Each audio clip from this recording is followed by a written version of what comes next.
Yo, what up, what up? All right, are we live?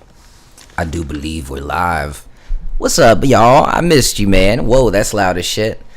I'm back.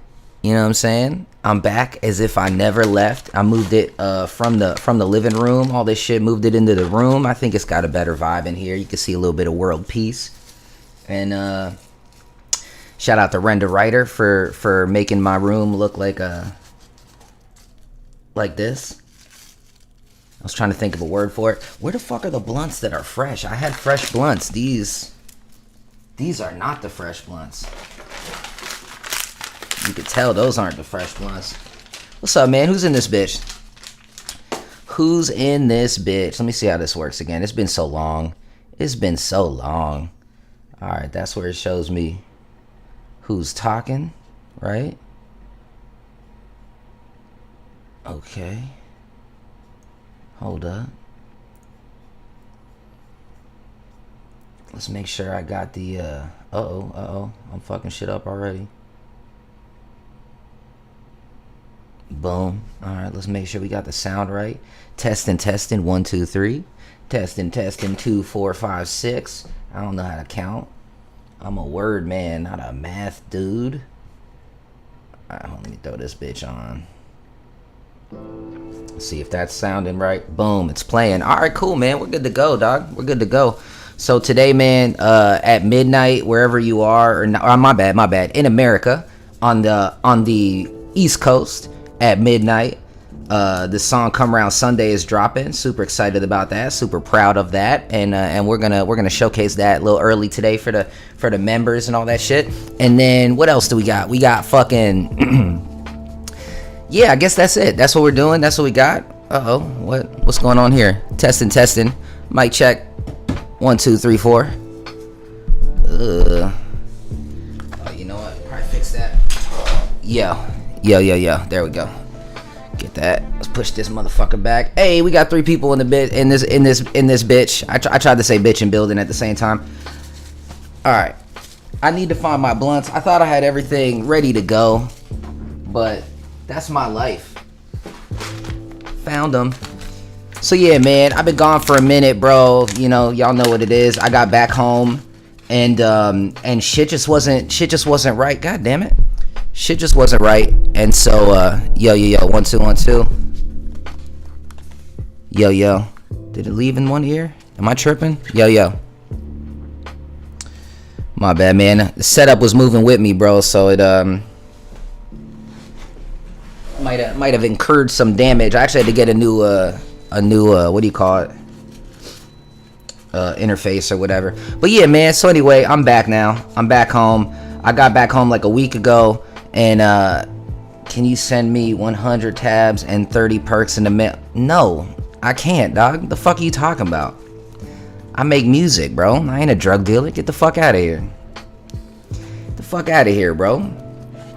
You must be trying to talk to old Matt from a past life, bro. Nah, we do none of that around here.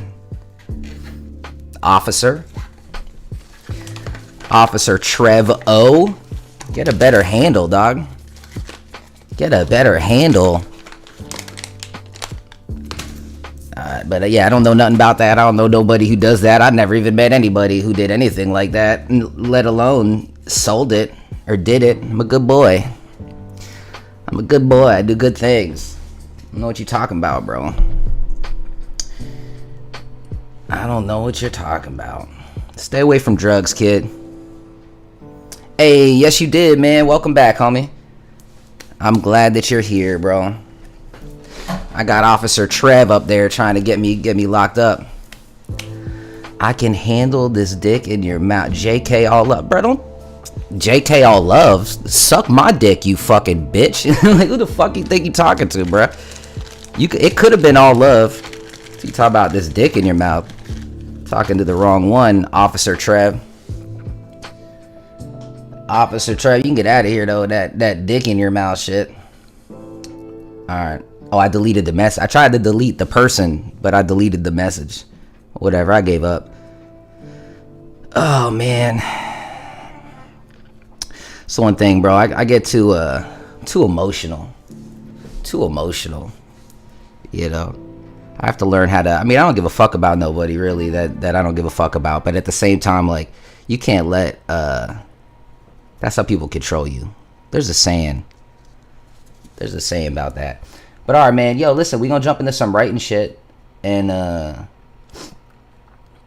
cause why not, bro? I don't know what else to fucking do. I haven't written in a little bit, bro. I was depressed, dude. I was, you know, staying in bed type of fucking depressed. It was bad. But we're back now, man. All positivity. All positivity.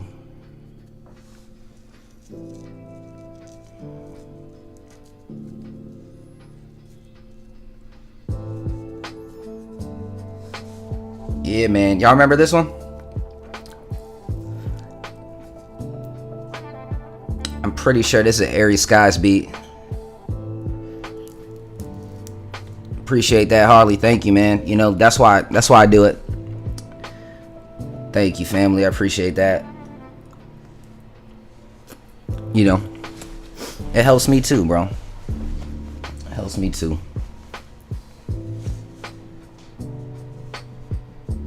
Alright. E. Cole in the motherfucking building. What's up, homie? Yeah, man, appreciate that. You know, that all that credit, good that credit goes to my boy Renda Writer. Shout out to Renda Writer. He's a real fucking hip hop head, man. Really talented dude, and he kind of got this shtick. I don't know what else to call it, but like basically writing positive messages all over the country. On like he'd drive by, see like a piece of garbage, you know, put up on the road, and he'd write like world peace on it, or you know, love yourself, or I think just love or whatever, and got a little bit of, what up, Mason, man? Mason in the building.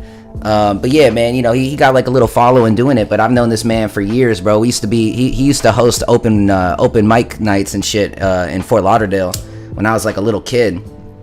And good dude, bro. Shout out to Renda Writer, man. Renda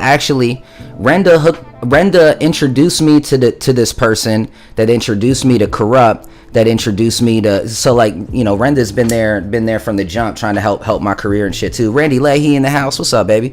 How you doing, big dog? Yeah, man.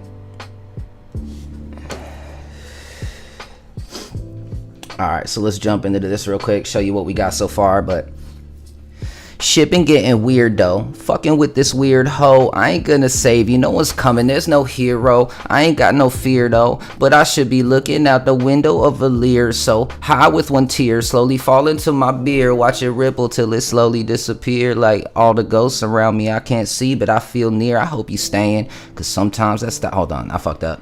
This is the little, yeah. Shit been getting weird though. Fucking with this weird hoe. I ain't gonna save you. No one's coming. There's no hero. I ain't got no fear though. But I should be looking out the window of a Lear. So high with one tear. Slowly fall into my beer. Slowly ripple till it slowly disappear. Like all the ghosts around me I can't see, but I feel near. I hope you staying. Cause sometimes that's stopping me from leaving. Just imagine that you looking. Got me stopping how I'm thinking. And if I'm drinking it be harder. I'm smoking marijuana. I be smiling like I'm happy, but I'm feeling like my father dead. But sometimes that's crazy in my bad. I came in the wrong shit. It's ending. I fucked it up. Doing better now that you live, bro. Don't put that responsibility on me, dog. Don't do that to me, man. Like I was feeling that way the other day. I was like, man, I want to jump on the live, bro. Talk to my peoples, bro. And then, but I just wasn't feeling good. And then I had this guilty feeling, like, man, is my not feeling good? You know, helping other people not feeling good. And then Randy had to come in there and say some shit like that. Don't make me. I'm already a slave to the music, bro. Don't make me a slave to this. Bill Nye's brother. Nah, man, I'm Bill Nye's father, bro. I birthed him, dog. I birthed the science behind the life. Nah, bro, it's just, in fact, I don't even think his real name is Nye, bro. But I should just lie and tell people that he is. Hey, man, that's what's up, Matt. Appreciate that, man. Appreciate that. I love hearing that, because it, you know, that's what the music brings me, bro, is knowledge that I'm doing something bigger than myself, I guess, if that makes sense. So I appreciate that. Is it all good? Just joke. Oh, so you were lying, bro? So your day's not better? Now that I'm live, well, hold on, bro. Hey, listen, listen, I'm only here for Randy, y'all. So if he don't like it, I'm out. I almost actually clicked the button as a joke. I should have did it. I should have just followed through. I should have ended the live stream and then came back like, haha. It was all a joke. But yeah, all right, let me jump back into this shit. Unless y'all got requests, questions, maybe I got answer. I don't fucking know. We could talk about life in a little bit. At some point, I want to show you guys the new song. I don't know if some of y'all heard it or not in some of the past live streams, but it's dropping tonight. And he said, don't put that on me. It's dropping tonight, and I'm really proud of it. So, I don't know. At some point, I guess we'll play that, and then maybe, I don't know, y'all could ask me questions about it, or we can go through the lyrics or whatever the fuck that is. Nah, I'm not ending it, Luke. Don't worry, bro. I'm just fucking around. Shit been getting weird, though. Fucking with this weird hoe. Look. Shit been getting weird though. Fucking with this weird hoe. I ain't gonna save you. No one's coming. There's no hero. I ain't got no fear though. But I should be looking out the window of a Lear. So high with one tear. Slowly fall into my beer. Watch it ripple till it slowly disappear. Like all the ghosts around me I can't see but I feel near. I hope you staying. Cause sometimes you're stopping me from leaving. Just imagine that you looking. Got me stopping what I'm thinking. And if I'm drinking it be harder. I'm smoking marijuana. I be smiling like I'm happy. But I'm feeling like my father dead. Cause sometimes it's crazy in my head. And sometimes I be lazy in my bed. Like I prepare for coughing. I've been smoking often. I've been feeling often. Hopefully I'll get back on it. One day I'll be on top and rising up like Comet. Cleaning up like Comet. Shorty says she never gonna commit. But she jump up on it. Dog return to vomit. And a fool return to folly. Been looking for a wife. But I settle for that body. And then this is where Mark comes in and kills that hook. Hi Matt, hope you're good. Fam's in bed. It's 1 a.m. They're asleep. Just thought I'd come in. Oh shit, Lily. What up, Lily? You're Phil's girl. What's up, Lily? Thank you for coming in. Thank you for tapping in. Always. I appreciate the shit out of you. You already know. Your whole fam is dope. Your whole fam is dope, man. One of these days, bro, real shit. Like I'm not playing with y'all. When I come out there to do a UK tour, I gotta hit you guys up. All the cool ass spots y'all got. Like, come on now. I'm a broke artist, man. I'm an independent artist. I can't afford a hotel room. So we gonna be hanging, man. I look forward to it. I'm good. Life's up and down. Right now it's up. I drink a little beer slow and I pour a little liquor for the people who ain't here. I know one day I'm gonna be with you. Till then I play this game feeling stuck like a sticker. Got distracted cause she thicker. Now I can't find a foot to fit the slipper. It's a hard road, walking fast, shoeless on the glass. Won't be long though. Looking back, focus on the past. You be a John Doe if you don't get up off your ass. Gotta be strong though. Weak is getting eaten by the pack. While your friends running faster looking back. If they even looking back, they ain't thinking about your ass. Yeah, I'm still working out that part. And then I think it goes back to the chord, to the hook. Yeah. This is the one. We already got the hook from Mark on this one, but it was something like, it says you wanna lie to, hold on. Yeah. Shorty said you wanna ride with me. We been out here. All right, I don't even remember the first line, but it's like, oh yeah, I said that you should lie to me. Hold on, nah. Shorty said that you should lie to me, and you could tell me what's good. There we go. I said, baby, you should ride with me, but we've been out here on foot. I fucked that up.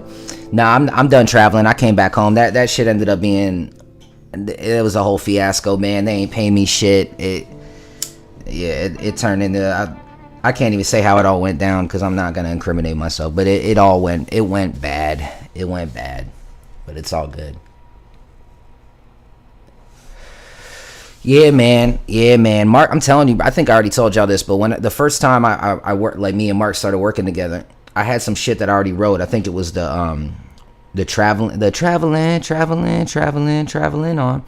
And then after he sang that shit, I was like, yo, that shit, I was like, I can now write for his voice, And then it just kind of opened up this new wave of hooks that we were doing. Going live in the old thing. Hey, Mr. McDipstick. What up, homie? Kyle in the motherfucking building. OG fan. I love Kyle. Kyle, you my dog. I know I always say it, but I can't help it. It's just how I feel. Yeah, man, I was initially going to set the whole thing up in here. I don't remember what the fuck happened to why I set up out there, because it never looked as cool and shit. I guess I just started doing it in there, and then I was just like, I'm not going to move it. Why move it? But when I was setting back up, I'm like, well, why not, man? This is a much better vibe, I feel like. It's been good, Lily. It's been good. I'm kind of in the same position I was in last time. I'm not trying to get listen, there's like periods in your life, like you go up and down financially, mentally, whatever, and I was down on everything. And then I realized though, like I talked to a friend or whatever, and they'd be like, how you doing? I'm like, here's why I'm doing shit and blah blah blah, right? And a couple of good friends are like, bro, you like, just lie, homie. Like, we're all doing shit, but you gotta put that positive energy out there, man, or it ain't gonna get better. So my point being is, Lily, my day has been great. It's been a good fucking day. And hopefully that'll continue to be the case. Maybe even true at some point, But yeah, man, all's good. All's good. I'm better now. Got my people with me. I've been gone for like a month, right? So I thought, I was like, maybe I'll sign in and everyone's just gone, You found a different mat to hang with, man.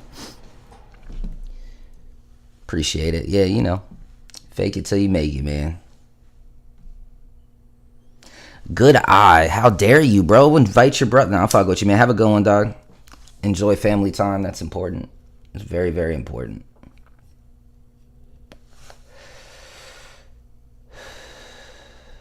Yeah, I got a new song dropping tonight. I don't know what time it is over there, but on the East Coast of America, on the East Coast, it drops at midnight, and then on the West Coast, it drops at 9 p.m. So whenever it's midnight. Matt 9, more like Matt Watch. Oh my God, Trev, baby, Officer Trev. I'm sorry I can't sell you drugs, bro. You know what I'm saying? Fuck out of here, dog.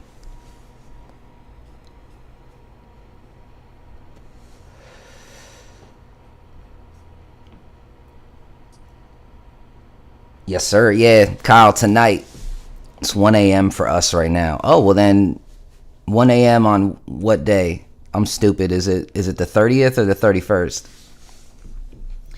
Because if it's the 31st, I believe you could probably listen to that shit right now. It's called Come Around Sunday.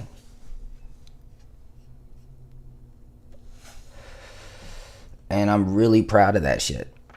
Oh yeah, man. Also, man, for convenience and shit, I tried to think of like a simpler not simpler, but I guess like an easy way to continue dropping the songs.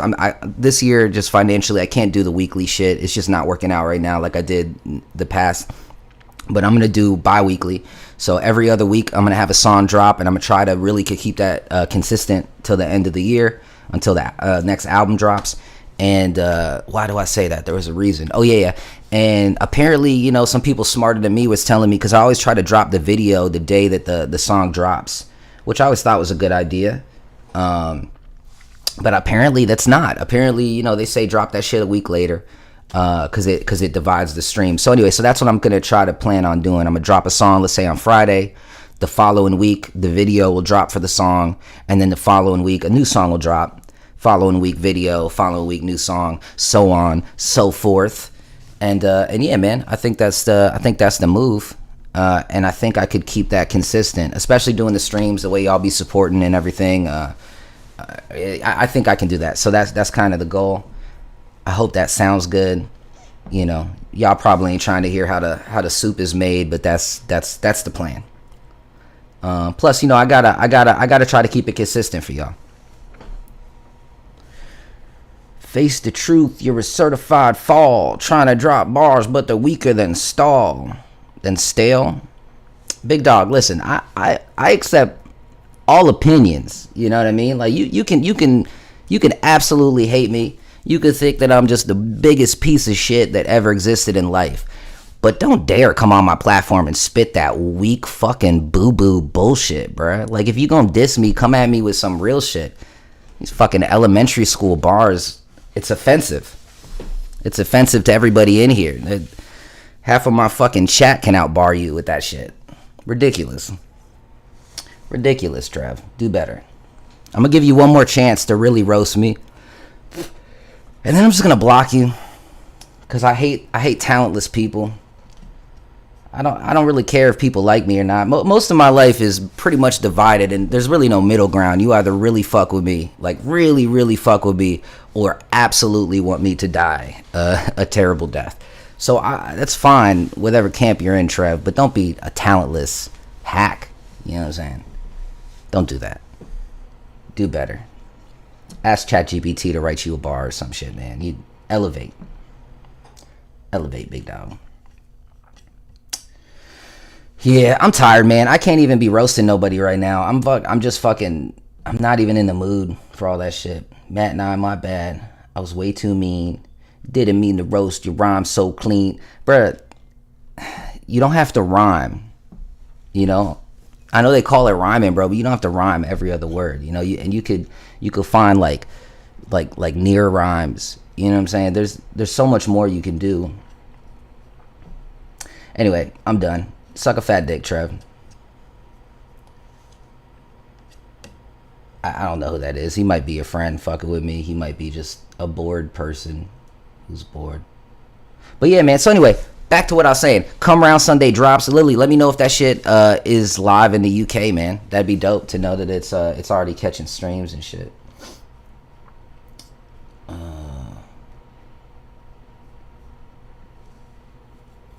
And then let's see what else we got here.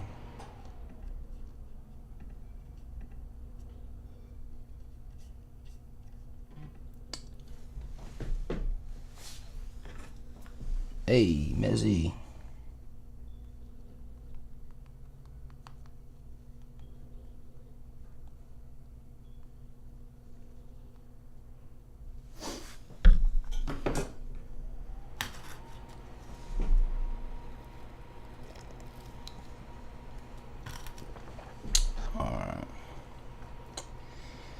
It is, right? Yeah, that's just because I've been to the barbershop, man. It's not really a choice. It's more just a reaction.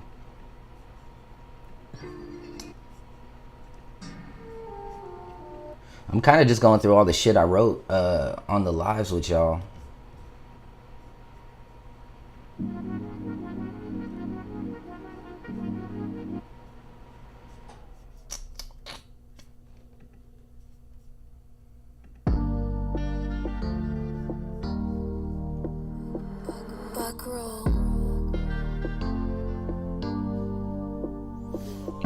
I'm annoyed with you, bro.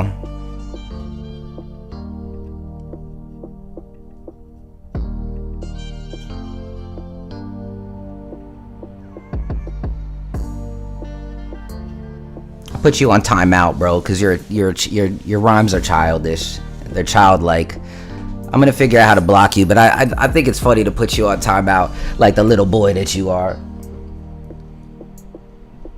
Hey, appreciate it, Lily. But yeah, it's supposed to drop midnight on this side, so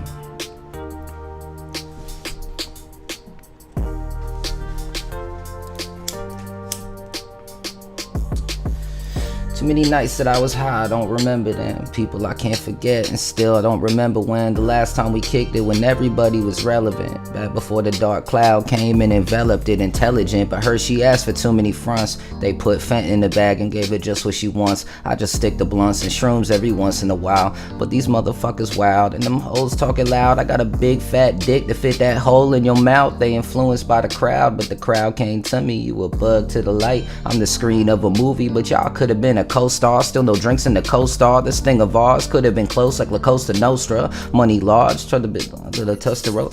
Money's large. Yeah, I don't think I finished this one. Too many nights that I was high and I don't remember them. People I can't forget, and still I don't remember when the last time we kicked it, when everybody was relevant. Back before a dark cloud came and enveloped it. Intelligent, but her, she asked for too many fronts. They put Fent in a bag and gave her just what she wants. I just stick to blunts and shrooms every once in a while. But these motherfuckers wild, and them hoes talking loud. I got a big fat dick to fit that hole in your mouth. They influenced by the crowd, but that crowd came to me. You a bug to the light. I'm the screen of a movie, but y'all could have been a co-star. Still no drinks in the co-star. This thing of ours could have been close. Like, oh, so would have went in there.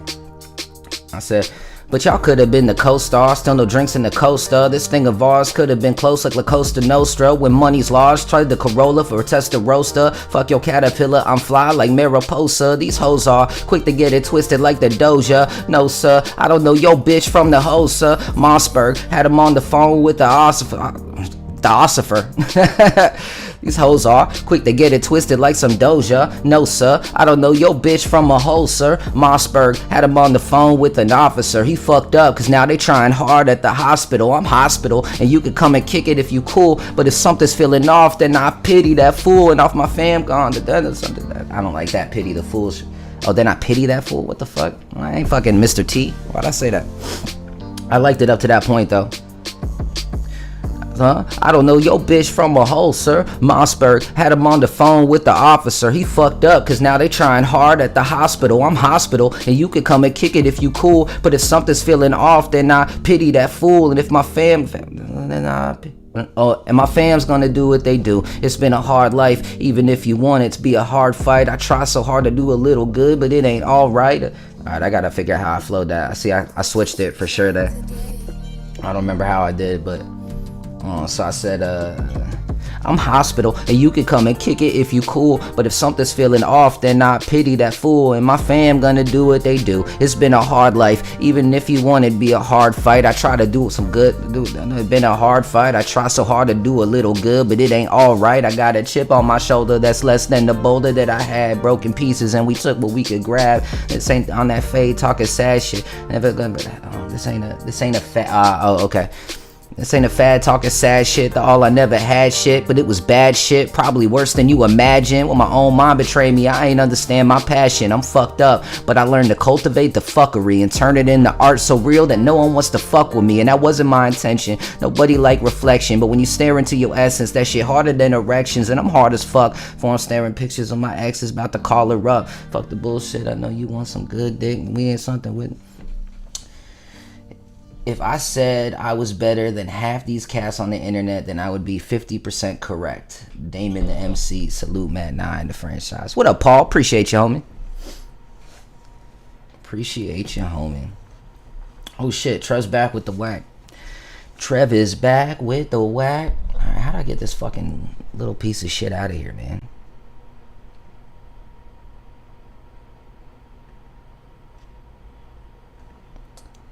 Users' messages will be hidden. Sorry, Trev. I had to do it, bro. I had to do it. I don't really believe, you know what I'm saying? I think freedom of speech is important, but this is my fucking place, homie. This is my place. I'm not gonna call it a safe space, but it's my space. You feel what I'm saying? It's mine. And you ain't gonna come into my home talking shit to me and leave without a bloody lip. And since I can't actually touch you through the internet, we're just gonna kick you out the place. Get out of here, you little fucking bitch. Alright, let's get back to it. Oh, Lily, I already know. It actually doesn't upset me. I just don't want to see it. I don't want to deal with it.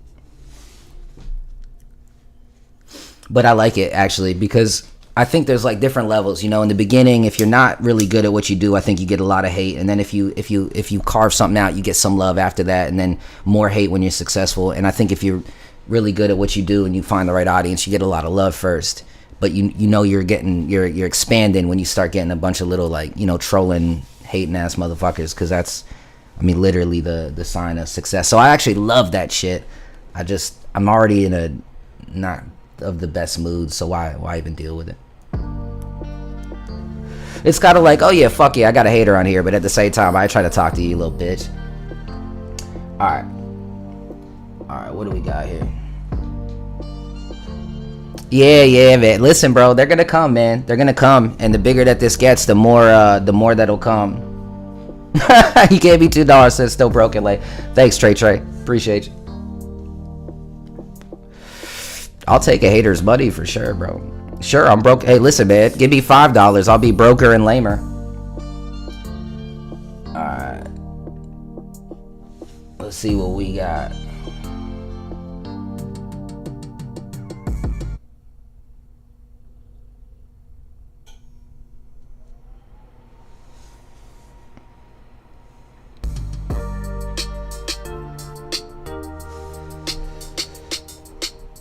Honestly, man, if that's like an actual trend though, like you block people that talk shit, and then so they could keep talking or keep making comments, they pay. Are you fucking kidding, bros? Bring them all. Trey, call your friends. Tell them they're invited. They're invited, dog. All right. We could also look at some new beats, man. I just kind of wanted to get, because dog, we were supposed to do that session. We ain't do it yet, obviously. So like I feel like all the songs that I wrote are just piling up and shit. So basically, what was the point? What was I trying to say? Oh yeah, I gotta record them. So I was trying to kind of refresh myself on everything that we've already written and shit. Oh shit, it's Snoop Dogg.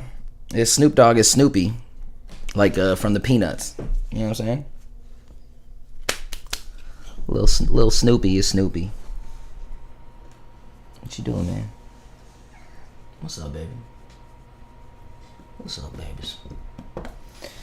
Alright, let's keep this shit moving.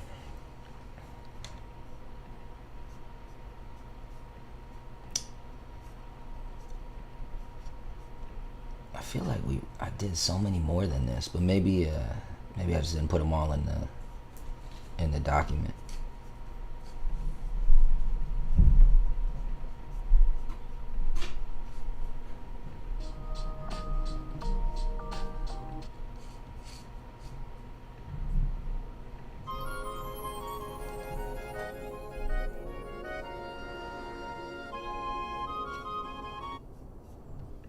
Remember that.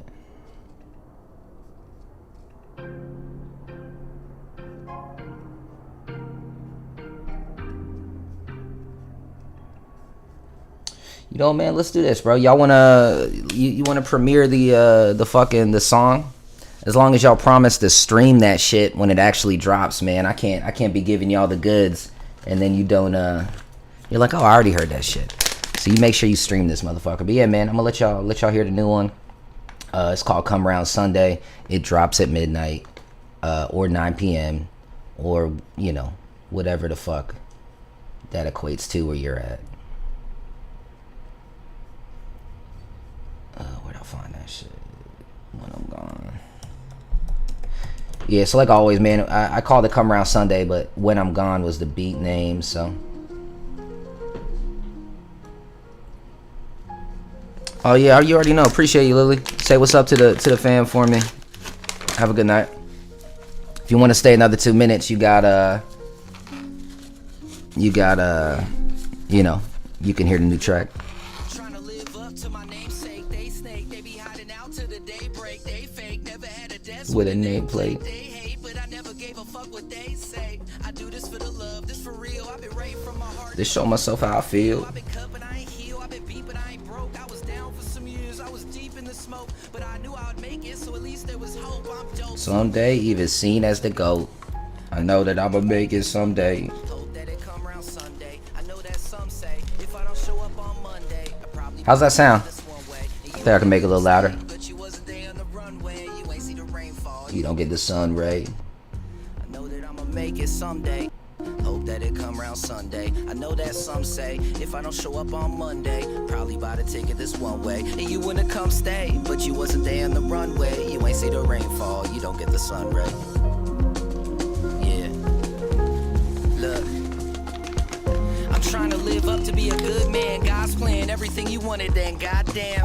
Whoever thought that life could get this good when it been so bad to sleep in the fleet. I'm not meaning to delete the messages. I'm trying to delete the dude. Listen, man, contain your love, baby. You know, we all love somebody. Love yourself, Trey. I don't like your name. attributed to you, because my little brother's name was Trey. May he rest in peace. But he was a cool Trey. You seem like a lame Trey. And you wanna come stay, but you wasn't there on the runway. You ain't see the rainfall. You don't get the sun ray. I know that I'ma make it someday. Hope that it come around Sunday. I know that some say if I don't show up on Monday, probably buy a ticket this one way. And you wanna come stay, but you wasn't there on the runway. You ain't see the rainfall. You don't get the sun ray. Yeah. I'm trying to stay down for my fam, but there's some in the water. Put this gun in my hand, arm raised in my head blown like the wind. If the gun doesn't jam, now it's soul in the. I guess God had a plan, cause the pistol didn't bust. Haha, Matthias. It's my Samson, bro. Go bye-bye.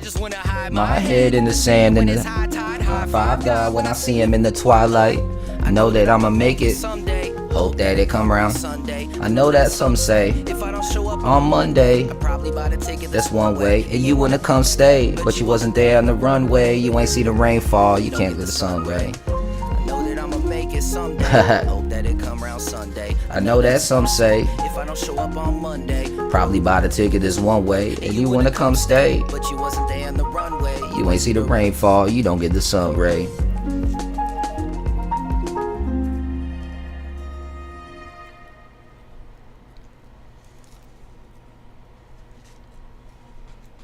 Oh no, Bob, put the knife away, man. Leave Trey alone, bro. He ain't worth it. Put down the knife, Bobby. Put down the knife, Bobby boy.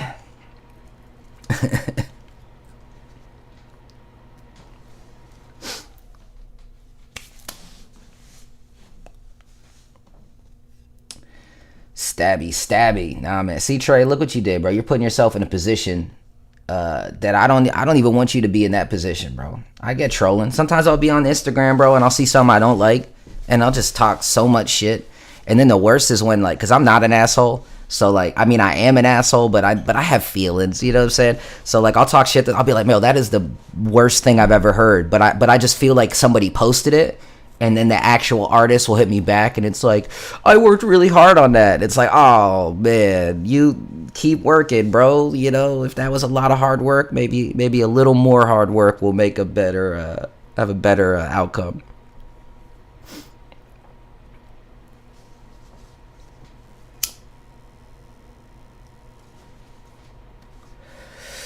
Nah, don't worry, Bob. We ain't gotta worry about all that, bro. I got people. But what's funny, you know what's funny is, like, when I first started, like, putting shit out there was, like, a couple people that, like, were talking shit, and at first I got mad, and, like, because I'm used to, like, if someone's talking shit, they know me, so, like, all right, we're gonna get to it, you know? Like, you know, you get excited, your adrenaline starts pumping and shit, you get a little nervous, your heart starts pumping, it's like, I'm gonna fucking, yeah, we go into war. And then I call up my friends, and they be like, bro, this is fucking music, bro, this ain't no street shit, bro, like, I don't call me about that. So I had to, like, realize, like, there's, you know, you just leave all that shit alone. Unless it's like a legitimate, like a threat, you know, like a viable threat, then we take action. All right, let's see. But yeah, man, that was it, bro. Y'all fuck with the song, bro. I feel like I talked over it the whole time. I want to hear it one more time. I actually, like, I hardly even listened to it. I mean, I listened to it a bunch, the demo, but I got the master back. Hey, get off that shit. Stop it. Why you always gotta fuck with shit? Get out. Nah, I ain't talking about man's mama. I don't give a fuck about him. We gonna move forward. We ain't gonna waste this live stream talking about this thing. This person. What am I looking for? Yeah, there we go. I'm gonna play this shit one more time for anybody who missed it. Plus, I never really listened to the mix more than once or twice just to be like, yo, that shit was fire.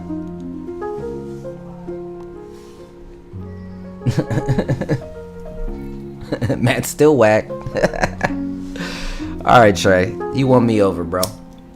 Yo, Trying to live up to my namesake. They snake, they be hiding out till the daybreak. They fake, never had a desk with a nameplate. They hate, but I never gave a fuck what they say. I do this for the love, this for real. I've been right from my heart to show myself how I feel. I've been cut, but I ain't healed. I've been beat, but I ain't broke. I was down for some years, I was deep in the smoke, but I knew I'd make it, so at least there was hope. I'm dope someday, even seen as the GOAT. I know that I'ma make it someday. Hope that it come around Sunday. I know that some say if I don't show up on Monday, I probably buy the ticket that's one way, and you wanna come stay. But you wasn't there on the runway. You ain't see the rainfall. Yeah, appreciate it, Dirt Man. I'm a sucker for these kind of beats, bro. Like, this is just my shit. You know, that Far Side, fucking that period. But you wasn't there on the runway. You ain't see the rainfall. You don't get the sun ray. That 93 till, that kind of vibe is always deep in my heart. Goddamn, whoever thought that life could get this good when it been so bad. Asleep in the Fleetwood, dick in the dirt, but I eat. Shorty coming through, so I eat good. Rolled in the wood and the leaf good. Like I need soot. I don't think that we should. Same shit that we could. Dangling from the roof like we should. Like a hazmat. Bitch, you better pass that. I ain't buying shit, but need the cash back. Hit the freeway on the fast track. I know that I'ma make it. Yeah, man, real shit. That it come around Sunday. I know that some say if I don't show up on Monday, I probably buy the ticket this one way. And you wanna come stay, but you wasn't there on the runway. You ain't see the rainfall. You don't get the sun right. I know that I'ma make it someday. Hope that it come around Sunday. I know that some say if I don't show up on Trey said, can you hop on a trap beat? Yeah, man. You know, obviously, bro. I'm a spitter, homie. I don't prefer it, and for a long time I avoided it, dog. I avoided it like the plague. But coincidentally, every time I force myself to do it, especially motherfuckers that like trap shit more, they always love it. You know, I'll play one after this. I think I showed y'all a few times before, but I actually got a song with this dude, Randy McFly. He's a good fucking dude. I fuck with this dude. He's really cool, and he be dancing and shit too, big boy, and just got a good vibe, good flow. And he sang on let me pause this shit so I don't talk through this shit again. But shout out to Randy. Actually, I was out in Oakland a couple like a week or two ago, and he wanted me to come out and do some shit, and I was gonna go. I was really excited, and then I realized, bro, I'm in the van. I got my cats with me. I fucking smell like fucking shit. You know what I'm saying? I wasn't trying to get a hotel room and do the whole thing. So, but anyway, we gonna link up, man, make some shit. But Randy did the hook on what was that shit called, man? He did the hook on Ghost, and he did the hook on For Me, I think was the name of the song, the one with the book on the cover. And we ended up doing some shit where he spit. It was real like new school kind of shit, and yeah, man, it came out good. So I told that disconjointed story to basically say, yes, Trey, yes, I have many times, and one's coming out real fucking soon. What up, Papa Smurf? What's up, big dog? Appreciate you joining in. So let me hear something. Let me go back and actually play what I was just playing. This is the new song for y'all that missed it. This is just we gonna rewind to the third verse. My bad, y'all. I'm in a weird fucking mood today, but you ain't see the rainfall. You don't get the sun ray. Hope that it come around Sunday. I know that some say when I don't show up on Monday, probably buy the ticket this one way, and you wanna come stay, but you wasn't there on the runway. You ain't see the rainfall. You don't get the sun ray. Yeah. Wait, Paul, what? Some in the water, put this gun in my hand, arm raised in my head blown like the wind. If the gun doesn't jam, now a soul in the guts. I guess God had a plan, cause the pistol didn't bust. Roll me a Dutch, highlight. Was Albadania highlight, night to turn to my life. Mother scream, why my son go bye-bye. I just wanna hide my hand in the hand when it's high tide. High five God when I see him in the twilight. I know that I'ma make it someday. Hope that it come around Sunday. I know that some say if I don't show up on Monday, probably buy the ticket that's one way. And you wanna come stay, but you wasn't there in the runway. You ain't see the rainfall. You don't get the sun ray. I know that I'ma make it someday. Hope that it come around Sunday. I know that some say. If I don't show up on Monday, probably Appreciate it, homie. this one way. And you wanna come stay, But you wasn't there. It drops tonight at midnight, homie, depending where you're at. Levy, big dog, I'm on a live stream. All love. Hit me up later, my G. Yeah, you already know, man. Did you make that image though? Nah, bro. I've been literally working nonstop. Do it, bruh. Do it so I can finish that shit and we can move on to the next one, sir. I gotta get to my computer. If anything, yeah. I might try to swing by if I have time. I don't know. Yeah, slide through. All right. Hit you up. All right, if you want, you can join in the live, man. Let's talk some shit. All right. I'll hit you. All right, big dog. One. Yeah, man. All right. Yeah, I mean, honestly, bro, I guess, definitely Mac Miller Logic vibes, but, like, to me, bro, that has, like, that's more Far Side, fucking Souls of Mischief, you know what I'm saying? But honestly, that's who inspired them, for sure, on many levels. That's who inspired me. It's funny when people always say, like, oh, bro, you remind me of Mac Miller. I mean, I've said this 100 times with you guys, but, like, for me, it's like, well, I'm pretty sure we got the same influences, besides the fact we got the same, you know, we're the same, from the same tribe and all that shit.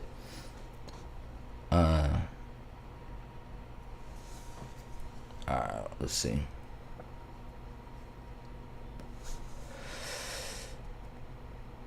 What the fuck was the name of that track, man? I want to show y'all the trap shit.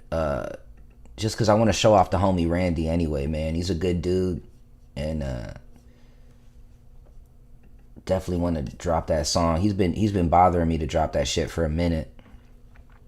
That's on me.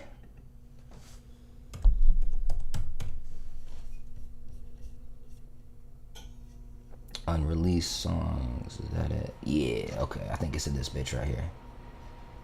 What was it called? Hold up, Way to the World, Used to It? Nah.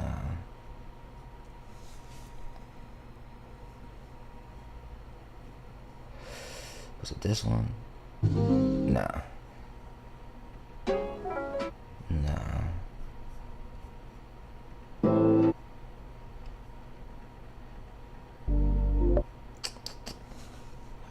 What was that shit?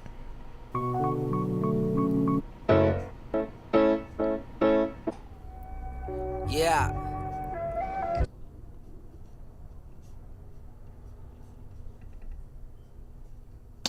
Here we go.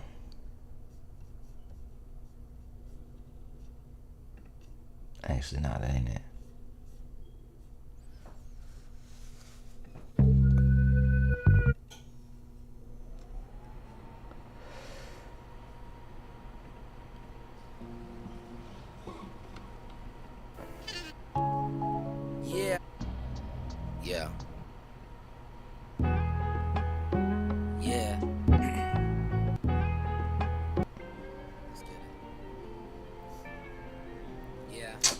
That sucks. I guess it's not in this, Yeah.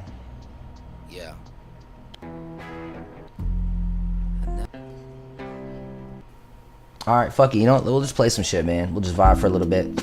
Yeah. Y'all might have heard some of this shit. Look. Hey, what's up, London? Waves like high school days. Pussy hot, cooling off quick like microwaves. I might still phase, broke heart, got no brakes. This is unreleased shit. Cool face, my heart still aches. He was so fine, a rare find, truly divine, was once mine. Now I remember why I unreleased it. It was I said she was so fine or something like it. It sounded like I said he was so fine. And no, I'm sorry, I didn't say she because I was talking about my dad in that part. So I said you were so fine, like talk about his spirit, but I think it said he, so I was just like, it sounded kind of gay.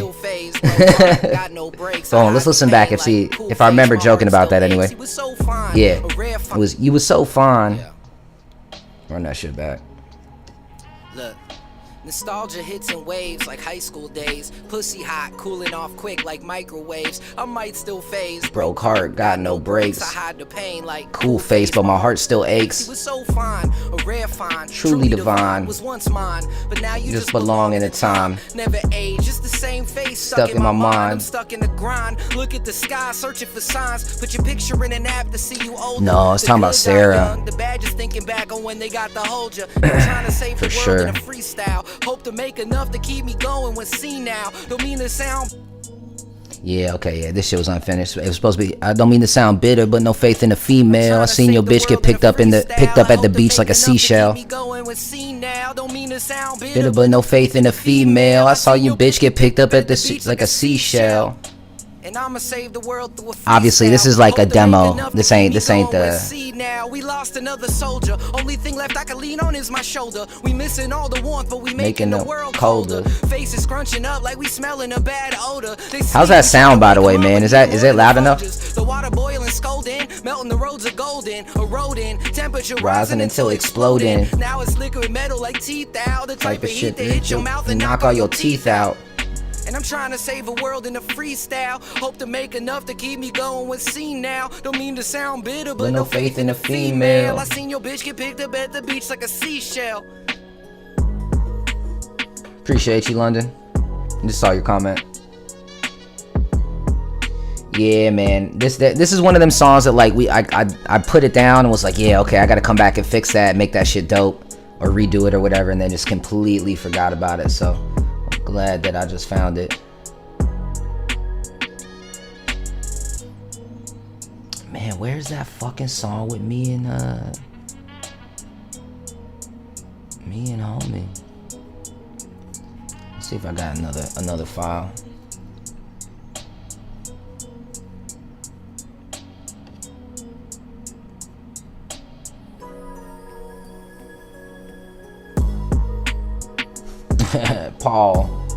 Paul's just being another world sometimes, bro. Paul's like, fuck the Matt and I live. This is the Matt and I. This is my excuse to write today. I'm still waiting for you to send me some shit, man, because you be saying some interesting shit, dude.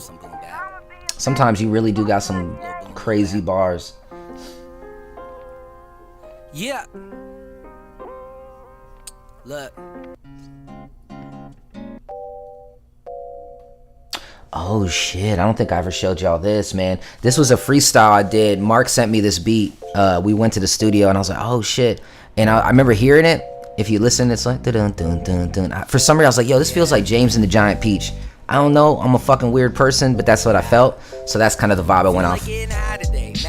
Holiday, bumping Billie Holiday, smoking on a grobberly, closer to my dreams, man, it seems like I'm guapole. Ain't nobody stopping me, even though this pocket me.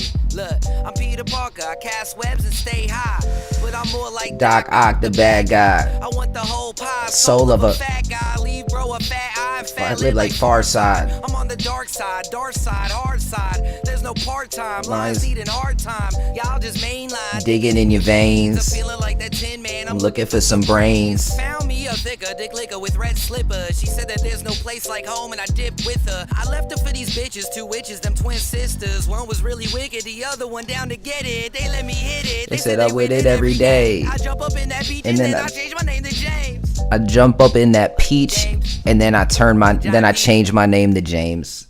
Stupid. But yeah, I never did a second verse or anything. We were just like, that's good right where that is. Yep. Yeah. Look, it's 4 in the morning and I'm in my head. Riding through the streets, I'm heading home trying to.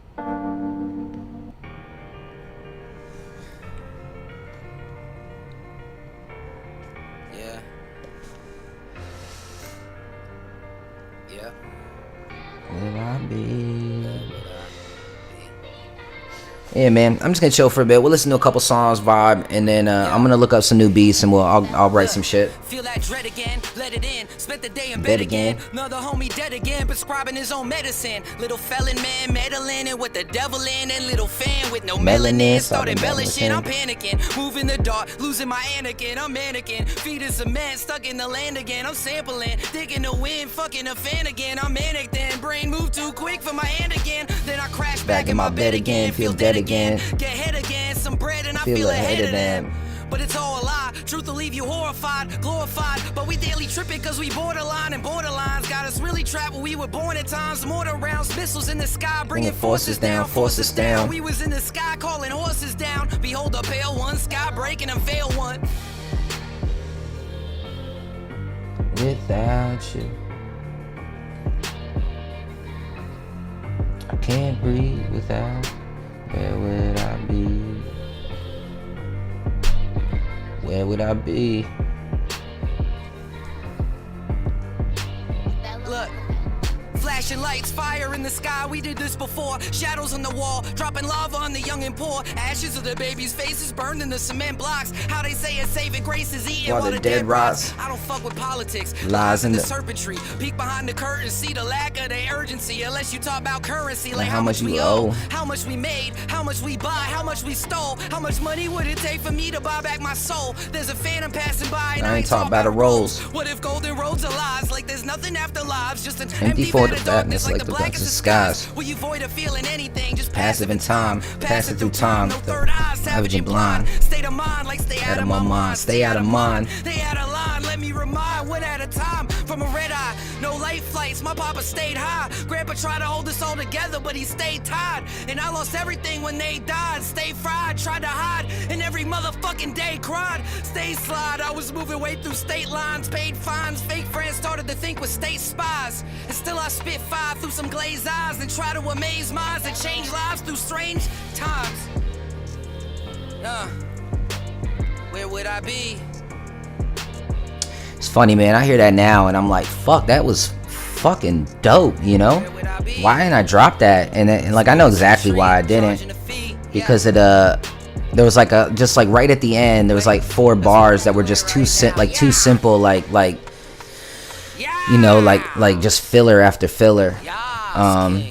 Like stay, you know, tried to hide, stay cried, and I mean, I was saying what I meant, but like, you know what I'm saying? Like it just felt too, and I think I just kind of like freestyled that in a moment, and then later I overjudged it, but it worked. It brought it to the next overly written poetic part. You know what I'm saying? So I overjudged that, man, because that is a dope song. I do know too. I wanted to do something in the middle, and you know, because the what do you call it? The hook was so low, it was kind of like in the beat. So I wanted to get a chick to sing over what she was saying. I do remember that.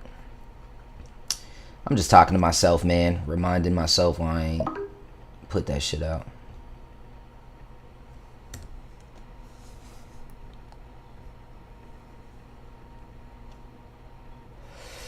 I can't live without. I can't be without. Where would I be without you? I can't be without. I can't live without.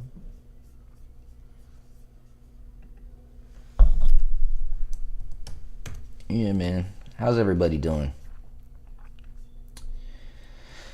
I'm good. Me, personally, I'm fine.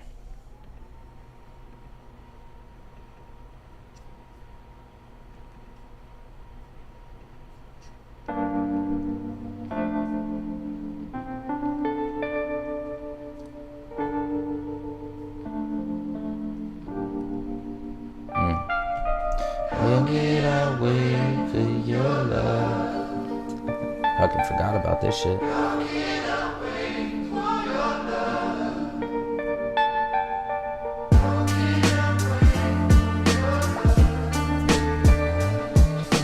How can I wait for your love? I waited for so long and realized that I gave up till she came back wanting it, and I'm like, wait up. might have. Oh no, never mind. I waited for so long, ain't realized that I gave up until she came back, wanting in, and I'm like, wait up, I'ma let her wait up. Bitch, I think you tricked me with that makeup, cause I can't see what I thought I saw like it was made up. Telling ghost stories about a shorty cause she disappeared. I ain't seen that bitch in years, why you hit my phone up? I know that life is hard, baby girl, but we now grown up, but hold up. Try to keep that child in your chest, cause when this life ain't at its best, we become bitter and then stressed. Chalk it up the stress, I'm chalking up the deuce and hit the west, banging on they door. Next day I'm cutting through they fence. Now how could I be bored? I'm busy blowing smoke out of my chest. I'll fuck it all up. Self-sabotage is what they call it. I swear that I'll do better. Circle back like alcoholic. Guess I'm like my papa in more ways than I oughta. Shit ain't go the way that I thought of. Does it even matter? Ain't for the moon, ain't lead to strata. Since I pit a batter, just to your mind collecting data. Like data, I ain't got no love like I'm Vader. Was sleeping with the enemy, fucking with the hater. Wait for your love. Called Aquamarine Dolphin. Oh, it's a song with him and Mac? That's pretty fucking dope. You know, man, I obviously I'm not a fan of Riff Raff's music, but like as the years went on, I'm a fan of him. Like he's a funny motherfucker, man. He also reminds me, like that's how my brother used to look, like in like the early 2000s with the cornrow. Like that's that Florida white boy look, you know. Man, you been shook. Fake as Bigfoot, got your bitch took, got your man hurt. That reminds us how a bitch look. Bitch look. Maddie wrote the book. I ain't mistook. Messed up, probably. If you crossed or bothered me, let me run this shit back real quick. If I ain't got a whole grab belief and obviously issues, tears that featuring Summer. Oh, this is a song that was Summer. Okay, yeah, I think she does like a little thing. Yeah, okay. We came up with the hook at the end. It's like I fuck good and I eat it, right? Alright. That's why this ain't out yet, because we had to fix that hook. Special in the first place. Should have drawn a line. That be my fault, like earthquakes. I don't look behind. My future signed by the birthplace. I've been shook. That one more time, my bad. For your love, can I wait for your love?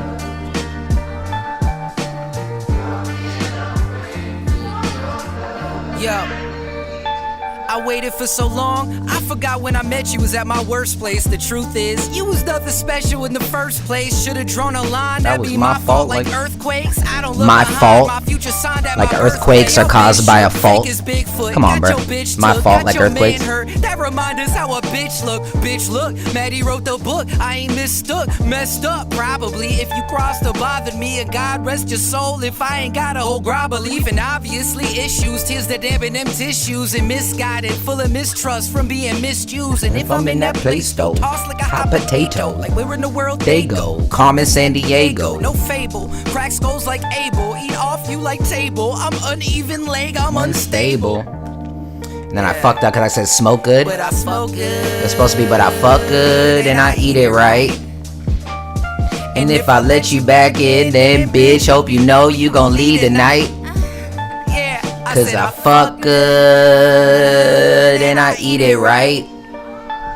And if I let you back in, then bitch, hope you know you gon' leave tonight. Get the fuck out. And I eat it right.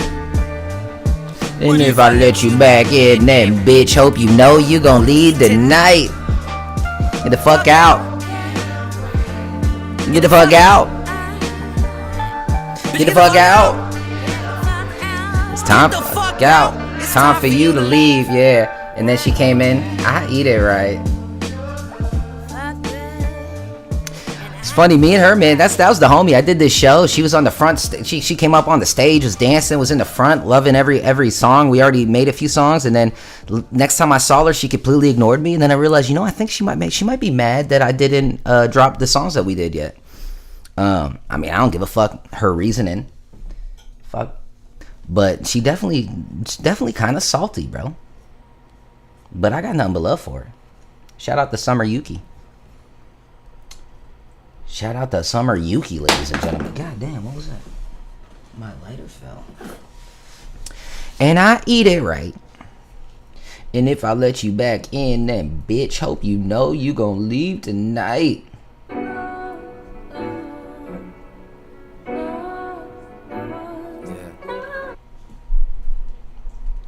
Okay, yeah. I was like, what is that song? That's a poem song. I don't feel like playing that shit now. Was this it? Oh shit! Oh my god, bro, this is a treat. I'm actually really fucking excited because I didn't think I still had this. All right, let me pause this real quick. So, y'all know I've mentioned it a few times because I'm a fanboy of Pac. I love Tupac, you know, and then you know, I'm good friends with Mopreme Shakur, which is Tupac's older brother, stepbrother, and Mutulu Shakur's son, and not Afina, I think Afina's sister. Something like that. And no, because I think his whatever. It doesn't matter. Point is, really close friend of Pac. I mentioned a few times. He's gonna come and do the show one of these days. He actually got me that van job that kind of went south. And anyway, this is a song me and him did way back in the day. I dropped this shit on SoundCloud. I'm pretty sure it's still on SoundCloud. I never released it because I didn't own the beat. Like once I started like dropping shit legit, I didn't own the beat, and then. I also just didn't like my verse. I was so excited to have him in there that I just reverted back to like I just tried to be too hard, just being frank. You know what I'm saying? Like I'm hard on my own level, but I'm not. You know what I'm saying? I ain't no fucking. You know. I think I just tried to be too hard. I tried to like revert back to old ways and old like it was like, oh my god, I got Pac's brother there. But the truth is, he was trying to do better kind of music. Anyway, I never released it, but still, it's a song that I hold dear because it's me and fucking Mopreme Shakur. You know.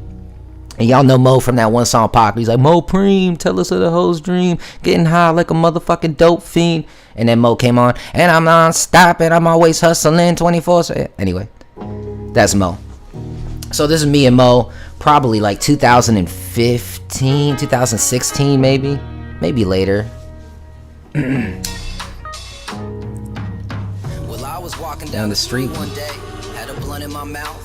Nothing to say. Sometimes a motherfucker feel that way. Sometimes a motherfucker's getting some brains. Sometimes a motherfucker still feel pain right after he came. I've been looking at my pistol like it's calling my name. But anyway, back to the picture I was painted. I was walking around the house faded, intoxicated, looking for a reason to die. I can't explain it. I'm giving up the lease of my life. You wanna take it? I wouldn't even be that surprised. I always been hard to love and even harder to fight. But you know what? Fuck it, I'ma stay and keep my mind state as fuck it. I could die today. And anyone that's ever known me has told me that I'm a legend. So the world can suck my dick. I'll raise hell until I'm in heaven. Fortune missed me by some miles, but I got distance on it. It's funny looking back, I overjudged it, I guess. Y'all know this line. I wanna live that rich man's life. I kept that. You see me coming. Forrest keep running. Yeah, I forgot about that. Life's like fucking a bitch with a pussy made of glass. I rolled a blunt with my memories attached, thinking when it touched the flame, I'ma never get it back. But fuck it, I'm rolling up in a bucket, and women still try to pull it out so they can suck it. And I'm hanging with Mopreme, came a long way from FLA and dope fiends. Chuck. Best friends got locked up. You know, bro, it's funny, bro. I feel like an asshole. I don't really I don't be knowing motherfuckers' names, bro, a lot. You know what I'm saying? But yeah, I had to tap in, bro. I actually hit homie up from it to try to. I got a feature with you know, I don't want to break the news yet, but I got a really good feature, and I was trying to leverage that to get some money, and I knew he has a plethora of artists that he fucks with. So I just told him, hey, you know, if somebody wants to do a song with me and this really big feature, then you know, I'm willing to accept, as long as they're dope, I'm willing to accept some money. And so he's like, oh yeah, and then he's like, by the way, I'm live, can you come show love? So I had to come show love. And then he's like, I'll do a song, whatever. So, you know. Anyway, let me run this back. This is Mopreme Shakur, man. My dog Mo. This was an interesting story too, man. This day that we did this song, I was supposed to do a song with Big Syke from Thug Life, and sadly Big Syke passed away that weekend. Just crazy and sad. And so when I went to the studio, Mo just happened to be there. They were Mo and Syke's family were collecting his you know, everything he already recorded so they could have it in their, you know, in their possession. And me and him were smoking, talking. I was talking about my pop. He's talking about about Psych and, you know, people he lost, and then we just were like, you know, let's make a track, man. That's what came out of it.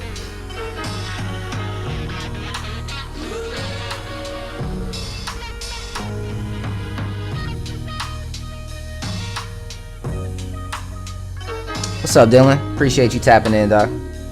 What do you mean anti-flex bar? Oh, like anti-ego rap type of shit? Like, don't talk about, like, don't be flexing? I don't know. Look, man, you know, I don't really be watching, you know, I don't have time for that shit, bro. I'm grinding, trying to cover my fucking bills and trying to get up back in the studio and trying to, you know what I'm saying, promote the shit I've already done. And I don't really be watching the Temple of Hip Hop shit, really. I mean, when they you know, when they do one of my songs, obviously, man, you know, I'm a human being. I always check that shit out. But I'm not really hip to whatever's going on over there, bro. Plus, I told you how I felt. That one dude, I didn't like the shit he was saying that one day. So I don't really give a fuck about all that.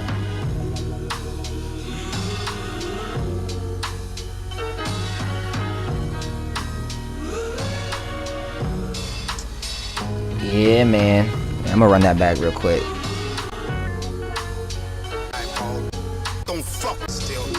Mopreme. The youth I would shine.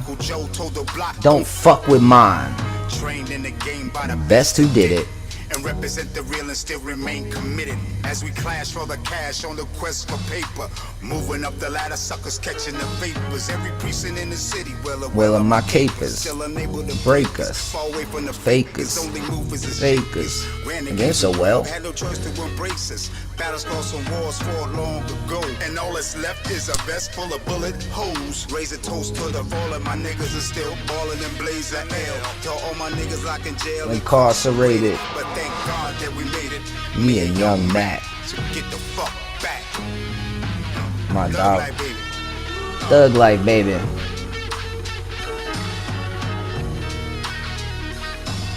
Yeah, man. Shout out to Mopreme, man.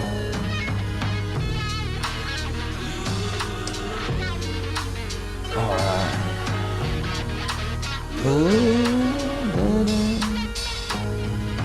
Must have been a sign. As a youth, I would shine. That's a hard bar, man.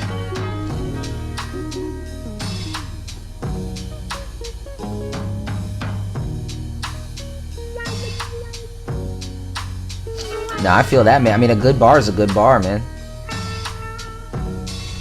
You know? And we all deserve to be feeling ourselves, you know, from time to time. I mean, I can't stand artists that only make that kind of music, obviously. And the truth is, I should probably make more of that type of shit, because I got so much. Like, I oversaturate my catalog almost in my feelings. But, you know, that's who I am. And that's why, that's what this outlet is to me on some level. So, you know, it is what it is. But yeah, man, bruh, like one of my favorite art, like Meth and Redman, bro, like a lot of their shit is like just talking shit about how dope they are, you know? And I love that shit, bro.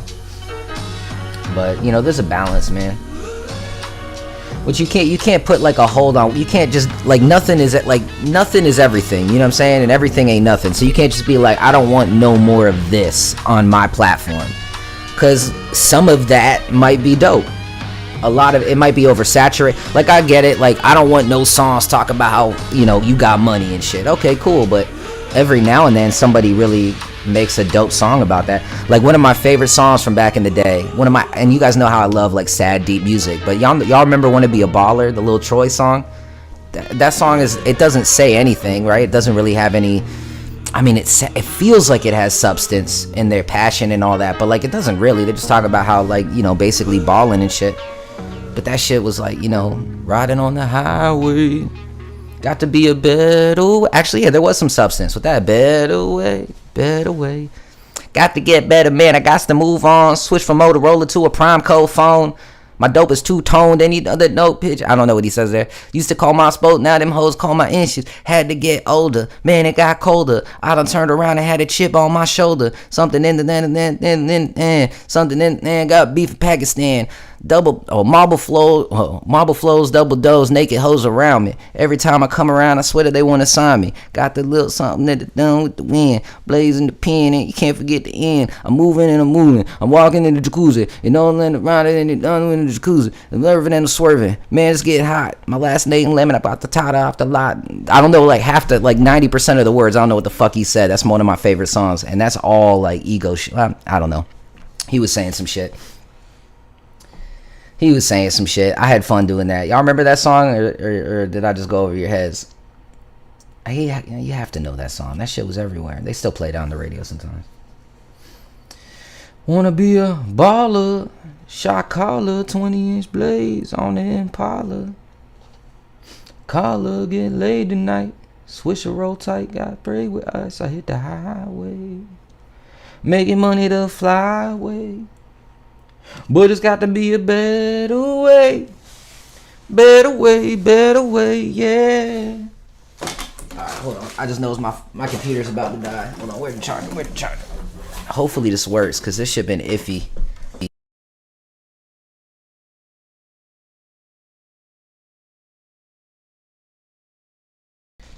Did I fuck up? We still here? Lil Troy, yeah, man. Paul knows what's up, bruh. Little fucking Troy, dog. That was it. That whole CD was fire, bro. They had this like a joke country song in there that was like about how his girlfriend cheated on him. I don't even remember how that shit went, but it was fucking hilarious. You know what? I'm gonna play that shit. I don't give a fuck. I'm gonna get a copyright strike. Who gives a shit? Yeah, I'm there, man. I had to plug the computer in. I ended up knocking some shit out, but we back. I think. Can you see me? I see me. Yeah, bro. That Little Troy album, man. I used to listen to that shit all the fucking time. And he was ahead of his time too, bro, with some of them sketches that he did. I gotta look up that album, bro.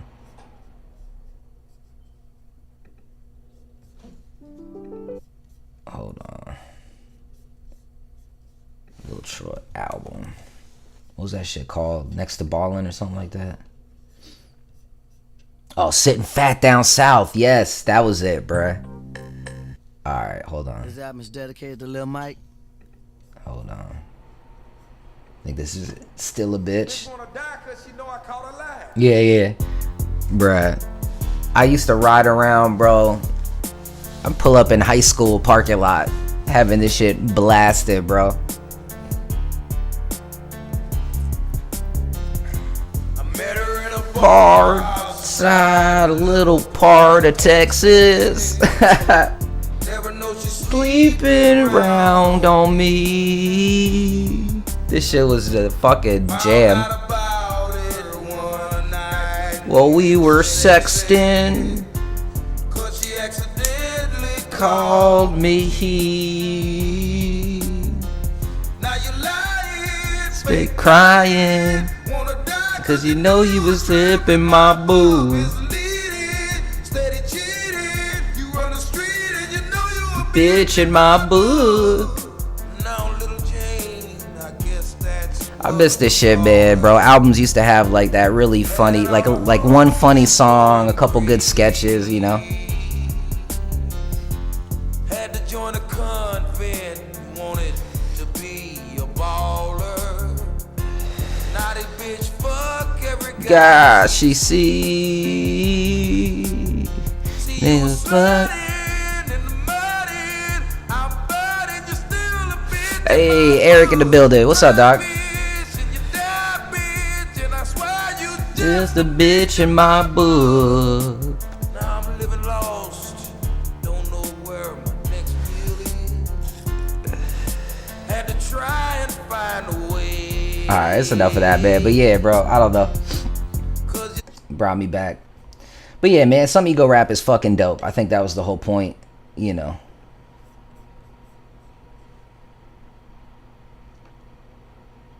Hell yeah. Fuck yeah. You know what it is, Paul. Oh, bro, that was like the joke song on Sitting Fat Down South, Lil Troy. Put the Wanna Be a Baller shit.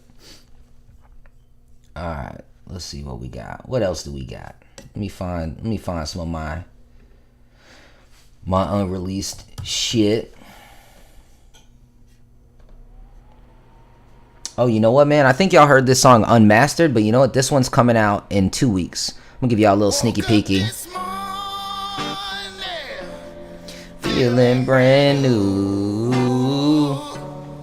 Today I'm better than I ever felt in a while. Sit back and watch me go wild. Yo, look, I've been thinking lately, baby, maybe I don't even wanna Get up.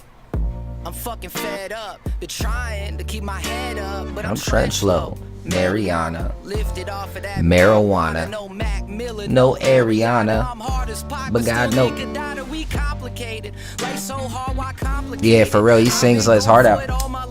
Tell me how the fuck I ain't make. Oh, or no, you meant Jimmy Mark? Yeah, Mark did too. I've been hated on all these hoes round me. I ain't saving them. Hands they raising them. Fans go crazy. None roll me a blunt. That I be blazing. Little Troy Scarface killed him. Like literally killed him. I'm gonna take Scarface's side on that because I fucking love Scarface. Or you mean he just like ended his career? Maybe, maybe I don't even want to get up. Oh yeah, they were beefing, I guess, and he ruined his career or some shit. Yeah, I didn't even know they beefed. Honestly, bro, I wouldn't even put Lil Troy on the level of like I'd be surprised if Scarface even responded to him, man. I mean, he had a hit and shit, but Scarface is a legend. He'd have died tomorrow. Oh, you already know. The highs, the lows, and below that. Oh, he did? Oh, okay. He was on some fuck shit like that.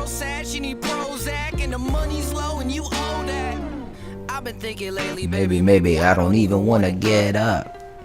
I'm feeling fed up. Trying to keep my head up, but I'm trench low. Mariana, lifted off of that marijuana. No Mac Miller, no Ariana. I'm hard as pocket, still need Kadada. We complicated. Why complicated? For it all my life. Why the fuck I ain't make it? Feeling brand new. Today I'm better than I ever felt in a while. Sit back and watch me go wild. Yeah, for real. Yeah, he shot himself in the foot with that. Today there's no time for sleeping. When you first said it, I literally looked it up. I'm like, Scarface killed homie? What, did he run up on him or something? And then the first thing I saw was Little Troy explains his beef with Scarface. I was like, all right, he's alive. But yeah, man, so that's coming out not this I'm sorry, yeah, not next Friday, but the following Friday. And that shit's gonna be called Trench Low Blues. I'm proud of that one, man. Mark came in doing his thing, added a whole new level. What's funny is that song was done, and then Mark was like, yo, can I do something? I'm like, fuck yeah, bro, get bluesy on it, because it needs that. And then he did that right at the end, so it's just like the end of the song. And then when Indy was mixing it, I was like, bro, you're gonna need to throw that hook, that shit that he did at the end, throw that in the beginning. And I think that worked the fuck out, man. Oof, I think that worked out. Sit back and watch me go wild.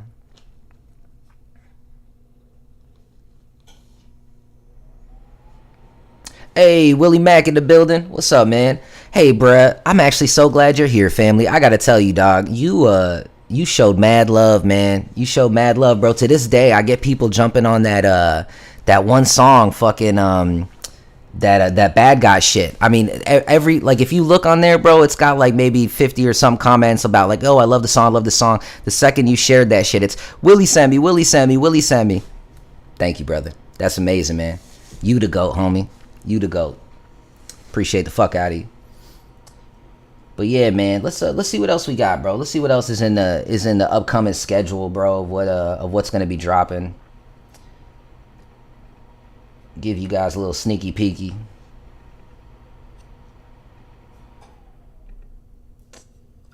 Where is that shit? There we go.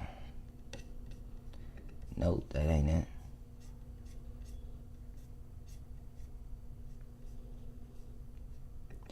This is your warning. Fuck yeah, man. Appreciate that, dog. For real. For real, man. Yeah, because when you first asked, bro, when you're like, yo, can I use that shit? I'm like, yeah, for sure, man. Tell me about the show, let me know, what is it? And then you put it on and it just was like message after message, man. Like your fan base is loyal, bro, and dope. And I saw too what you said, how you normally don't credit the artists and shit. So like, mad love, dog, for real. That is really fucking cool, man. Shit. If you ever need any other songs, bro, I got you always, bro. Always.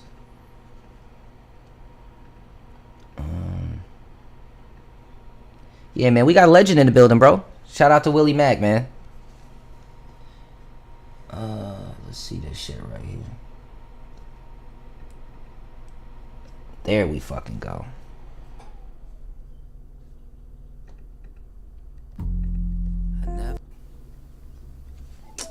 I don't know if I showed y'all this one, man. This one was supposed to come out like, when was this shit supposed to? This shit was supposed to come out around the Me, Myself, and I song. And I never did the double to the hook. And now I think it don't even need it, man. I'm just missing human beings. I just need some time to think. So I just bought a time machine. I don't want the finer things. I'm just missing human beings.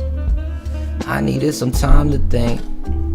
So I just bought a time machine. Hey, much love, Eric. Thank you, man. For real, bro. That support is everything. Y'all know what it is. Stuck in my head, so there's no place I can go.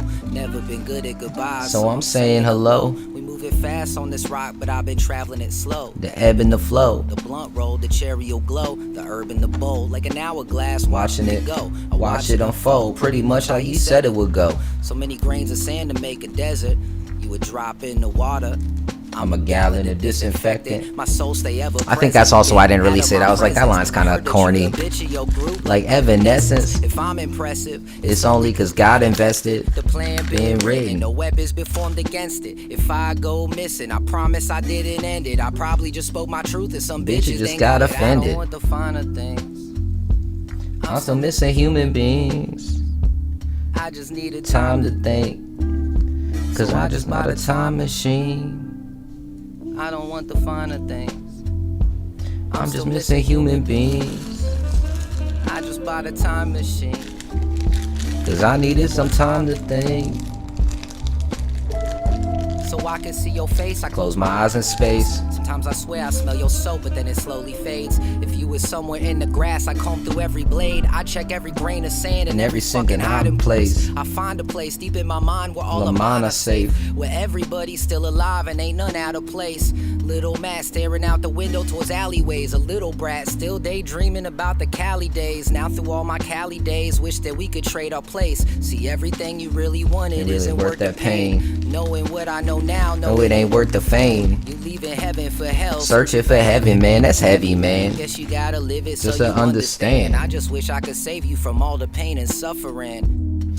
Yeah, I think that's also why I didn't drop it. Like this song is dope. I love it actually, but it also it's not. It's a little weak in the bars. I think.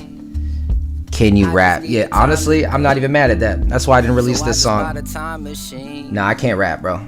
I don't want the fun. I can't do nothing. I'm still missing human beings. I just bought a time machine. Cause I needed more time to think. I don't want the finer things. I'm still missing human beings. I needed some time to think. So I just bought a time machine. Yeah, man. Looking back, that shit definitely needs a little bit better, I think, in the verses, and definitely some doubles in that hook. But that's what we're doing today, man. We're listening to songs that never drop. We're listening to not the best shit, and still better than what you could probably do on your best day. And I stand by that. Oh, this one, I'm proud of this one too. The hook, not so much. I think I got to work on the hook a little bit for this one, but this one's called Neverland. How's that sound on your end, man? It's pretty low on mine, but it's showing me that the levels look good on yours. But y'all let me know. I filled up the baggie. Blunt roll sleepy, but I'm happy. Got a lot of work to do to get what I've been lacking. What's happening? We in Neverland, everlasting. I'm asking, anybody else got an evil plan? Trying to walk the plank too young, forever Peter Pan. But if you truly know, I'm more like Rufio. Lost boy getting head in the studio, no capping. About to kill the hook, no captain. Try and soak a little bit of game like napkin. Tapping, come and get some money on the back end. She came back in, told me to release the Kraken. I made a back bend, almost to the point of crack. Oh shit, my bad. I thought you were clowning, homie. You know what, bro? We had a couple haters of this shit talking shit, and then I tried to block him. He opened up new, so I thought you were the same dude. But yeah, my bad, bro. I'd be like that sometimes, dog. Like someone will talk shit, and I'm just straight up in defensive mode. Like, man, what? Can I rap? Yeah, fuck you, man. I can't do shit. You know. Nah, I appreciate you tapping in, homie. Yeah, that's what I do. People impressed. It's been a long quest. People used to say I ain't shit. Now people obsessed. Hard tests. So now I gotta watch what I say. So many cliffs around. But I don't wanna lead them astray. But at the same time, fuck them in every single way. Like every single day, every single maid put food on my plate, but they be fake while I'm fucking great. Ask your hoe, best believe she know. Got it on her face, I ain't miss. Only if you kiss, you know how I taste, how that feel. Probably not too good, but for me, yeah, real shit. But you know, sometimes there's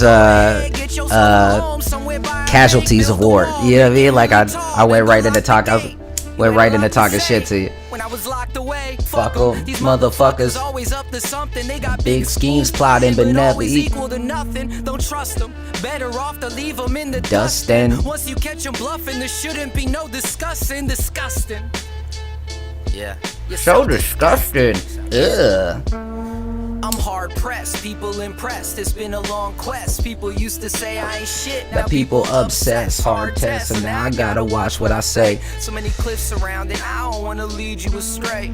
I'm hard pressed, people impressed. It's been a long test. Yeah, I like the hook, man, but this beat is so beautiful, dog. Like I love that saxophone that I feel like I could probably do a more melodic, especially because the verses are bar heavy. So I think I might come back, fix that hook up, maybe get Marker. Maybe even Raven to come in and sing some shit. I don't know. Oh, speaking of which, man, Raven's gonna pop in on one of the live streams. We haven't scheduled a date yet, but she's definitely coming. She hit me up, told me she's excited about it, so we'll figure all that shit out. I gotta clean up the fucking house and, you know, be in a better headspace. Like today, man, I'm just fucking lazy, smoking, vibing with y'all like normal, but y'all could tell, man, I'm not, you know. But anyway, none of that matters. Point is, she gonna come in. We'll probably, I don't know if we'll do like a live performance, but we'll probably sit down, chill, talk some shit. Maybe we'll write something. We'll showcase, because what I've released 2 songs from her now, or 3. I think I've released 2, but me and her have already done like 4, maybe even 5. One of them needs a little work, rest of them good to go. So yeah, so we'll probably showcase some of the songs we got coming out, and we'll showcase you know, whatever we got that we're gonna create, you know what I'm saying, all that shit. Appreciate that, homie. Yeah, man. I mean, that's definitely, I guess, the genre. You know, I grew up on that shit, Tribe, all that. I love them. So thank you, man. Thank you. I think probably more 90s, you know, maybe late 80s, like Cool G type of shit, because I'd like to think I don't sound like, hey, little kids, I got a story to tell you today. I fucked that up with that. You know, like, here's a little story about a boy named Matt. He was walking down the street with a skip, dabbity doop, dop, da doobity da bop, bop, boobity beep. Yeah, nah, I hope it ain't that 80s. But yeah, nah, I feel you, man. That's definitely the vibe. That's definitely the vibe.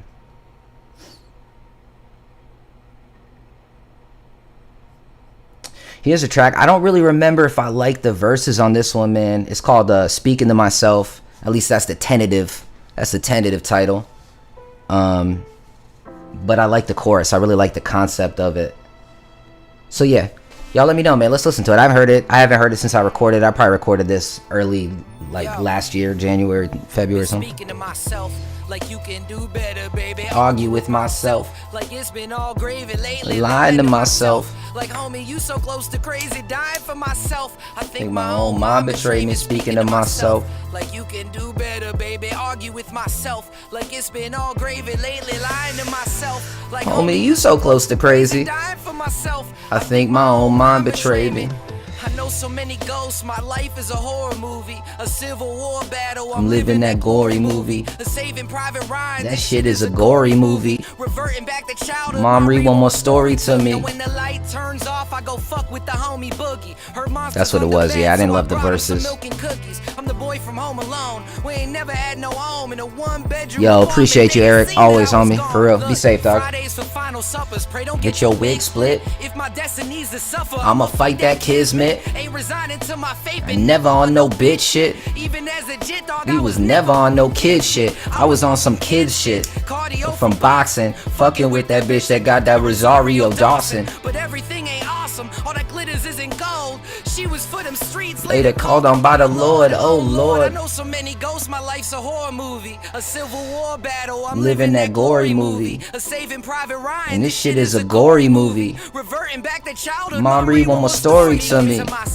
Like you could do better, baby. Argue with myself. Like it's been all gravy lately. Lying to myself. Like homie, you so close to crazy. Dying for myself. I think my own mind betrayed me, speaking to myself. Like you can do better, baby. Argue with myself. Like it's been all gravy lately. Lying to myself. Like homie, you so close to crazy. Dying for myself. I think my own mind betrayed me. When there's nothing to gain and nothing to lose, some will blast on their peers like they're Nicholas Cruz. When there's everything to gain, ain't restrained by the rules. Some will profit off their people, let more evil ensue. Rhythm and blues, I suffer but don't suffer no fools. Papa said don't follow yeah, nah, this shit's dope. Now I can't leave you any money, hope these gems will come through. I wish that I could be there though. When rent's almost due. Speak it to myself, like you could do better, baby. Argue with myself, like it's been all gravy lately. Lying to myself, like homie, you so close to crazy. Dying for myself. I think my own mind betrayed me, speaking to myself. Like you can do better, baby. Hey, what's up, Daniel? Chilling, man. Chilling, bro. You know, up and down, dog. Up and down, but we good right now. Everything's good now. Think my own mind. Yeah, I remember Mark came in at the end, blessed it with a little outro. Think my own mind. Think my own mind. Think my own mind betray me. Think my own mind. Think my own mind. Think my own mind betray me. Think my own mind. Think my own mind. Think my own mind betray me. Yeah, man. I honestly have no reason why that shit didn't already drop, but we're gonna have to get that mixed and mastered. Sound called nah, that wasn't it. Yeah. Yeah. Yeah. Hold on. I don't even know what the fuck the beat was called, so I don't know. Hold on. Let me back up. Yeah. I gotta put that shit in a needs to be released letter to myself. That's what it was. Or speaking to myself. Yeah, y'all fuck with that one, man. I think I'm gonna put that in the needs to be dropped folder. Yo. Been speaking to hey, myself, hell yeah, man. Like That's how you end the shift, dog. Like it's been all gravy lately, lying to myself. Like homie, you so close to crazy, dying for myself. I think my own mind betrayed me, speaking to myself. Like you can do better, baby. Argue with myself. Like it's been all gravy lately, lying to myself. Fuck yeah, appreciate them. Alright, let me throw that in there. Speaking to myself, where is it? I don't really think love songs. Oh no, that song is trash. Yeah. Oh hey, yeah. Speaking of Raven, this is one of the next songs that's dropping with me and her on it. The last one was On My Knees. The one before that was The Ledge. Little bap. She nasty with it, bro. Yeah. Look. Hey, DL double K, the motherfucking building. Appreciate you, homie. Make enough so I could put my feet up. Truly appreciate you. Kabbalah stronger than the Santeria. A senorita fell from the sky like Aaliyah. She was tired of her life, drove Off a cliff in a beater. He beat her and told her he was never gonna leave her. Believe her, I bust his head red till he reba. Discard that. Leave him in the trash. Where his heart at, as far back. I was put in the bars like a bar back. Smoke that. Beat me up, Scotty, Like I'm in Star Trek. No Oh cap. I'm over your head like a snow cap. No dap. I just saw you digging in your butt crack. No cash. I don't see the need To let you hold that. Hold back. I'ma put your motherfucking skull back. So that We ain't gotta wonder where your soul's at. My homie the other day was like, bro, I can't even listen to her, bro. She sound like a witch, bro. It'd be scaring me. She putting a spell on me. I was like, kinda, yeah, bro. I feel like in a kind of in a good way, it sounds like that, bro. That's dangerous music. Thinking about you. Always thinking about you in the back of a black car, thinking about you. 'Cause baby, you're a star. Looking for a re-up. Low on my Franklin, I need a Aretha. Call a little freak up to suck it out my urethra. A little Frida. Want me to paint it Mona Lisa. Had her leg Stupid. shaking, I thought that it had a seizure. A pleaser, though I know she evil like she freezer. I trust Melanie to be Melanie. I don't believe her. Oh well, I've been about my money like I'm Odell, oh hell, I'ma keep it pro like a coattail re-up. Make enough so I could put my feet up. Spelled by Kabbalah, stronger than the Santeria. A Life of leisure, more indica than sativa. Never seen nothing as loco as my Lorena. This one's being mixed and mastered as we speak. The next one that's dropping is that Trench Low Blues. So this will probably come out after that or after the, or like one or two after. So probably like towards the end of February, if not the beginning of March.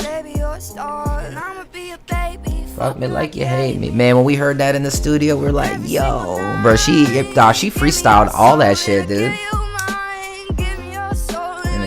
In fact, she freestyled through the whole fucking song, and every fucking line for like 90% of it was usable and fire.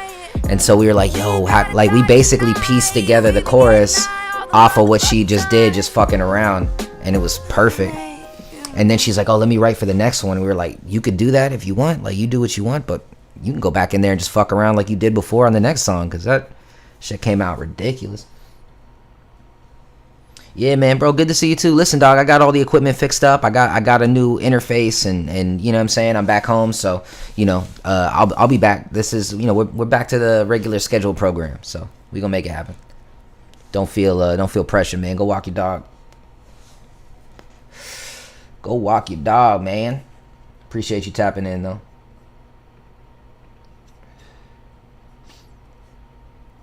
Give me your soul and I'll give you mine. We ain't gotta die tonight. Yeah, she killed that shit. Yeah. Which one was this? I can't stop. Yeah, I'm back, man. That whole gig ended up, I don't even want to get into it, bro, but I'm back. Yeah, Los Angeles. I can't stop the rain. Yeah, I do. Don't you? Yeah, man. This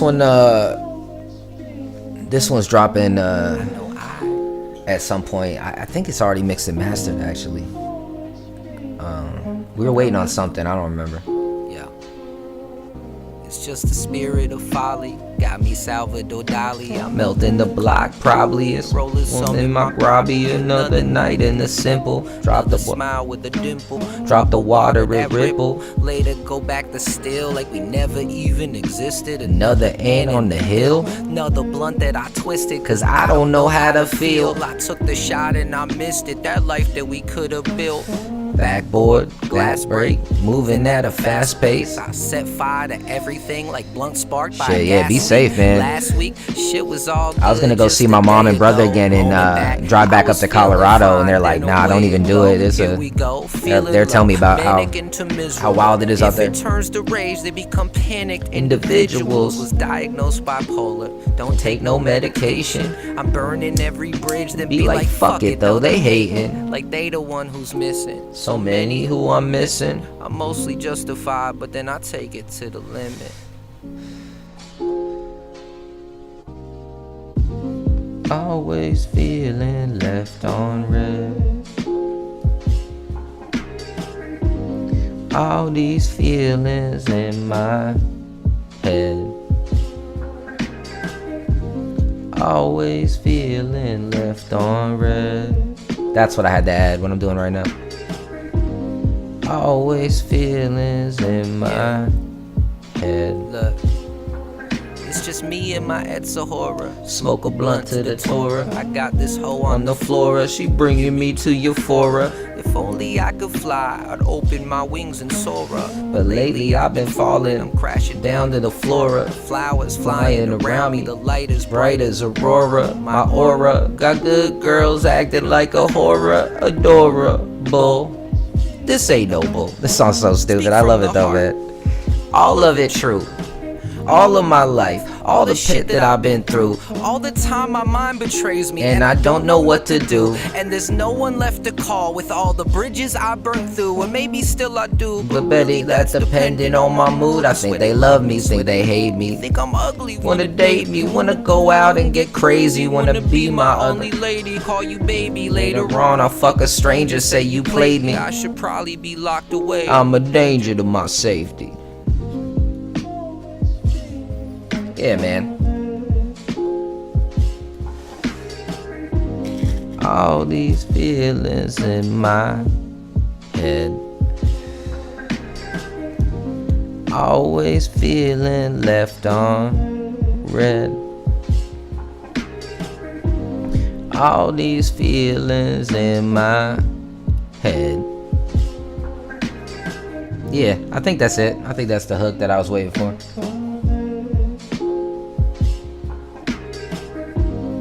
All these feelings in my head.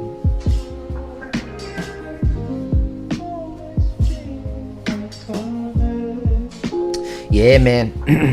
It's cold out here, bro. It's fucking cold as shit in LA. It was 40 degrees last night. I actually got myself a little, you know what I'm saying? I went out and saw a new friend last night, and I walked out of her crib at like 3 o'clock in the morning. My car was parked a few blocks away. It was kind of cold when I parked, but bruh, 3-4 in the morning, I was walking back just fucking shaking, dude. Shaking. But it was worth it. Alright.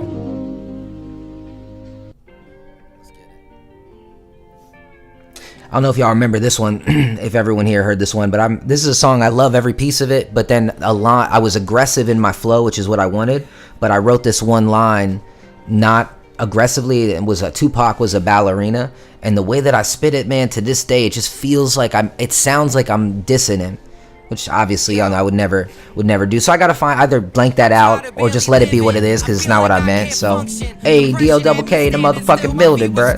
Thank you, man.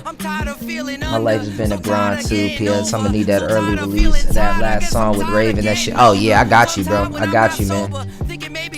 I got you, dog. All the support you gave, I got you. You know, I've been trying to do this thing. I've been slacking, bro. I've been same shit, bro. Just in a grind, dog. In a real fucking grind. But my goal is for everybody that's a member, I'm gonna release the video a week early. And then obviously I told y'all earlier, I'm gonna start releasing the videos a week later. But for y'all will get it a week early. I just haven't finished it yet. I don't even really want to get into it, man, but nah, that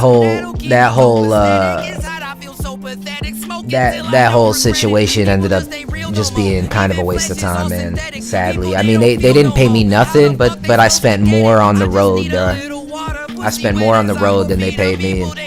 And you know. Tupac was a ballerina, so this may be your last. What happened was is she was overworking us, bro, and like basically forcing us to drive longer hours than you're supposed to, and I was falling asleep, and I was getting mad as shit. And then I called her to be like, hey, I want to get some sleep, and she said, oh, no, you got to keep pushing. I'm like, bitch, nah, my life's more important. And then she's like, well, the other driver just killed someone. And I'm like, bitch, you killed someone. And then that was it. I dropped off the van. I was done with it. And then she ain't paying me right because her feelings were hurt. Yo, what's up, big guy? Yo, what up, bro? You here? I'm still on the freeway, I feel like this ain't living. Don't wanna go Hold on. I can't hear you. Let me pause this shit real quick. In Florida, I was flipping. hold on. Yeah, let me get y'all speaker. What's good? Yeah. Oh, yeah. 2-6.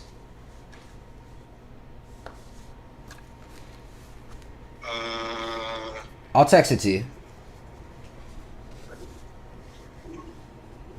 Alright, text it to me right now. Yeah, alright.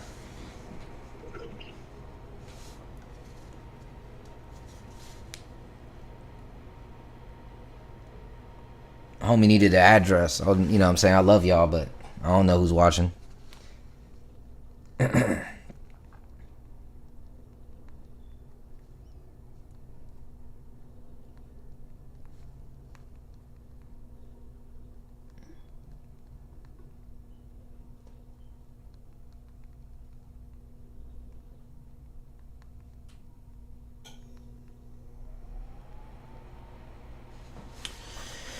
Yeah, man. What's up? What I miss? Hey, the main anon in this motherfucker, bro. Welcome, homie. Welcome to the show. Oh, well, that now man, close your eyes, bro. Freaking me out. What you doing, dog? Why you looking at me, bro? All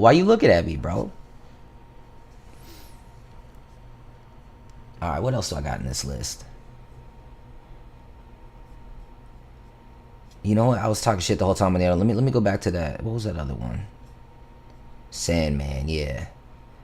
Like I said, bro, I don't like how that Pac line came out. It sounded like an insult. But other than that, I love this fucking song. Proud of this motherfucking song. And definitely want to drop it one day, sooner than later. How's that sound to y'all? Y'all hear that shit? Yeah. It sounds crazy low in my fucking headphones for some reason. I'm tired of barely living. I feel like I can't function. Depression had me standing still. My feet was stuck in something. I'm tired of feeling under. So tired of getting over. So tired of feeling tired. I guess I'm tired of getting older. Tongue tied when I'm not sober. Thinking maybe she could save me.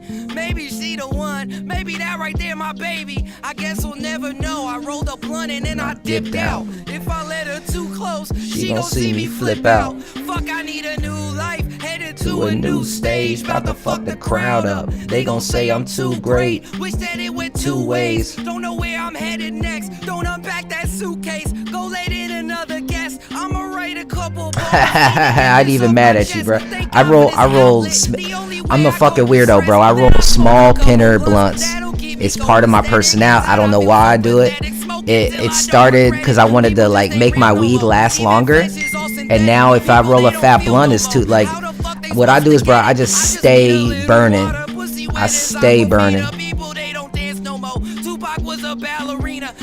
So like I'll smoke the equivalent of a normal man's blunt after smoking 10 blunts. Yeah, send me some blood, buddy, bro. Back home.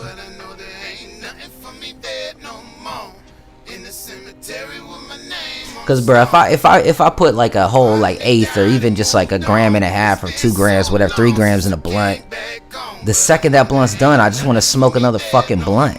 It's nah, dog. I'm a weirdo, bro. I be rolling too. Most people can't even smoke this shit. I think that also is why too, cause I'm always be hanging with homie. I'd go to pass it like, nah, we don't want to smoke that shit. And where my blunts at? So I be rolling them grabbas, bro. So like, I don't know. Maybe like subconsciously, I'm trying to fucking kill myself. I hope not. but that's what it is. It's like my cigarette though, cause I stay smoking. But this one's a little skinnier than most. This is a little skinnier than most. It was dark, I couldn't really see.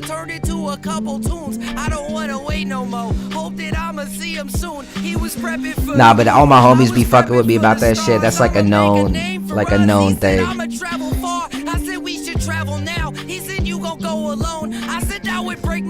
He said turn that shit to stone. Make it till you find your home, then let it get soft in time. Keep me as a good thought, hope that I stay on your mind. You ain't never left it since. Hold you in such reverence. Wish that you would visit more. I don't know what your presence is. Used to feel your presence here. That felt like a present here. When I felt your essence here, I felt that my best in here. I released my stress, hoping that it blesses. I don't trust no man to smoke that little blunt. Somehow get turned into a blessing here. I'ma write your name on walls till Everybody says it here. Till everybody says it clear. Till everybody Hey, how loud is the song compared to my voice? Just for reference, I'm trying to even the levels out. Part of me died and moved on. It's been so long since I came back home, but I know there ain't Nothing of me there no more. In the cemetery with my name on the stone. Part of me died and moved on. Man, Mark killed that shit too, bro. About half. Alright.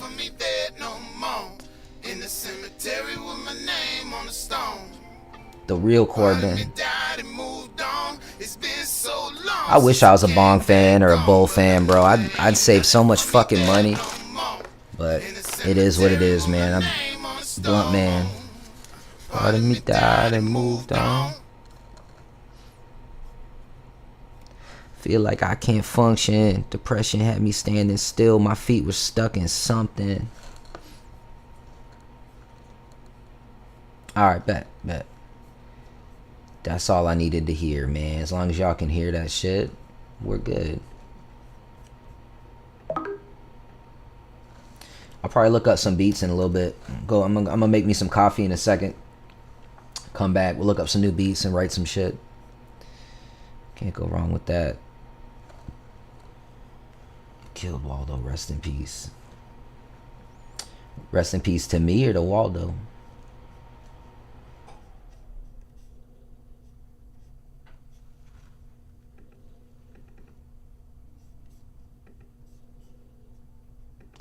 Bro, I need to get better at fucking organizing shit.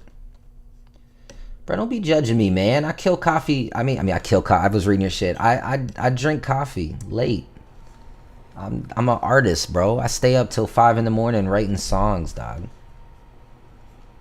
I'm addicted to coffee. You know what's crazy, bro? That road trip, I drank probably more coffee in my motherfucking life, bro. Morning, I mean, just to keep myself driving, just stay drinking that shit. And I got back to the crib after a month of being on the road, and then I get back to the crib, and like a couple days into me being at the crib, I got the worst fucking headache, dude. And I'm drinking extra liquids. I took some fucking Tylenol and shit. I'm like, yo, what the fuck is going on, man? Like, this is ridiculous. And the headache would not go away. And I was just fucking with you, homie. Don't get defensive. And and I was like, the headache won't go away. And then I'm like, yo, I think I'm having like a motherfucking coffee withdrawal, bro. Like a legitimate withdrawal of coffee. So I went and made some coffee. One sip. This is insanity. One fucking sip. Headache just melted away, bro. And I was like, oh shit, I'm a fiend. I'm like how a crackhead is for coffee. Except I don't, or like a heroin addict. Like I got actual withdrawals, which is concerning. I should probably look into that. Oh yeah, right. That would have been dope, man. Now I ain't got it. Unfortunately, I do not have it like that, bruh. I was driving in a work van, but you know we're on the way, bro. We're on the way. It's gonna be there. Yeah, bro. Coffee crackhead, dog. So I start itching, bro. It's like somebody put some fentanyl on my fucking coffee. And now I can't get over it. I need it. What fucking song is this? Oh, no, I don't like that shit. I know that one. Yeah. I can't stop the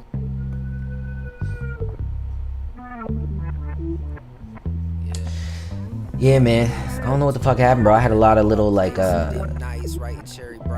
shit that was organized for these streams, and I don't know what the fuck any of that shit is. Damn, nah, I've been on this shit. You goddamn right. Dark days between the boulder and the hard place. I don't think I dropped this one. No, I didn't drop this one. I don't remember simple times. Life left me traumatized. Best friend. Okay. Anyway, yeah, I'm gonna let y'all listen to this, man. I'm gonna run and make some coffee. I'll be right back. This one is called Yeah.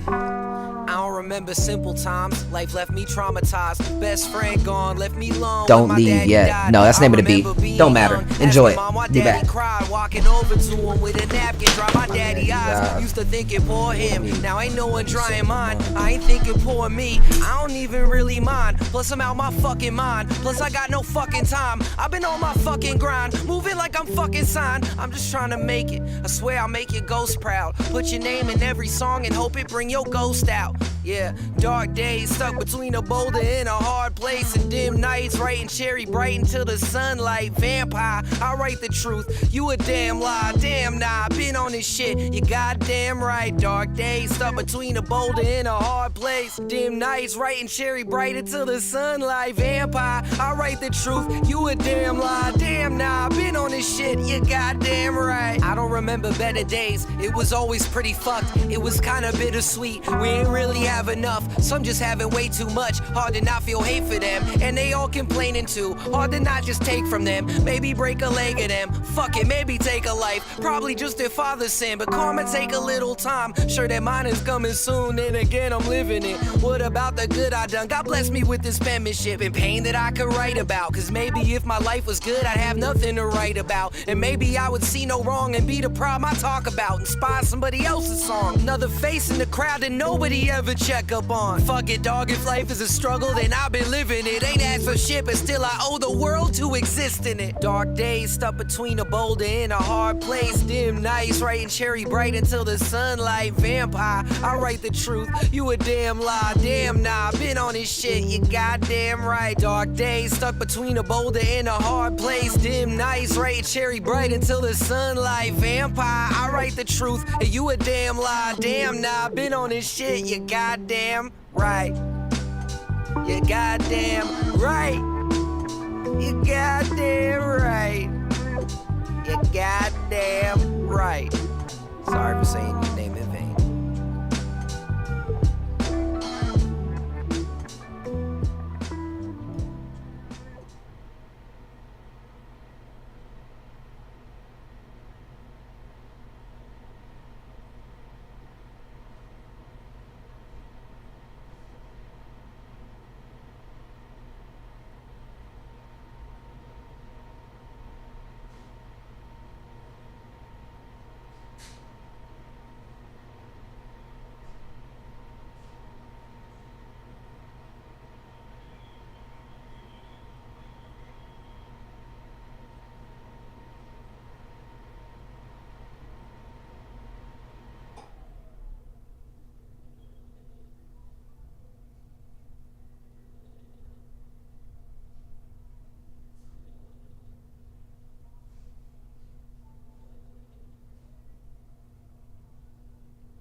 Yo, throw the lights on so I can roll a blunt in this bitch.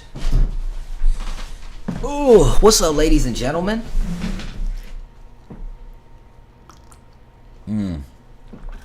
Oh yeah, I'm out of coffee cups, so hopefully I didn't give myself cancer by making coffee directly into some plastic. But you know what I'm saying? There's plastic in the air, bro. LA was on fire, bro. We're breathing in asbestos all fucking week. You know what I mean? What chances do I have on living the longest life anyway.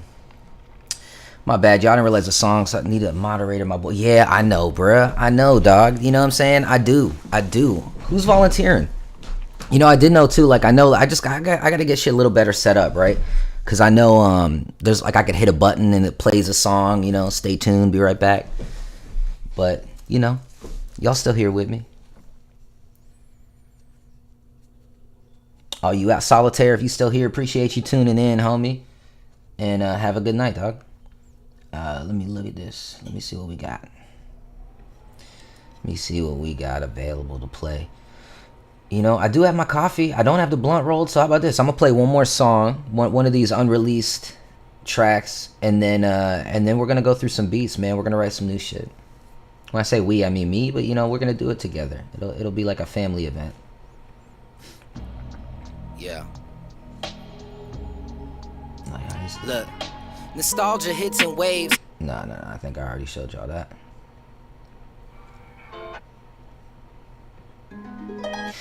Oh man, so here's a song, bro, where I fucking love the hook. Like, I feel like this is almost like a hit. Like, this is my shit. But I hate the motherfucking I hate my verses in it. So I just gotta redo the verses. But you guys might be like, nah, bro, verses are fire. So anyway, let me know. Keep it 100. Yeah. And you know, never lie to me. Cause you know, it's 90% of the time it's good. It's like I know I'm the best. Ain't no deal, still money low. Going through the motions like a windmill. Stomach rumbling, I've been eating air. That's a windmill. I've been running, going Nowhere like a spin wheel. Like, I like to see the hooks. It's dope. It's clever. You know what I mean? Still money low, going through the motions like a windmill. Stomach rumbling, I've been eating air. That's a windmill. I've been eating air. That's a windmill. Come on, man. See right there. In a new city on the road, I ain't got a house. Gotta bounce every now and then. Do you got a friend? Some real shit, homie. That's some real shit. Amen. I mean, sometimes I do overjudge my own shit. Every artist does, but you're right, because you know when you know. You know, the songs that come out like perfect, you walk out and you're like, yeah, that shit came out right. You know. Nah,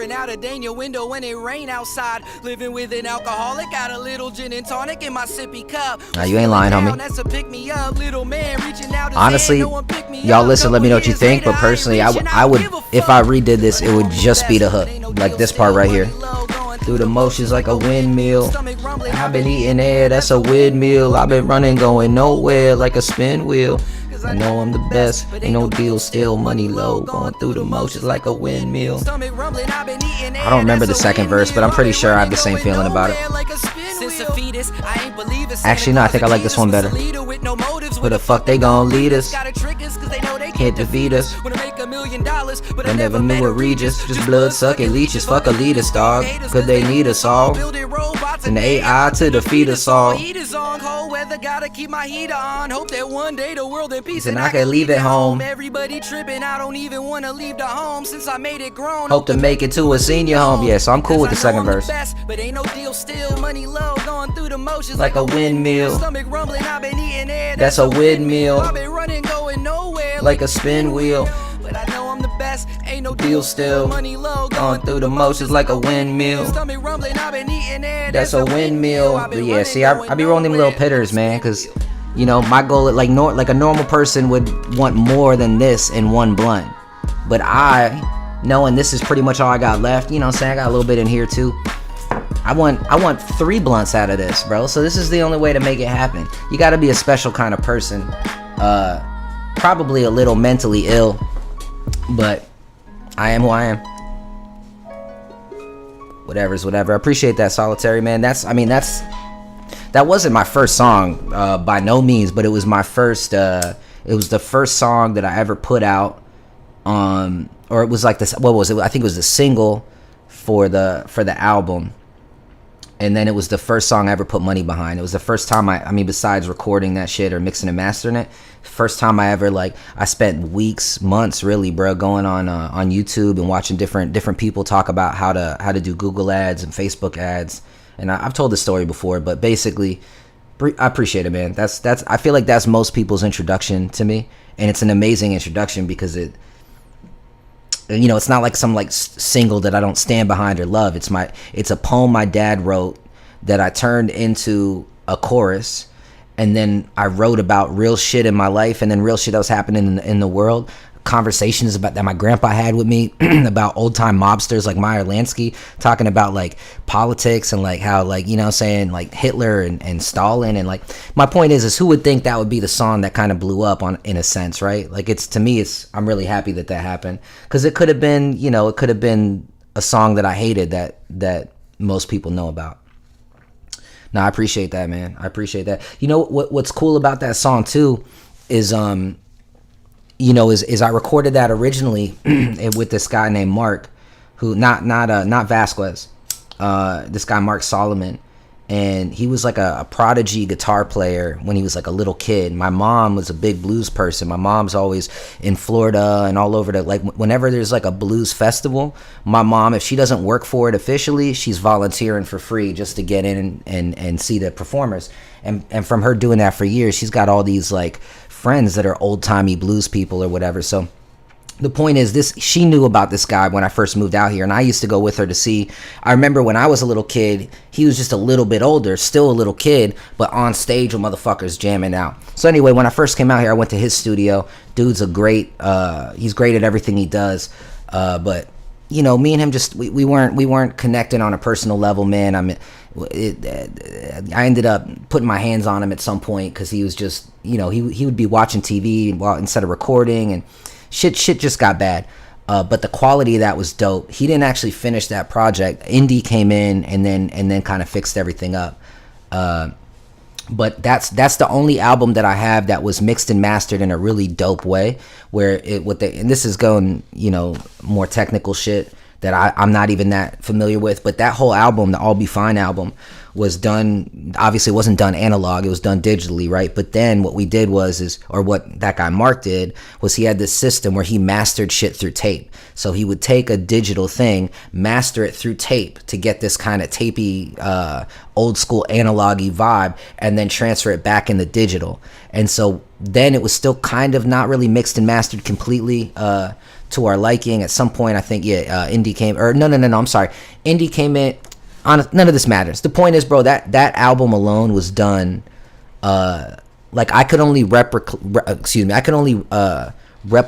the quality, the mixing and mastering quality of that album, if I put a lot more money into the music right now, because I don't even know anybody that has that tape thing. So yeah, I got a lot of love for that album, man. It's the first one. It's the first, Whatever's Whatever, man, is the first song that made me feel like, oh shit, I can actually do this and not make dumb shit, right? Like I can make a song talking about a fascist from the fucking 40s and then randomly talk about it, the HBO TV show. You know what I'm saying? Just shit that I'm interested in, which is weird shit, and people will fuck with it. Anyway, I don't mean to rant, dog. The point is, I love you for loving that song, and I love that song too, bro. I still listen to that shit too, man.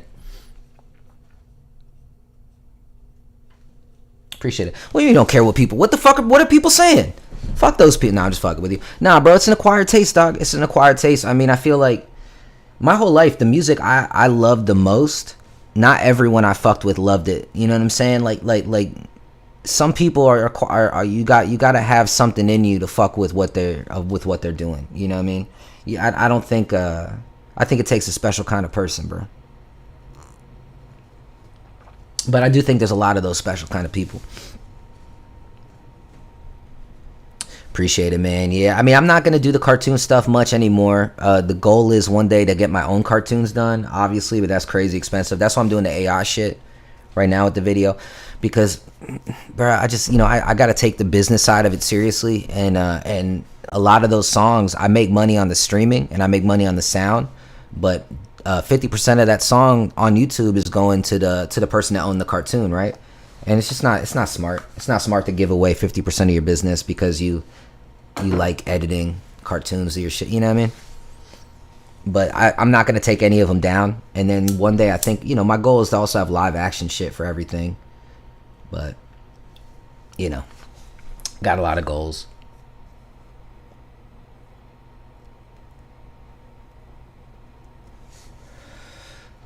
Yeah, for sure, man. That's what it is.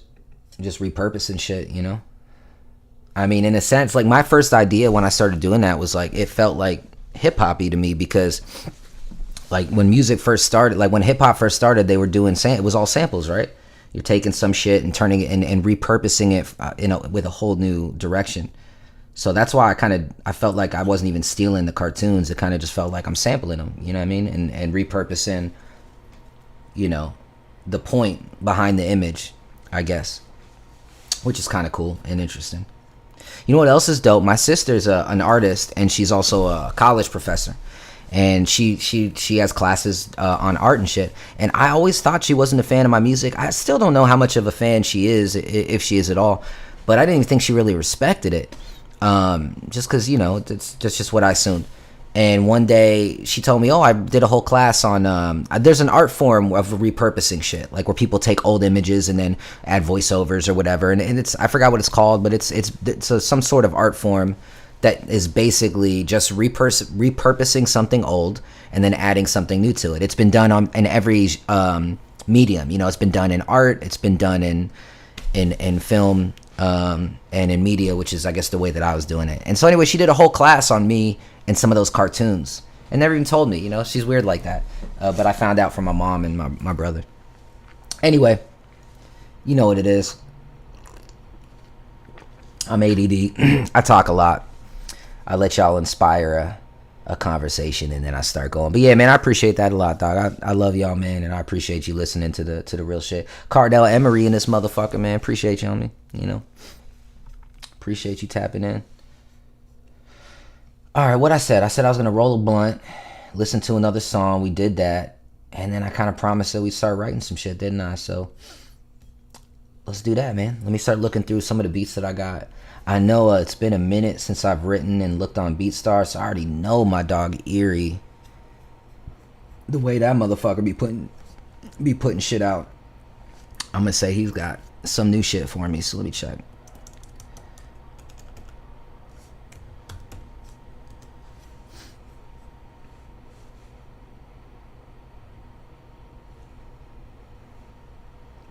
I meant whatever is whatever. That's the one that I was talking about. But I think I was responding to Solitaire on that, so I'm not sure. Let me see what you're talking about, Dirty. What cartoon was it? So for whatever is whatever, I used I always forget the name of that shit. It's so just look up Ralph Bakshi if you guys want to watch that. He was a counterculture poet, artist kind of person in the, I think it was like 67. He's still alive. He's still alive. And he also, if you guys are my age, if you remember Cartoon on Cartoon Network, he did a lot of those cartoons also. But back in the day, he did adult cartoons, not adult like porn. I mean, they had titties and shit for sure, but it was like, it was like the first. I forgot what it's called, but it's like it started like there wouldn't be Simpsons if there wasn't for him or whatever, and a lot of his movies are really good. One of my favorite movies of his is this movie called American Pop, and I used American Pop for I'll Be Fine, and then the one that I used for whatever is whatever was a mix of one I think called like Hey Good Looking, and I used a few things. I used some Felix the Cat or Fritz the Cat, and but just look up Ralph Bakshi.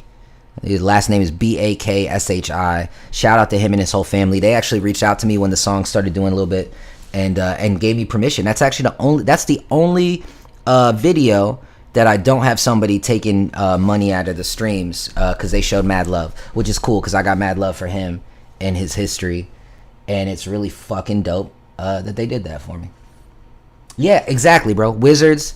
If you guys are Lord of the Rings fans, I feel like an idiot because honestly I've never saw the whole Wizards. I've seen like pieces of it. Or I'm sorry, yeah, Wizard. If you're Lord of the Rings fans, he did the original Lord of the Rings animation, the animated movie. I think it's like in the 80s or 70s or something.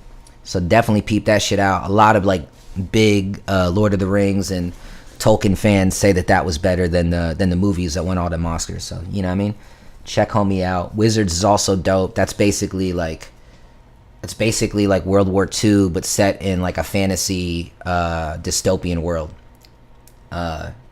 He's dope, man. He's fucking dope. So yeah, that's what. But that first cartoon was a mix of a bunch of his shit, and I'll Be Fine is I think just a small piece of the movie American Pop, which is a great fucking movie.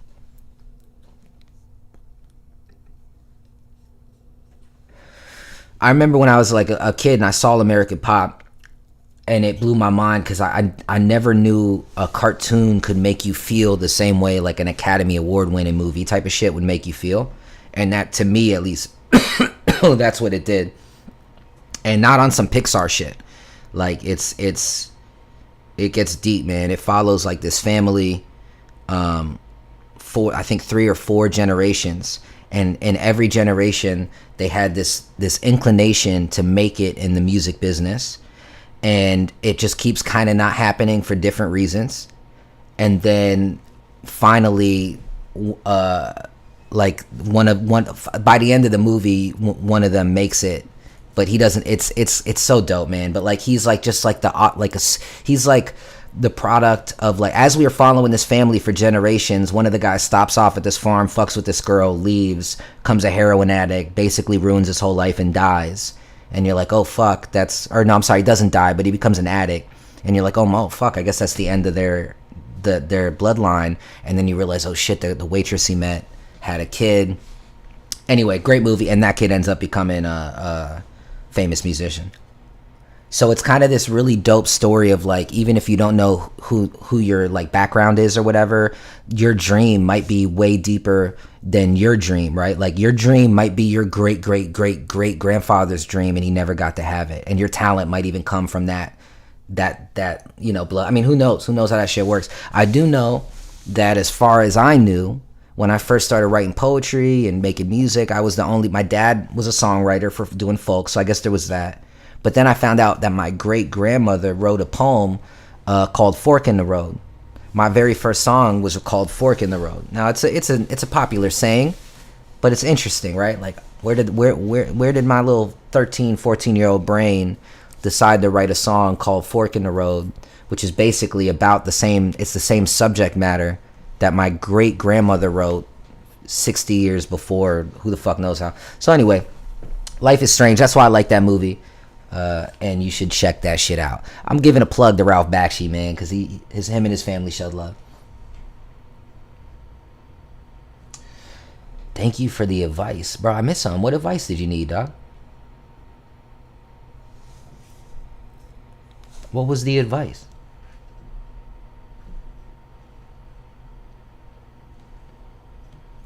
But yeah, man, be easy, man. Love you, dog. Appreciate you tapping in. Let me jump into these beats, man. See what people have been sending me.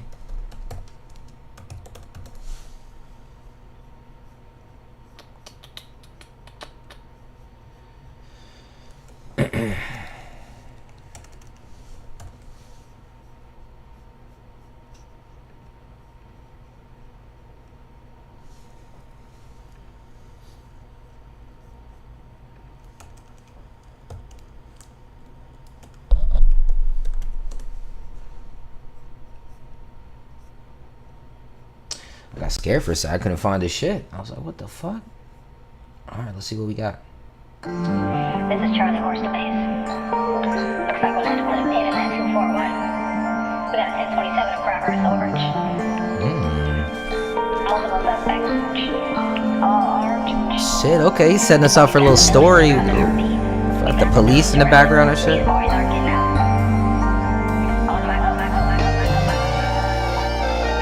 And the guitar. Come on, bruh.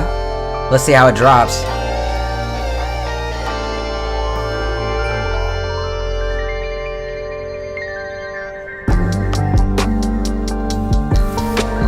Bruh, I love this motherfucker, bro. This dude is so nasty with it. Damn, I've been peeking this whole time, huh? Let me see here. Yo.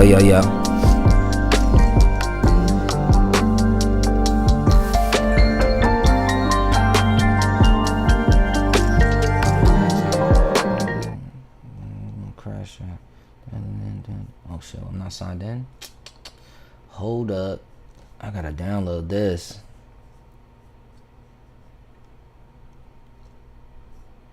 Yeah, man, shout out to Eerie Skies for always just making great shit, man.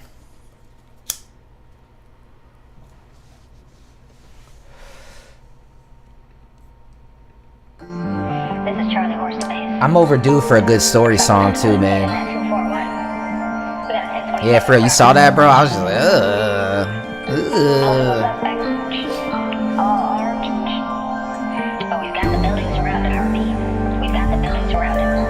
Shit ain't even hitting, man. That's the downside of these little fucking pinners too, bro. Sometimes they do not be hitting. Bro, what the fuck? This is dope.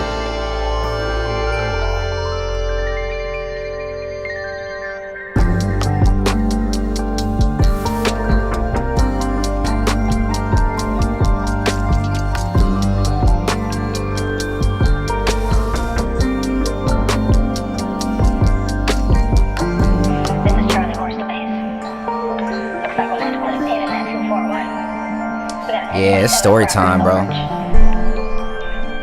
Multiple suspects. All armed. But we've got the building surrounded, RP. We've got the building surrounded. These boys aren't getting out. Oh my, oh my, oh my, oh my, oh my.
Oh shit, my bad, homie. Hey, Solitary, I just saw that.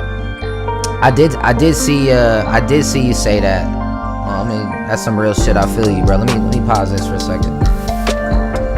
I'm mid in this, but yeah, we ain't gonna have all that. We ain't gonna have all that. Hold on, let me pause this motherfucker. So, oh, I can actually control the volume from here. That's dope. All right, cool. All right, so yeah, my bad, dog. So when you saw that, I thought you were having a conversation with someone else. You might be playing a video game or something, dog. I thought you were talking about like literally hard difficulty mode. So first of all, man, I feel you, and I often live in that place. So I don't know what advice I can give you other than the best line for that shit is like a permanent solution is not the solution to a temporary problem, right? Like dying is permanent, and there's a lot of shit we like, bro, even if it's as simple as like our favorite food, you know, and there's shit that we've never experienced that we will love that we don't even know we love yet, like a sunset in another country that one day we'll get to. And all this shit, when shit really starts, you gotta just you gotta like pull yourself, like what I do anyway, bro. When I'm really like, oh fuck, I might do something stupid, like I'm bad, I'm not good, you know, you just gotta pull yourself out of the situation as far back as possible and been like, honestly, like real shit, family, there's ways to do so many crazy shit in this world. If life is that bad, pack your bags, leave every single thing you got, and just find a way to Jamaica, bro. Find a way to fucking Canada. Find a way to just go somewhere you never been, bro. No money, just figure it out. Because that would be that challenge, as impossible as it is, would be way fucking better than not being here anymore. You get what I'm saying? So, and then, you know, just that's really it, dog. Like you gotta have your own back, bro. You gotta have your own back. And if there's shit you don't like right now, life, like, fam, you can change all that. It ain't easy, you know, and there's different ways of going about doing that. But that suicidal shit, you gotta get that shit out your fucking mind, bro. Like, you just gotta accept that, like, it's a thought that happens. Never act on that fucking shit.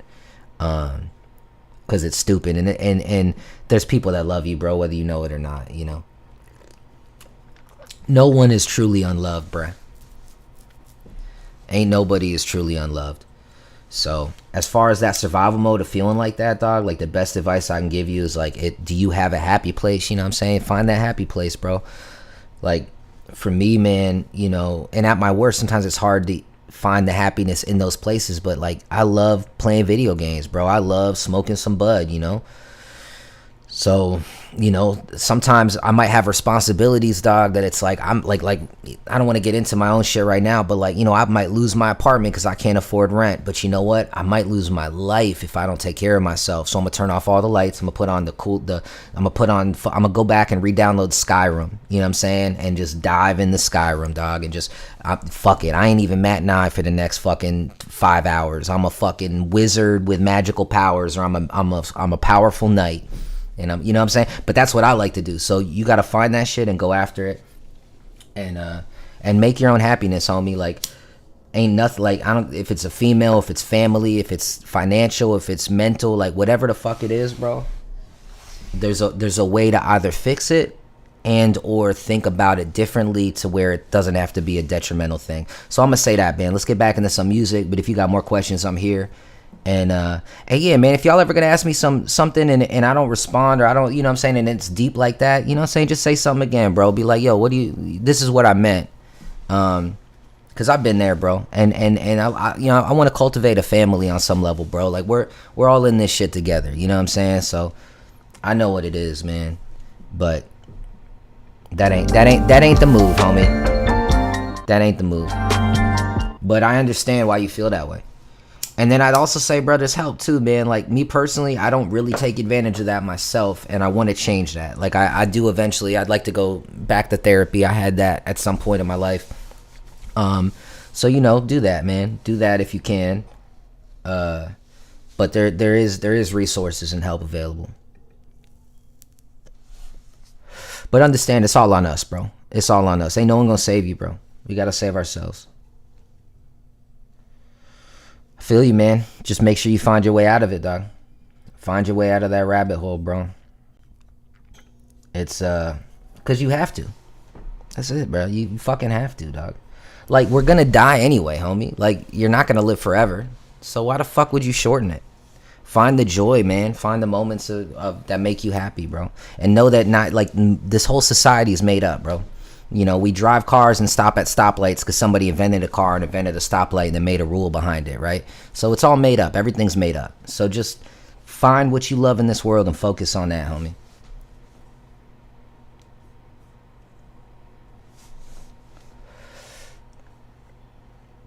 Sean Kingston came up. I don't know what you're saying about that, but I'll tell you a funny story, man. Sean Kingston bought a mansion in Florida, and I knew this dude named Charles Reed, who kind of a weird pop star-y R&B kind of dude. But anyway, he invited me to be a writer at Sean Kingston's house, and I sat in on about 3 or 4 sessions. This dude had like 12, 13 people all writing, everyone fighting to get a word in. Not a very conducive for a good creative environment. But anyway, I wrote some shit. He definitely used it. Definitely didn't get no credit. Definitely didn't make no money. This is back, like, I was still in high school, bro. This is like 07. So yeah, fuck Sean Kingston. Anyway, you know, I think he wanted to rap too. I think he was upset, I think, with everything that was going on with his situation back then, because I think he was a rapper, And then he made that, I think he made the Beautiful Girl song and showed it to one of his people, and they were like, oh no, this is what you do now. If I don't know if I'm even right on that, but that's the story I remember. But yeah, fuck Sean Kingston. We were on some real deep shit. Solitaire, man, I feel you, man. No worries, bro. My pleasure, dog. Like, you know, we in this together, man. We in this shit together, bro. We all breathe the same air. We're in the same world. It's a cold, dark fucking place, man, but there's good in it, bro. There's good in it, man. My dad used to say, and this is advice that I think he probably saved my life by saying shit like this, but he once told me, you know, at all times, every time, there is a million, like if you look at the whole world and all of the complicated situations that are in it, there's a million bad things happening. There's more than a million people, so there's millions, there's billions of horrible, disgusting, fucked up things happening. And at the exact same time, there's the same number of really beautiful, amazing, wonderful things happening. And at the same time that there's a mom that, you know, does something like kills her children or something, there's a mother who's doing everything she can to provide for her children. So my point is, dog, it's what are we going to focus on, right? And that's a big part of it, you know, because what we put into our minds, what we focus on, what we think about becomes our entire reality, dog. And it sounds corny because shit like that said all the time, but it's a fucking fact. Like on some deep like on some, you know, quantum physical shit. I'm not a scientist, so don't hold me to any of this shit. But on the quantum physics level, like, you know, the world reacts to you looking at it, bruh. So just know that, man. Know that life is a lot more magical than we forget how magical it can be. And it sounds maybe corny, bro, but it's some real shit. We forget how absolutely magical life is, and we get stuck into this make-believe society that we're all like me personally, a lot of times I'm like, fuck, I feel like a failure. How am I a failure if I do what I love? Fuck money. Money's a made-up thing. I create something that I love, and then it affects people that and it helps them on some level, or just, you know, makes a moment more enjoyable. So how am I a failure, right? So it's really about what am I going to focus on? Am I going to focus on how much money I have? Well, then, yeah, okay. If I focus on that, then I guess technically, I'm not even technically, I'm a motherfucking failure, bro. I ain't got shit. So, you know, what are you going to focus on, bro? And if your focus is based on other people's focuses, then you've been tricked. You've been lied to. So it's time for you to start taking control of your own life and realize, like, nothing matters but how you feel about yourself and the world around you, and you can make all that shit happen. And don't give nobody your power, dog. Like, if this is something that if this is just a life thing and you got to, you know, get through it, you'll be fine. If it's a friend, if it's a betrayal or someone else hurts you, like, bruh, I know it sucks to be hurt, it sucks to be played the fool, it happens to all of us, but fuck, nobody else matters, bro. Create your reality, go after whatever the fuck you want, and your people will find you, man. You know, if I stayed in contact with only the people that I grew up with, I don't mean my friends, that out of all the people I grew up with, there's people you pick that come with you on that road to life. But if my only people around me from back home were the only people that I ever knew, I probably would have put a bullet in my head already. Because out of the 3-4 wonderful people that I know, there's a bunch of others that want your downfall, that want this, that want that. So the point is I've on some level, you know, you create your own family, your own world, your own shit. And a lot of that, bro, maybe you need to leave home. You know, maybe you need to make a change. Or maybe you just need to smoke a blunt and do a breathing exercise. Anyway, point is, bro, I'm here, man. I'm here. There's resources. And we gonna get through that shit together. I'm sorry. I monologue sometimes, bro, but I definitely get where you're coming from, man. But if it was easy all the time, there'd be no such thing as good, bro. If there was no, and that's just what it is. If there's no bad, there'd be no good. If there was no rain, there'd be no sun. We wouldn't know the difference. If there was no dark, there'd be no light. Darkness is the absence of light, and light is the elimination of dark. One cannot exist without the other, or else you wouldn't know the fucking difference, bro. So, you know what I mean?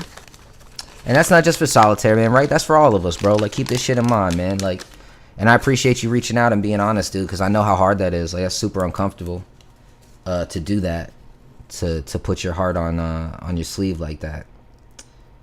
But that's what we're here for, bro.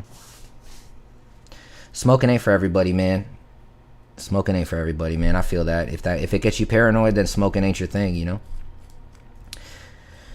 I know a lot of people too that smoked their whole lives and then suddenly they just started getting paranoid, like something switched. Actually, I got this girl that I mess around with who's on some type of medication, and I think it was a depression medication, and now she can't smoke weed because the depression medication did something to her dopamine levels or something. I don't know. So, you know, don't. Like when I said I'll smoke a blunt and watch Skyrim, that's me explaining that, like, that's my happy place. You know what I'm saying? That's my shit. But you got your shit, and if you don't know what your shit is yet, then you know what? How exciting, family! There's a whole world out there. You got time to find it, right? So, stay strong, man. Stay strong, bruh. Fuck the bullshit. One thing I think about too, man, if the world really is that like, if you ever like, man, this world, you know, everything's shitty, the world sucks, like I don't even want to be here. Well, if that's true, if the world really is shitty and it really sucks, then why give it any power? You know? If that girl's ugly as shit, smells bad, is stupid, and then tells you she doesn't want to go on a date with you, bitch, I didn't want to go on a date with you anyway. So what are you gonna let her hurt your feelings if she calls you ugly? You know what I'm trying to say, bro? Anyway, I think I forgot what I was trying to say. So let's get back into the music, man. Let me write this shit.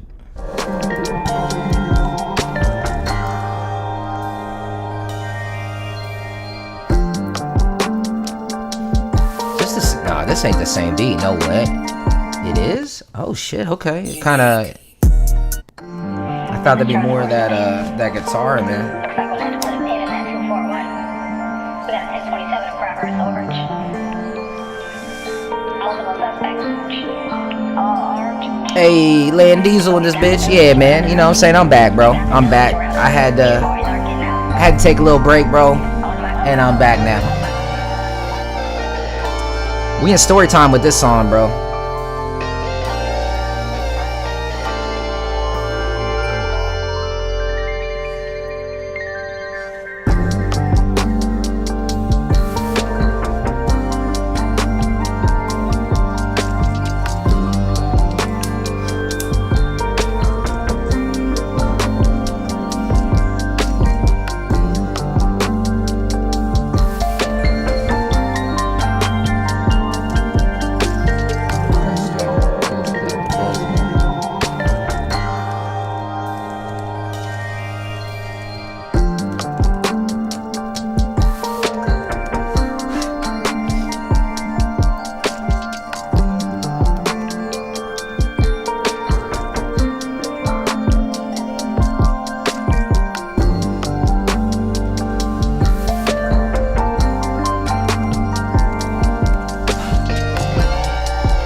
Got the best, it's too late to pull the mask out. The cat's out, the bag, the cash out. I don't like the cat's out.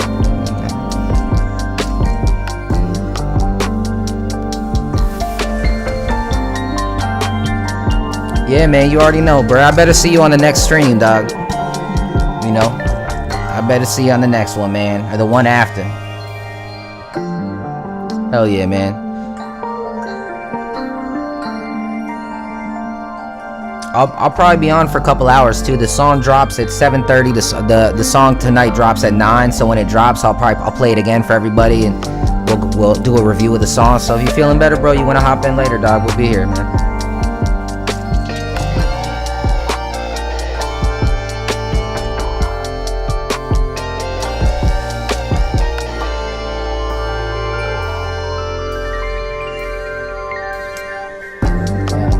Got the best, it's too late to pull the mask out, the cat's out.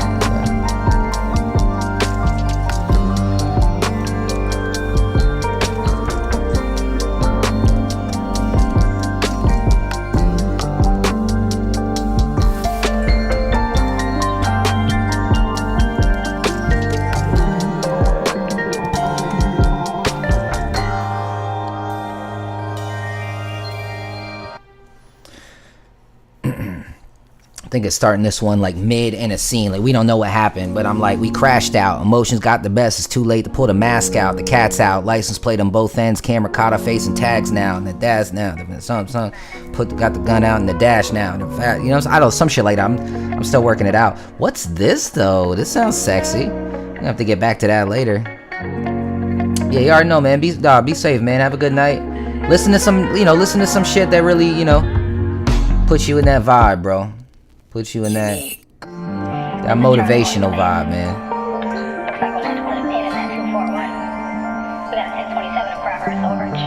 Listen to that Mad Nah, you know, it's not just fucking.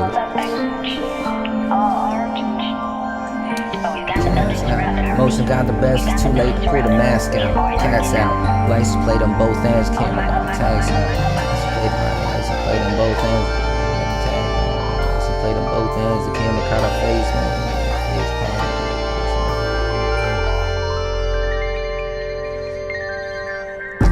Face palm making the tags now.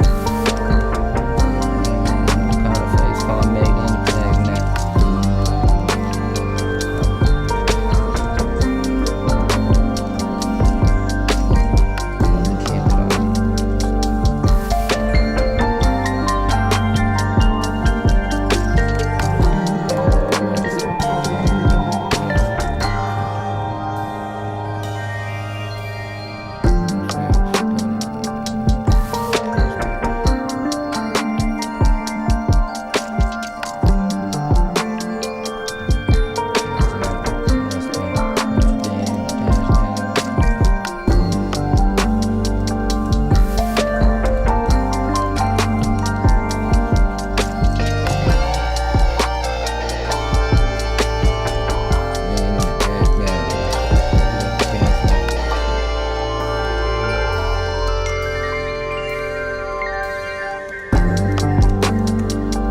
This is flowing, man. We crashed out. Emotion got the best. It's too late to pull the mask out. The cat's out. A license plate on both ends. The camera caught our face. Car making. License plate on both ends. The camera caught our face. Car making tags now. We assed out. The contraband in the dash now. With a quarter tank of the gas. Never mind, it didn't flow. I'm like, yo, that shit's flowing. Nope. No, it's not. Why this shit fucking up? Yo. Yo. Yo. 1 2 1 2. Mic check. There we go. Alright, gotta work out. There's pieces. Crashed out. Best something, pull the mask out. Cast out. License plate on both ends. Camera caught our face and tags now. We assed out. Contraband in the dash now. Got a quarter tank of gas now. Yeah. Got the gas now.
Charlie Horse to base.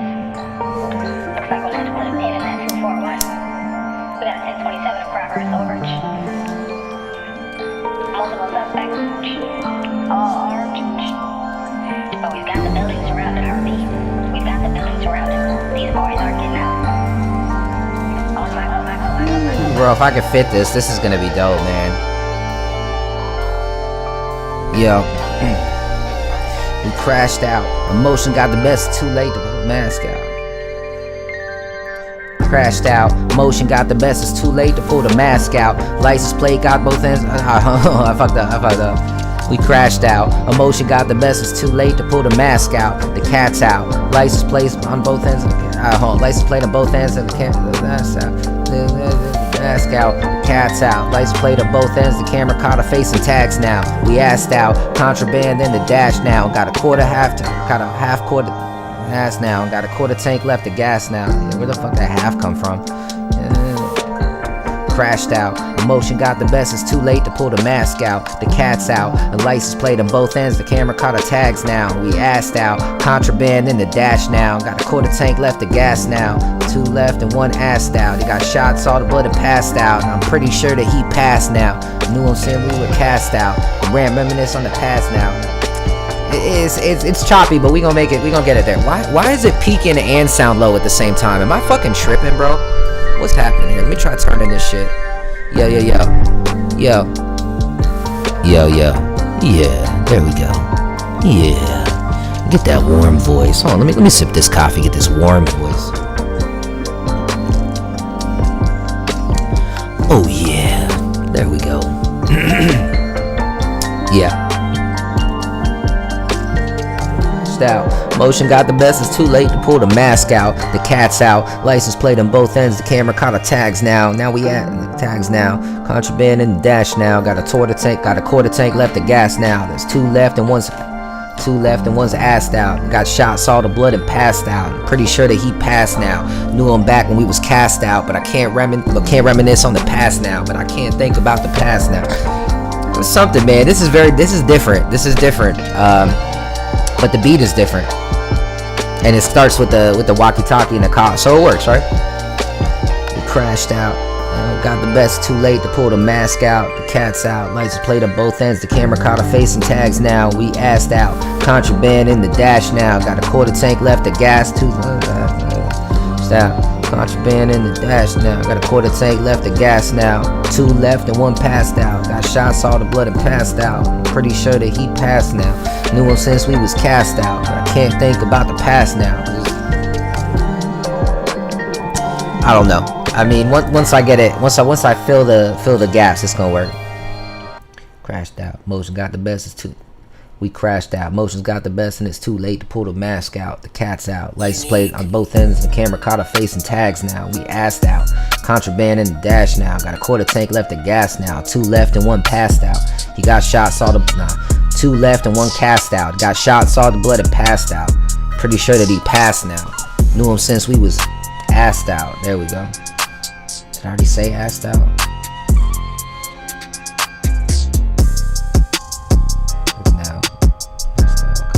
I already said we assed out.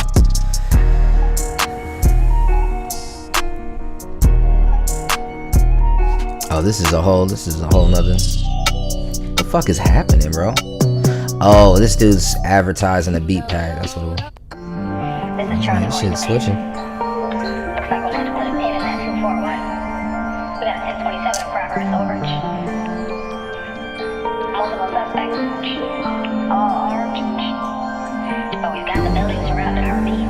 We've got the building surrounded. These boys aren't getting out.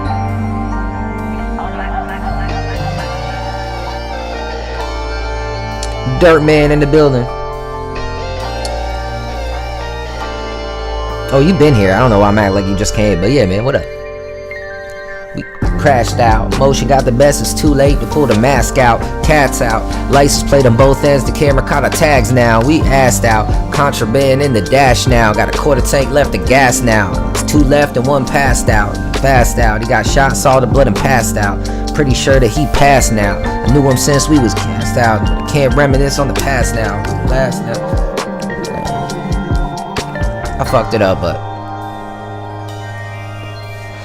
crashed out. Motion got the best. It's too late to pull the mask out. The cat's out. Lights played on both ends. The camera caught our face and tag. Let me just get that part in. Camera caught our face and tags now. Cause I wrote camera caught our face, car make, and the tags now, but I can't fit all that. Camera caught our face. Camera got a car make and the tag. The cat's out. Lights played on both ends. The camera caught our tags. License plate on both ends. The camera caught our face and camera caught our face and the tags now. tags now. We assed out, contraband and assed out. Gassed out, contraband in the dash now. Got a quarter tank left of gas now. 2 left and 1 passed out. They got shots, 2 left and 1. 2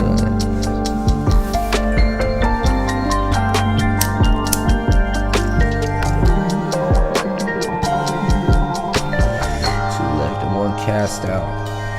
Got shot, saw the blood and passed out. I'm pretty sure that he passed now. Knew him since we was.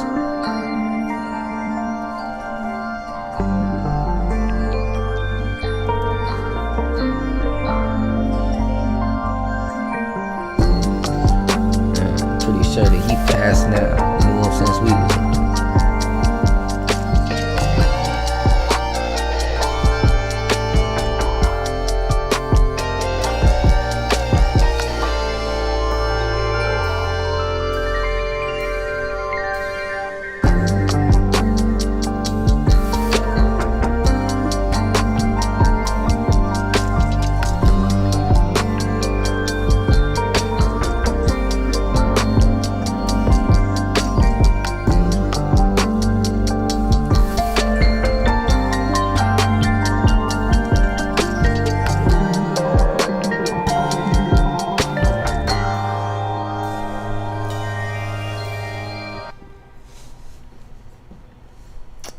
Yeah, man, this is definitely different. I don't know where I'm gonna take the story, but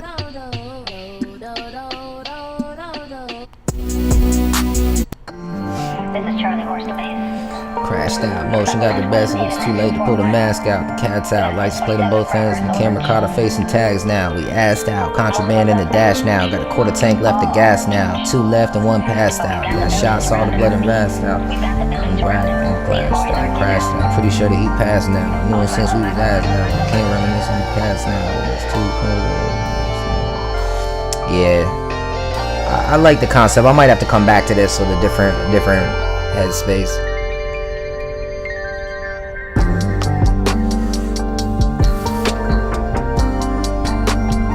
Try for a little bit more. Crashed out. Motion got the best. It's too late to pull the mask out. The cat's out. Lights are placed on both ends. The camera caught her face and tags. Lights out. Lights are played on both ends. The camera caught her face and tags now. Contraband on the dash now. Got a quarter tank left of gas now. 2 left and 1 cast out. He got shot, saw the blood and passed out. I'm pretty sure that he passed now. Knew him since we was assed out, but I can't reminisce on the past now. Yeah, appreciate you, Hermit. Thank you for tapping in, big dog. And yeah, man, yeah, dog. I'm always, when I'm chilling with y'all, bro, I'm having a good night, man, for sure. We crashed out. Motion got the best. It's too late to pull the mask out. The cat's out. License plate on both ends. The camera caught her face and tags now. We assed out. Contraband in the dash now. Got a quarter tank left of gas now. 2 left and 1 shot out the pad. 2 left and 1 passed out. Pretty sure that he passed now. I like that, saw the blood and he passed out, but I can't redo the cast.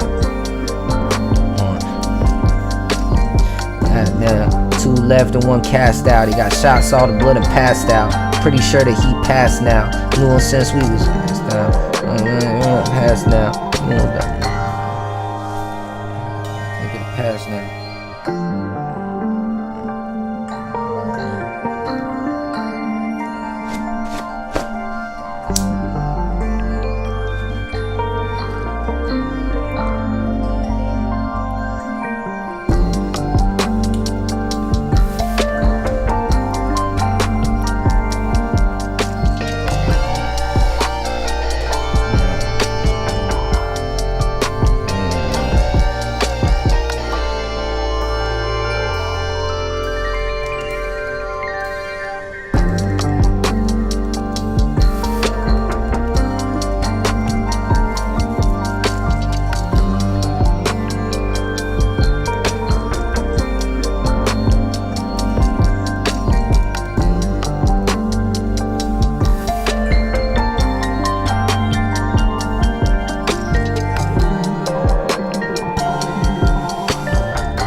All the time. Ooh, what's this? Hell yeah, man. Yeah, right, man. I love it when y'all writing too, man. I feel like, you know, like, it ain't just about, you know, what I'm doing, man. Like, if it can create, like, a creative space, man, I think that's fucking fire, bro.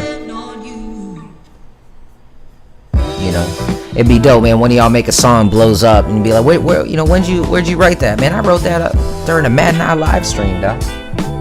You know, help pull me up, bro.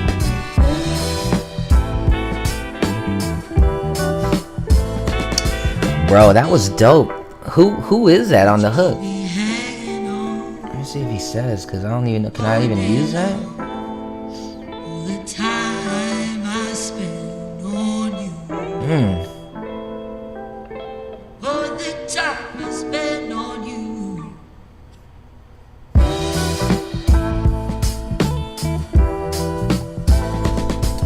I knew the girl when I was young.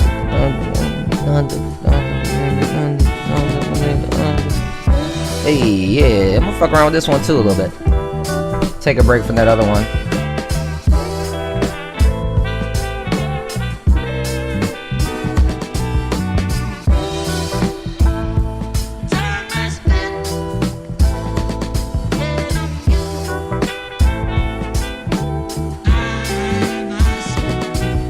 Someone already buy it?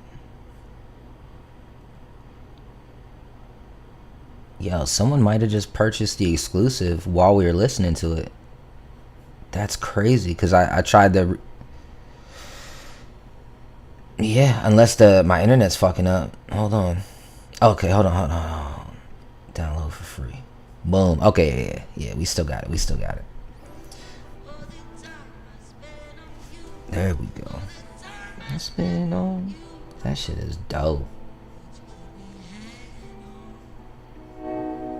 All day long, all the time I spend on you, all the time I spend on you.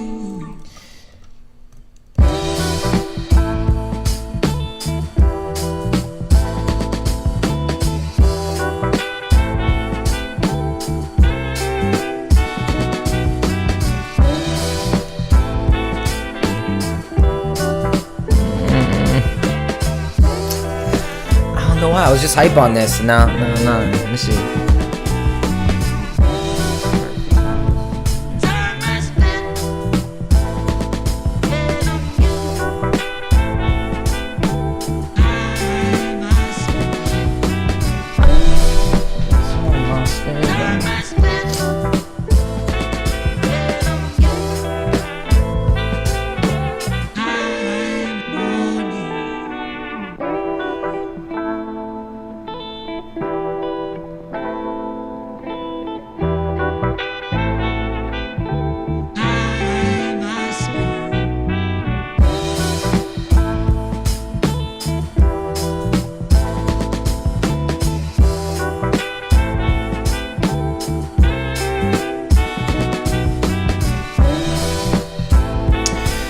I don't know why. I lost the motivation for this one fairly quickly. Just keep looking.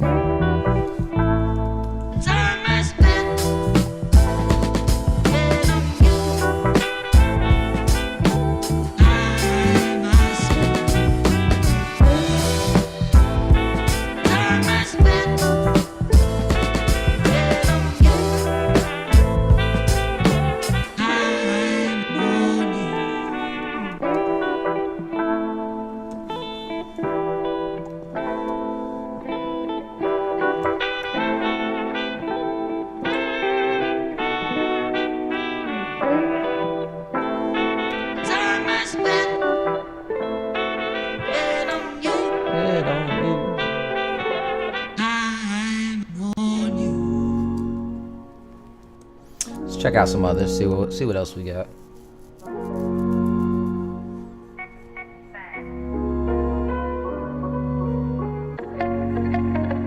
Hey.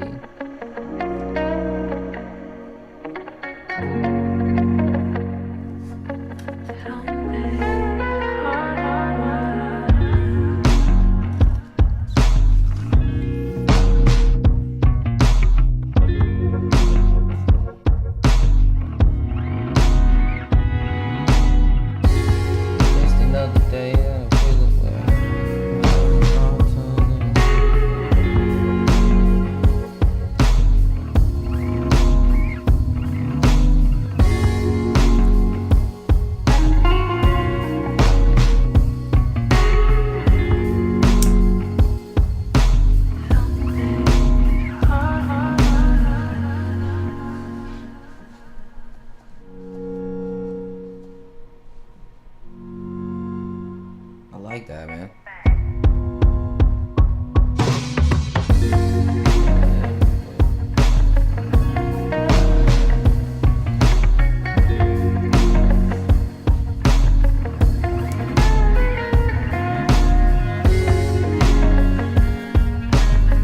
Said bro is highest in the room.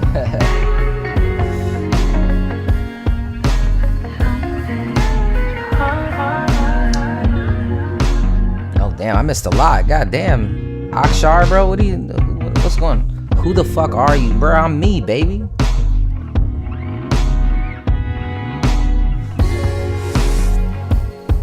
Social, man. Yeah, I just saw what you asked about the beats. Not really, man. Like, I'm really just focused on the lyrics and all that shit. But what I do is when I get like friends of mine that really like real musicians together, and we'll kind of cultivate a concept for a sound. I might say yeah, no. So like I guess you could say I help orchestrate some of the beats.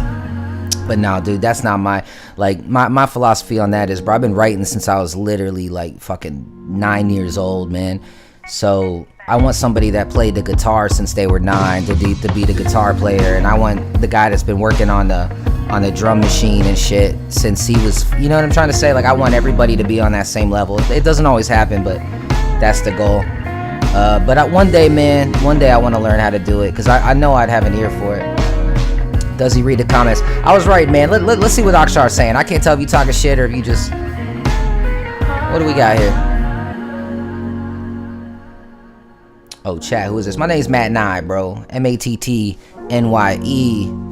And, yeah, that's me, dog. Child art. Yeah, I'm a child artist.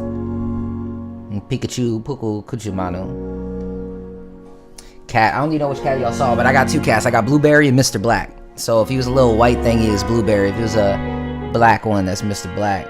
And my high on life, baby.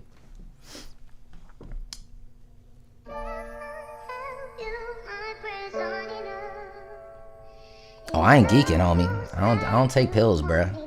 I smoke weed, dog.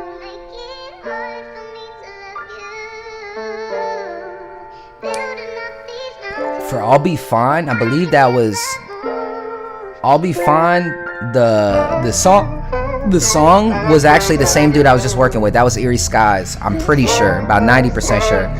And then Whatever's Whatever is by my dog Spaceman. Who's my top 3? Oh god, man. Like my top 3 like MCs. Whew. God damn, homie. That'd be really that's hard. Obviously Tupac. 3 is hard, man, because there's so many like mainstream greats, and then there's so many like, you know, underground legends, bro. But I'm gonna say it's hard, man. But I'm gonna say Pac, Scarface, and Andre. But on a different day, I'd probably give you another 3, man. There's a lot more than, but yeah, that Scarface, Andre, Pac, Pac has to be up there. Drake, Jay-Z, Kanye. I mean, yeah, everyone got their thing, bro.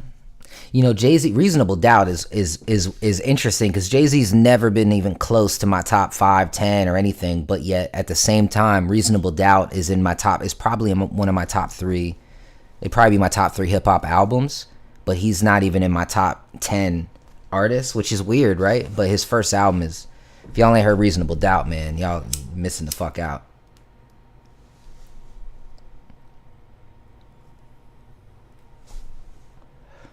So, I'll Be Fine was produced by, I believe, Eerie Skies, but then my homie at the time, one of the guys that was producing shit for me, his name was Mark Solomon.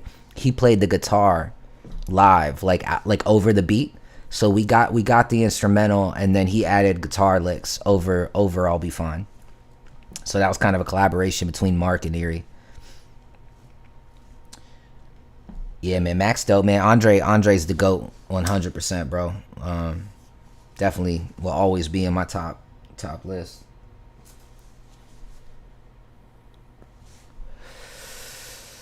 But 3 is such a hard one, man. Like I'd rather want a top 10, bro, because I'd want to put I want to put Nas in there, obviously, and I want to put Devin the Dude in that bitch, and I want to put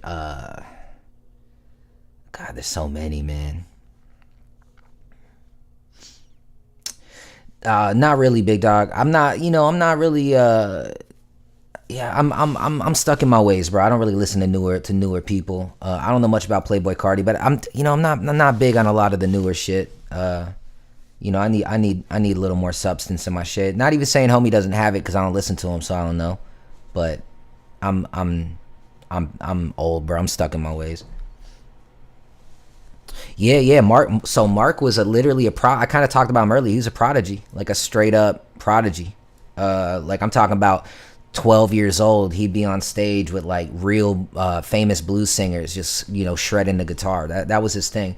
And then he became a solo artist. And to keep it 100 with you, he did not have a good voice, and he wasn't a great songwriter. So his music never really took off, and then he started making a lot of money doing producing for people and engineering. And I think to this day he has a studio in his house, and he just does engineering work. Me and him aren't cool no more. It got bad, but I got mad love for him always because of I'll Be Fine, and I got mad love for him because he knew how much of a fan I was of Pac and all that. And he's the reason I actually met Mopreme and Big Psych, because they were doing a session, and he literally was like, I got a rapper who's really good, who's literally is obsessed with y'all. And they were like, yeah, man, tell him to bring some weed and some beer, bro, and he can come. And I went there, and obviously I brought the weed and beer, because why not? They don't know me. But after that, bro, we were lifelong friends. Unfortunately, Psych passed away actually shortly after. But this is back when he passed. So that was 2016 or 17, something like that. Don't quote me, but it was around that time. So I got mad love for Mark for that, and for I'll Be Fine, man. But yeah, dude's a legend, bro, when it comes to guitar playing. Absolutely amazing, and great engineer. On stream, I don't know what you're asking, homie. Ice Cube, yeah, bro. Ice Cube's definitely up there. For some reason, bro, like Ice Cube was never in my top, which is funny because he is so fucking lyrical and he wrote for so many people. So, I should put him up there, but he never felt like that lyrical to me, even though he is. If that sounds, if that makes sense, I don't know. Oh, nah, bro, I'm not. I mean, if you want me to do a request, big dog, you could join the membership, man, and I got you, family. But for the most part, bro, we create shit here, and what I'm saying, sometimes showcase some of the music I got going on and shit. So cool to hear this stuff, man. I just Google love do you have. Oh yeah, I appreciate that, homie. Yeah, man, I try to work on all that, bro. I'm bad with business, bro. Like, there's people out there that got a lot less of, like, they might have, like fake streams or whatever, but they have really less fan base, and they're way more searchable and all that. They got teams, they do the SEO shit. I'm bad with that. Plus, what's really funny, dog, that I never thought about is my name is Matt Nye. It's actually my name, right? My name's Matthew Nye, but like people call me Matt. So Matt Nye is my artist name, but it's my name. But what's funny is, way before I even thought about this, there's a famous Matt Nye who is an old gay dude who's married to the guy that has the Rolling Stones magazine. So he's like some older guy that's like was arm candy for this socialite, whatever. And so a lot of times when people be Googling me, they end up seeing this old gray-haired dude that's like, married to this to the guy that owns the Rolling Stones magazine. So that's kind of funny. So that makes it maybe a little more difficult to do it. But yeah, bro, all that shit is in due time, homie. Like, everything is money, bro. Everything is money and a team. And you arrogant dog. Suck my fucking dick, Akshar. I'm arrogant. On here talking all this. Who the fuck are you, bro? Arrogant. I'm humble, bro. I strive on my humbleness. Cause I don't want to play your song. I'm arrogant. Cause I got people tuned in to a regularly scheduled program asking me questions and want answers. And because I don't stop all that and interrupt everybody else's reason for being here and do what you wanted me to do, I'm arrogant. Cool. All right. That's how you feel. But suck a big bag of dicks. Put them all in your face. Gargle them. You know what I'm saying? Akshar. Kadavada. If you want to listen to the song, go play the fucking song. If you want to hear the song while I'm talking, play the song in the background. Like, what's stopping you from doing it? If you want me to interrupt the stream, you gotta pay. You gotta join the membership. I didn't know that. I accept your apology. You fuck with MF Doom? Of course, bro. Of course. So this is gonna get me in trouble. So his, you know, he's so unique, bruh. He's so unique, and his beats are incredible and all that. But like, I'm such a sucker for a flow that like I've never sat down and listened to his whole catalog. But at the same time, when I was like way back in the day, I was doing spoken word poetry shows and shit, and I got to actually meet him. He was like an honorary, you know, guest for this event, and he performed, and it was probably the most introspective, different, and incredible hip hop performances I think I've ever seen in my fucking life. And on top of that, dude had about zero ego. Talked to all the poets, chilled, and then afterwards, one of my really good friends who was a little older than me, and I respected him as an artist, was like shaking. He was so excited to meet him, and at this time, I didn't know much about Doom, and I saw how affected he was. I'm like, oh man, you're really a fan of this dude, and he's like, oh bro, do you not know? And we went to this dude's car, smoked weed, and he at the time cars had CDs and shit. It wasn't all MP3s and shit. Anyway, bro, we sat there and probably listened to like 3 or 4 straight albums of that dude. So like, I don't like him. I love him, but I don't listen to him on a daily basis. If that makes sense. When it comes to Doom, how do you feel about modern West Coast hip hop? I mean, everyone you just mentioned is incredible. All of them are spitters, bro. I love Schoolboy Q, love Tyler the Creator, love Kendrick, man. They're all spitters, and they're all unique, and they're all different, and they're all themselves. And that whole team, like that whole group of artists was part motivation to want to really come back and do this, because I've been doing this my whole life. I mean, y'all know the story. I never really released shit. I've been making music for the homies to hear, and just because I needed to do it, because I love it, and I need it. And then, you know, if y'all remember, bro, during the early, like back when Mac and Kendrick and all them first came out, and Big Crit and all that, like I was about to drop my first album called Lunar Learning Education. Old shit. I'll see if I can find some of them songs. I'm talking about old shit. And yeah, man. So like Kanye might be one of the goats of production, bro. I think as an artist, he's extremely overrated. He doesn't write any of his shit, and he's not an artist, not a hip hop head. He came up out of the Chicago real boom bap, real positive. Some could say backpack music, but I think was just really incredible hip hop era. And he made a lot of their music, which helped them excel. And then later even said, "Oh, I hated that shit. I was using them." So like, not a big fan. Plus, I'm Jewish, bro. So like, you know, he could suck my dick, to be honest with you. But even before that, bro, not a huge fan. However, keep it funky with you. Them first 3 albums are fucking incredible. Are absolutely incredible. Not the best rapper, not the best lyricist. He had a lot of writers and shit, but as a producer and as all that, incredible. But nah, I don't think he's the GOAT, bro. I don't think he's the GOAT at all. I think the sad thing is he's got serious mental illness, and a lot of people around him be yes manning him, so he's probably not going to get the help that he needs. That's my feelings on that motherfucker. Bob's getting ready to start stabbing again. Calm down, Bob. I love you, bro. I appreciate you.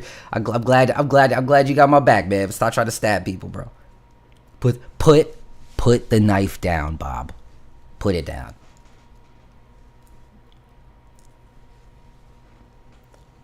You is arrogant, dog. All right. Because I don't like Kanye.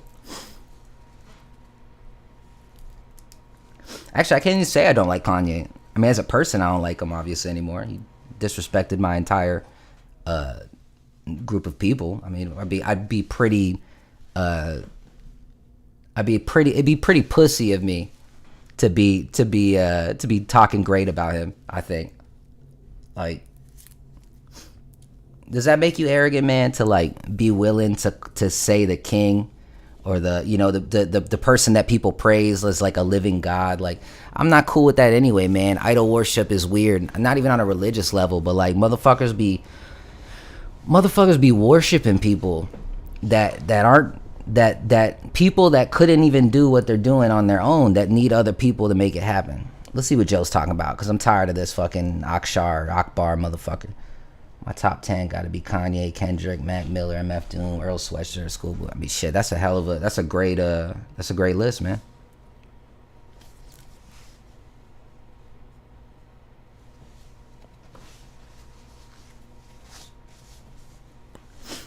It could be, man. I mean, I don't want to get into a debate. It's kind of like I said, bro. His first album was great. His second album was great. His third album was incredible. And then after that, you know, I'm not a fan. You know, I'm not a fan. Way before all that, like even like, you know, people praise him like, fam, like even back when he took that microphone from Taylor Swift or whatever and all that. Like, yeah, I was laughing with my homies when that happened, because we were like, you know, I'm trying to think back, like even if my friend was involved and up for the award, like I can't remember any time in my life where I gave a fuck who won the woman's, you know, the R&B, like the ladies' best, like that's for the ladies, bro. Like that's for the feet. That's not even we're not here to talk about whether Taylor Swift is better than Beyonce.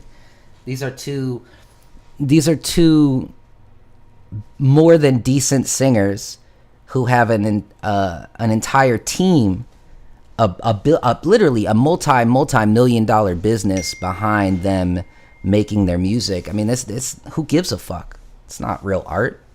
It's manufactured pop. You know what I'm saying? So, you know, I'm a different breed though, man. Like I'm not here to talk about like top 40 music, bro, because that's, you know, all of that was bought and paid for. You know, yeah, that's just not my shit, bro. There's other people to listen to, Akbar, if you want that kind of shit. In fact, 99% of the people that are doing what I'm doing are all about that shit. So go vibe with them. Fuck out of here. Anyway, I'm caught up. I think I read everybody's shit for the most part.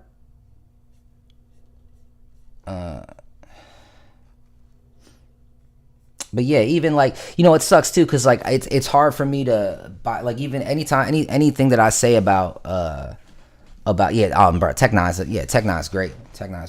But you know, same thing. It's not like I don't really listen to Tech that much, but like there's certain songs of his that are like always gonna be on like that certain playlist, right? Like that I'm a player. Y'all remember that shit? Oh, I'm a player.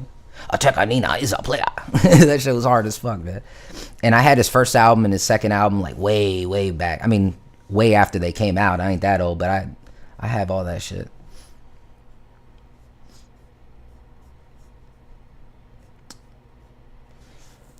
Yeah, man.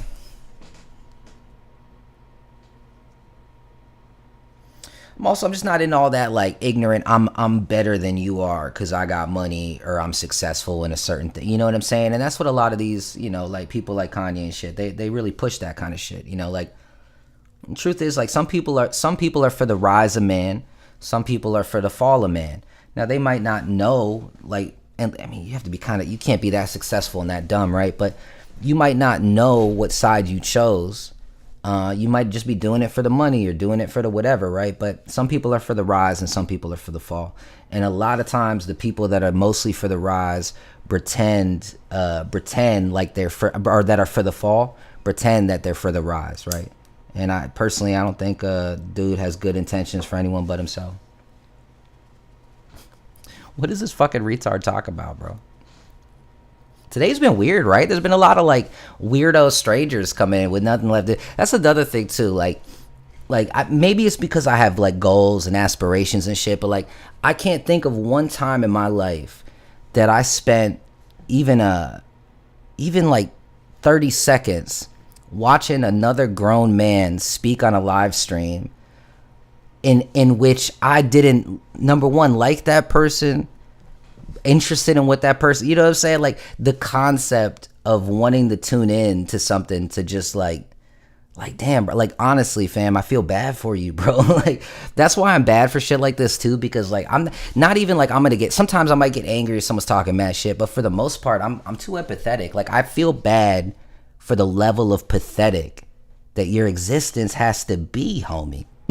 You know what I mean? Like you're here watching me not liking me, And yet we live in a world, bro, where there's like 10,000 different TV shows you could be streaming. You could just go outside and go find some pussy, some booty, whatever you're into, bro. You know what I mean? And instead you're here. And so my condolences to you and your life and your family and your entire existence, homie. But yeah, man, tune in, bro. Tune in. Tune in to hate on a man greater than yourself. I get it, you know.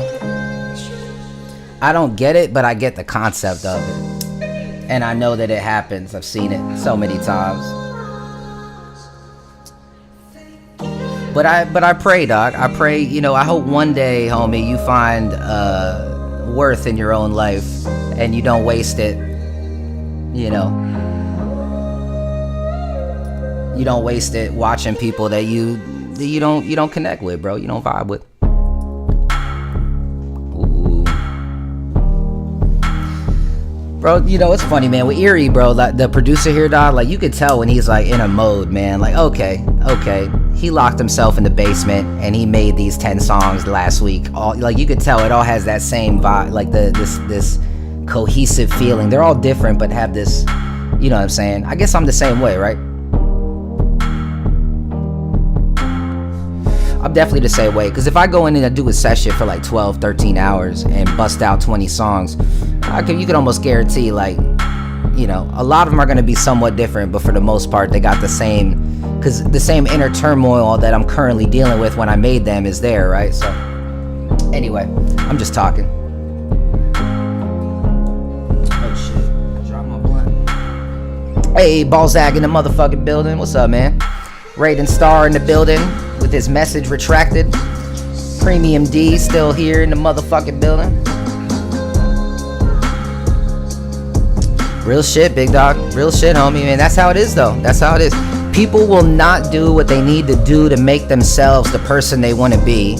And then they'll see somebody who might represent on some level of what they think they could have been or what they want to be. And then they just hate that person, when all they really had to do is close the computer, turn off the phone, and get to fucking work. You know what I'm saying? But, you know,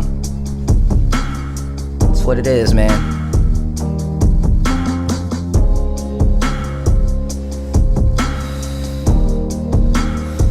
Akshar, I don't give a fuck about you, homie. I'm only speaking about this interaction because it's a good conversation to have on a bigger picture. But you're of absolutely no significance to me or anybody in this chat. What else we got?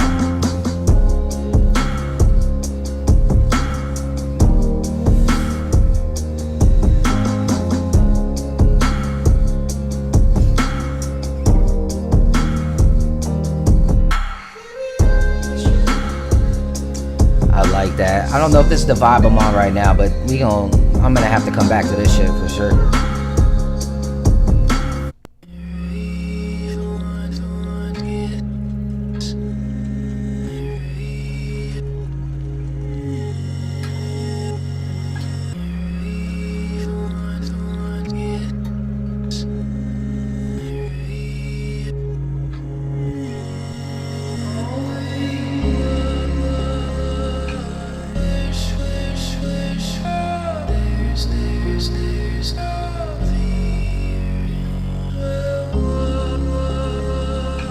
I knew you were a piece of shit, dog.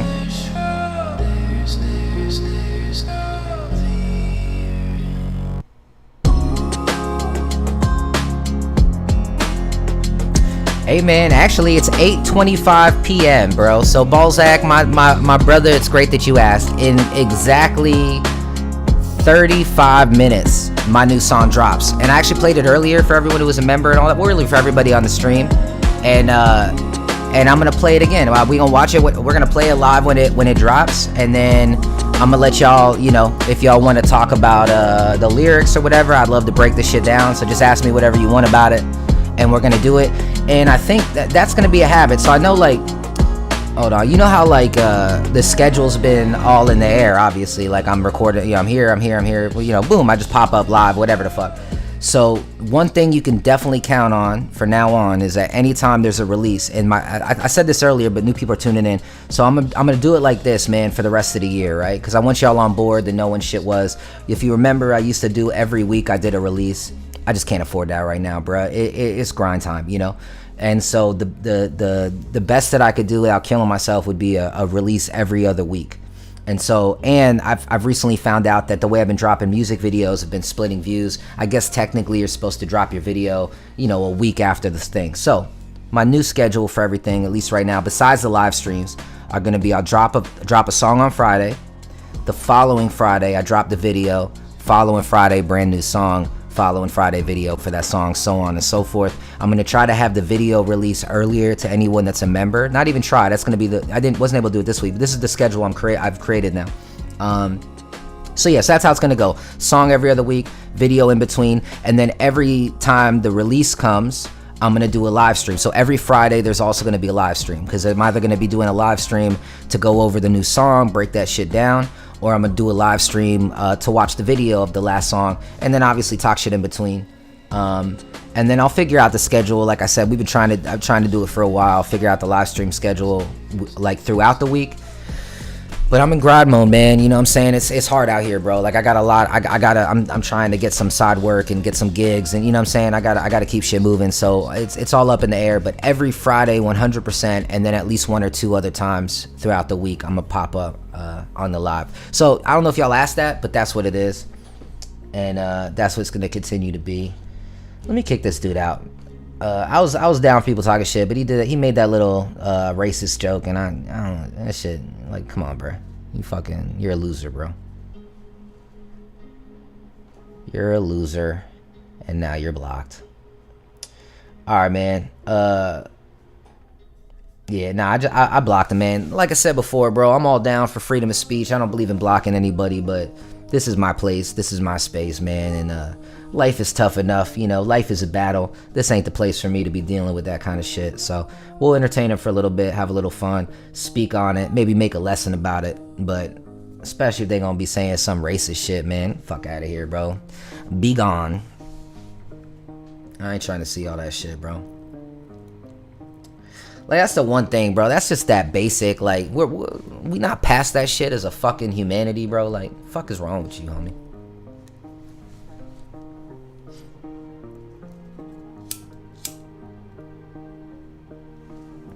What is this? This is fucking beautiful, right?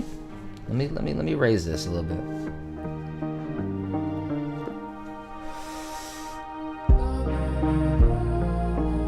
Oh yeah, I like that.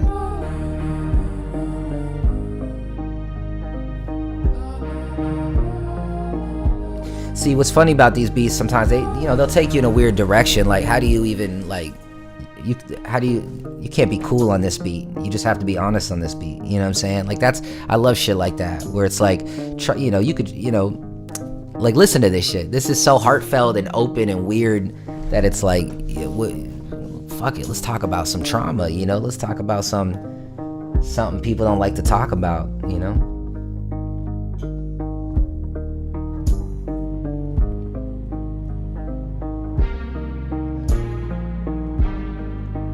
Yeah, bro, you can send it, if you want to DM me on Instagram, and then I'll send you my email or whatever. Yeah, send that shit to me. I'm mad picky with that kind of shit, man, just because, it has to inspire on some level. And not saying at all that you wouldn't.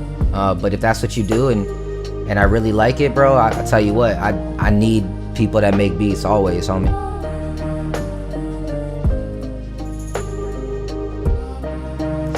Yeah, my bad, D. Sadly, dog, that's kind of just what it is right now, man. I'd love to get with you in the future and do some shit, but we all got to invest in ourselves, bro. And I put a lot of time and effort, and I'm not gonna get into the whole thing. I've explained it before, but like, anytime somebody whatever. I'm not gonna get into the aspects of it, but I really couldn't.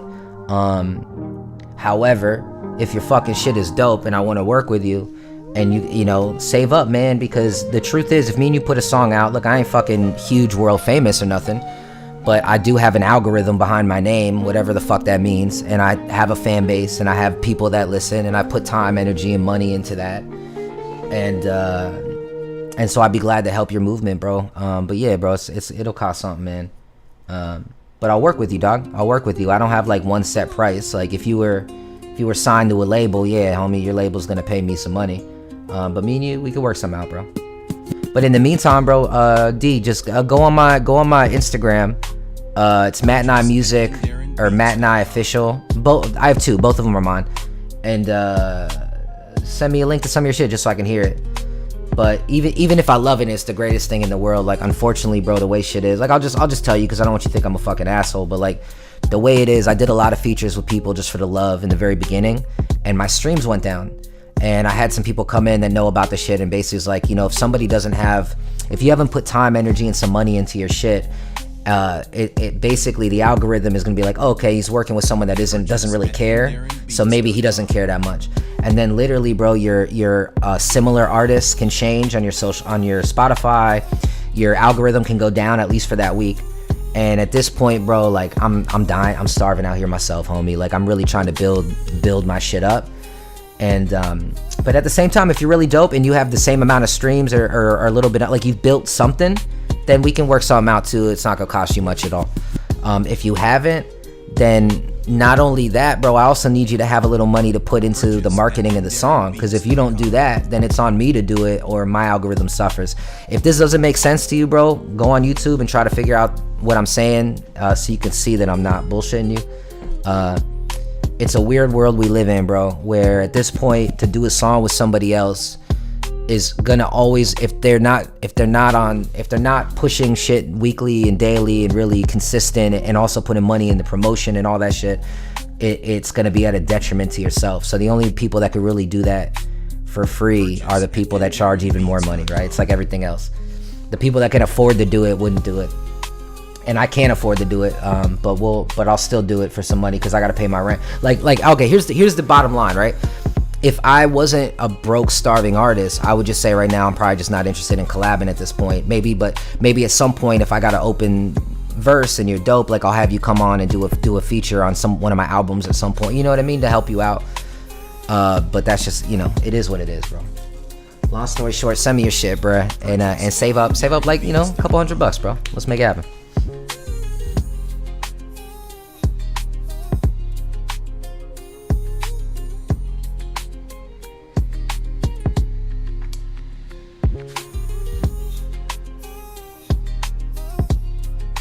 Man, I appreciate that, homie. I appreciate that a lot.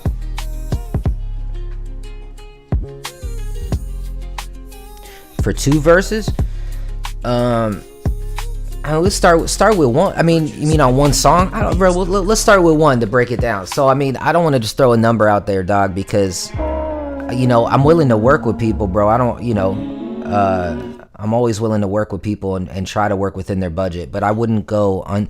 The truth is, I would probably never at this point go under 500, and that would be like that would really honestly be the homie price, and that would have to be with a guarantee that you're gonna put at least a couple hundred into marketing, and then my goal is always 1,000, 1,500, and then if you got a label, bro, like give me 3 stacks. You know what I'm saying? The one thing I will say is it's gonna make some money back. You know, not a lot, but over time, you know, I'm always down to share the share splits and all that shit. But again, bro, hit me up in the DM and we'll work it out, right? Because I'm not gonna shoot, you know, like I can't foresee me doing a feature for 500 right now for an artist that doesn't have anything. But at the same time, listen to what I'm telling you. I'm not saying no. I'm saying what it is. So if you don't have anything now, change that. Start releasing shit on a weekly, monthly basis. Start putting shit out. Really dedicate time and energy into your shit, because we're in contact now, right? Be patient and go after your goals, bro. So that way it's something that helps everybody, you know?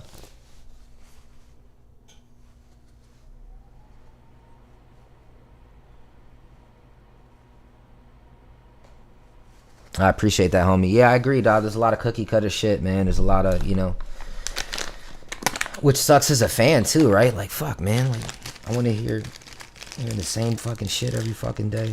from this different fucking people talking about lives they don't even fucking live. Very weird, man. It's very weird.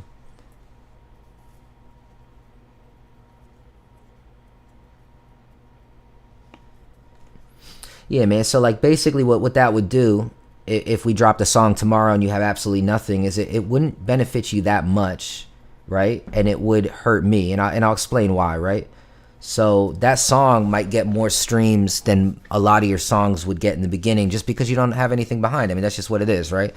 But at the same time, it's just that song. So it would get less streams than one of my songs would because it kind of splits both algorithms. I don't know exactly how it works, but I know I've dropped enough shit to see and studied the numbers to see the differences and then heard from people smarter than me to kind of clarify the things that I was seeing in the numbers. But basically, you know, let's say I drop a song and it's just me, and let's say on average I get like 5,000 streams for that song by the end of the week, and then I drop a song with you, or let's just say anybody. I drop a song with somebody that hasn't released really much, if not much or nothing, and then that song comes out, it's not going to get the 5,000 streams. It's going to get maybe 2,000 or 2,500 streams. For some reason, it's not focused on my algorithm completely. There's two artists. It's focused on my algorithm and your algorithm. And if your algorithm's 0, you got now only half of mine is being reached. If the song is coming out at the same time as another one of my songs, and I'm always dropping, then it's taking away streams from it's killing the momentum on on my personal project. And then it has no momentum behind it on the other side because it has less than my normal streams, and then you don't have anything behind it. And then here's the other thing: if you don't have any other songs, right, then what's really the benefit to you, right? Because the real goal when you do a feature with somebody, especially someone that has a little more than you or a lot more than you, or whatever the fuck the thing is, it's like your first song should never have a major feature. Yeah, you might get some fans and shit, but let it be your third song or your fourth song or your fifth song. Because if motherfuckers tune in for the feature, that's a given. That's why they're tuning in. That's the artist they know. That's just how it is. But then if they hear you and they're blown away, they're like, yo, who's this other dude? Now I'm a fan of this other dude. And they click on your page and the only song there is the song they just heard. Okay, cool. He did that song and he's dope, right? But 9 times out of 10, they're not going to check back in next week to see if you dropped something else. And if you did, what if you didn't even if they did check in and you didn't drop something, you get what I'm trying to say? So you have a base, bro. You have 5 songs, 10 songs dropped, and then you do a feature with someone like me that maybe has a couple thousand more than you or whatever. Or maybe even before me, you find somebody, if you have 0 monthly listeners, let's say in the beginning, or 5 or 10, try to find someone with a couple hundred, right? And then find someone with a couple thousand. And then at that point, that shit's spinning, bro. It's moving. And then you do a song with me, bro. And then, keep moving, keep elevating, keep creating. And what you'll notice is, okay, let's say me and you do a song and you got 5 songs. And let's say 5,000 of my fans tune in. And just the way the numbers work, bro, it is what it is, man. Like, let's say out of those 5,000, 500 actually fuck with it. Okay, well, if you got 5, 10 other songs and all 500 of those people are a fan now, they might not get to it that day, but at some point, all 500 of those people are going to run through your catalog. So you just turn 1 stream into 5 streams times that number. You get what I'm trying to say? And now you have fans, and now they're following you, right? Nobody follows somebody that has 1 song. Plus, if they're following me, they heard the song, like, all right, I heard the track. That's a guy that did a feature with Matt 9. It doesn't give you your own. You want to stand out, homie. When they click on your page, you want that artwork to pop. You know what I'm saying? You want to have your own shit, so that way they're like, oh, okay, this is an artist that worked with Matt, but this is this dude. This is what he does. Get what I'm saying? So don't waste your money till then anyway. Anyway, but that's game for everybody, bro. That's game for everybody. Balzac, as far as a feature, again, same thing, bro. Hit me up on Instagram, bro. We'll work something out. Look, this is not a smart business move, but y'all aren't just like people I'm trying to make money off of it. I mean, y'all aren't people. You are not people I'm trying to make money off of. So I'm just gonna keep it 100 with you. Like, I'm down as fuck for features right now. Even and at a somewhat discounted rate, because, bro, I got bills to pay and I don't know exactly how the fuck I'm gonna pay them. So, like, if y'all want features, hit me up. But if you're smart, take my advice with what I just said, because it's definitely not gonna be free, and it will definitely benefit you more if you have some shit out there for all the motherfucking reasons I just said. All right, cool. Moving on. What else we got? Yeah, man. And then also think of it too from my perspective, like, bro, if you're not willing to put do you really respect my craft if you're not willing to pay me for the thing that's literally my career path that's cost me so much money?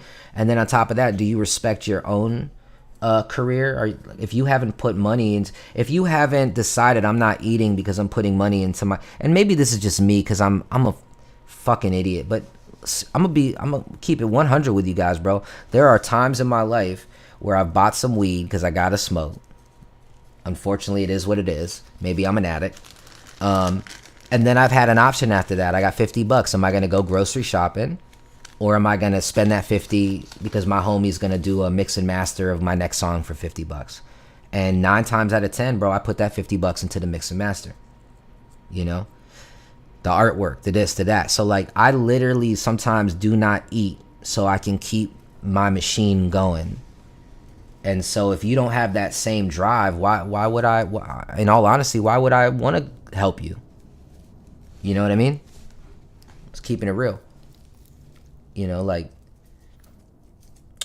I would, and that's something I think people should really think about too. Like people that do make it, if they didn't make it, if their dad's fucking, famous, then you know why they made it. And if they come from an oil tycoon family, you know why they made it. But if they're just truly fucking talented and made it, bro, the shit that motherfucker had to do, the sacrifices, not even weirdo Hollywood shit, sacrificing time with your family, being out in different areas. Like, bro, my whole family is all over. Like, I don't have any family in Los Angeles, bro. I'm not in Los Angeles because I have my best friends here. Nah, bro, like I'm lonely, bro. I'm tired. I'm hungry. I'm starving. Shit's too expensive. Like I'm sacrificing everything to do what I'm trying to do, right? So for someone like that, why would they want to give someone a leg up who isn't? You want to help people that are trying, because I want to respect somebody more than myself. I want to be inspired by other people, right? So if I'm gonna help you, bro, work harder. You should be working harder than I am. You feel me? And I'm not even talking to you, Premium. I'm saying in general, like this is like something I had to learn, bro, because I met a lot of artists on my journey where I'm thinking like, this motherfucker got a million. Why ain't he helping me? Because who the fuck am I, bro? Impress that motherfucker, bro. And don't impress them by like, hey, up in their face all the time. Do your own shit that's undeniable, dog. And then if those people don't want to fuck with you, then fuck them. They were never going to help you. If you're undeniable and they still don't want to help you, they were never going to help you. So, and now you're undeniable. You used fuel to the fire to become undeniable. And then you know what? They might later be like, hey, you want to work on something? And then that's up to you. If you want to be like, suck my fucking dick, bro. You didn't want to give me a leg up when I was, you know what I'm saying? It is what it is.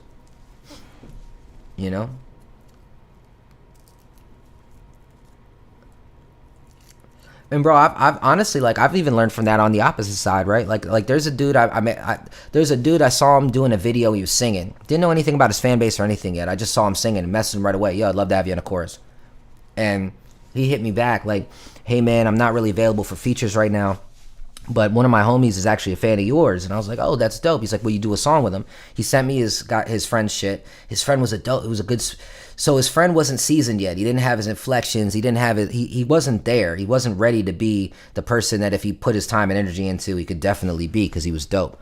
But I wanted to work with the other dude. And then after the conversation, I was like, oh shit, dude had like 300,000 followers. And I looked on his Spotify. This is a singing dude I wanted to work. I was like, he was moving and he was really good. So I wanted to work with him. So I was like, oh, that'd be smart. I'll work with this homie. So I did the song with this homie. The song came out good. Again, dude's not completely there. What up, D? I appreciate that. For real shit. So dude wasn't really there, man. And he wasn't really ready to be doing a feature with me. But undeniable that he was dope. So anyway, we do the song.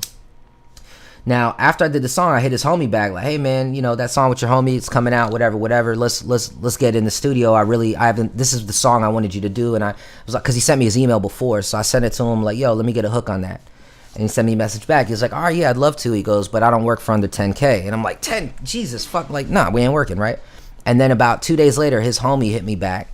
and was like, hey bro, can we let's work on another song. I ain't even hit dude back. I was so pissed off. Like, bro, I worked with you for free. You're an amateur artist with no fan base, but I did it off the love because you are a spitter. You clearly love hip hop, and I think you will get somewhere one day with it. And then, but I did it because your boy asked me to do it as a favor, kind of in insinuating that we were gonna do a song. So I felt kind of fucked over by it, never hit homie back. But the truth is, in this life, you can't, like, that's not his fault. What his homie being a piece of shit or whatever he was had nothing to do with the dude that I did the song with. And he didn't even, I don't even know if he knew that the only reason I worked with him for free was from the other dude. That was my own shit, right? So I'm an asshole for not working with that dude when he wanted to work with me again, because we already worked together. It was already in the algorithm, nothing I can do about it. So I should have just showed love to homie, been like, yeah. Fast forward 2-3 years later, homie switches his style completely. He doesn't do hip hop. He starts singing like his homie. Now both of them dudes are like somewhat famous, bro. And I did listen. I hate to say it, but because I already knew, like, I shouldn't hit homie up ever again. I ignored him. Why would he ever hit me? But I did notice whenever I drop a new song, homie would still like my shit. So one day I just hit him up like, hey dude, because he's also doing really new school shit. So I was like, hey man, I'd love to work with you on like some of the music y'all are doing. I'd like to take some of my style and throw it into what y'all are doing. I think that'd be dope to get new fan, let's do it, man. I gave you a leg up, give me a leg up. Dude never hit me back. I ain't even mad about it. So my point is like, this philosophy that I have can backfire at the same time, because someone might feel a kind of way, like, fuck you didn't help me out when I asked you or whatever, and then you might blow up and not want to help me out. But at this time, how I can't sacrifice my algorithm, because I'm not, my shit's not rising on the way that it should be, because I can't afford promotion right now. You feel me? Anyway, that's that. I over explain it because the truth is, the little rapping kid inside of me just wants to work with everybody, bro. But I'm trying to learn how to do it right business wise.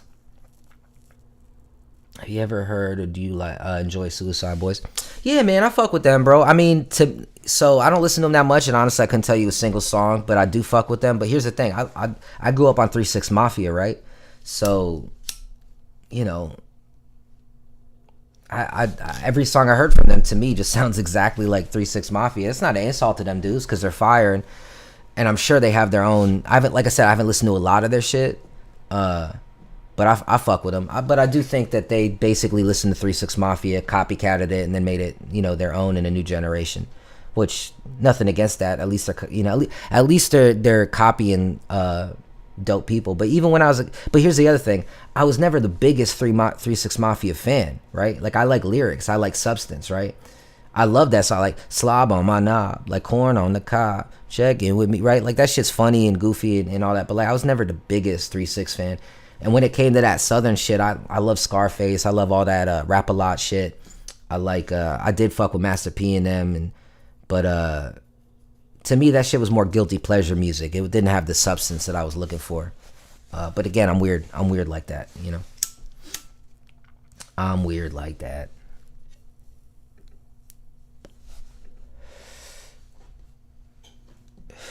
Nah, you good, homie. But yeah, hit me up on Instagram, bro, and like they say in business, make me an offer, bro. Give me a number that's affordable, that you could afford for a feature, and I'll let you know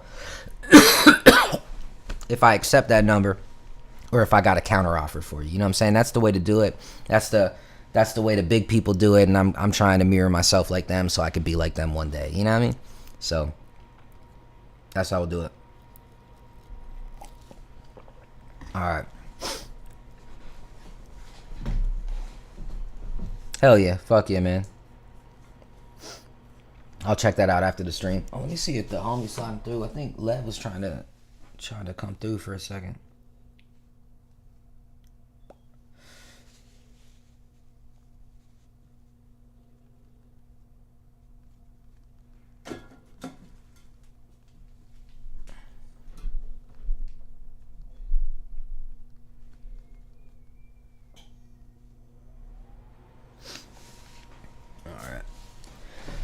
So yeah, I honestly. Oh wait. Oh shit. It's 8:50. All right, cool, man. In 10 minutes, bro. In 10 minutes, the song drops.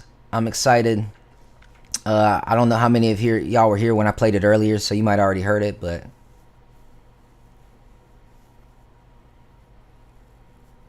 All right, bet. Yeah. Let's do it, homie. Let's do it, man. Let's make it fucking happen, dog.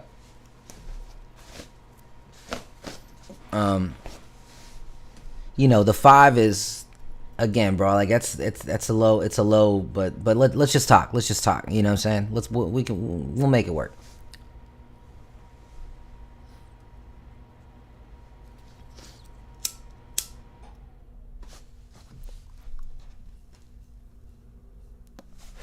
Hey, good eye back in the building.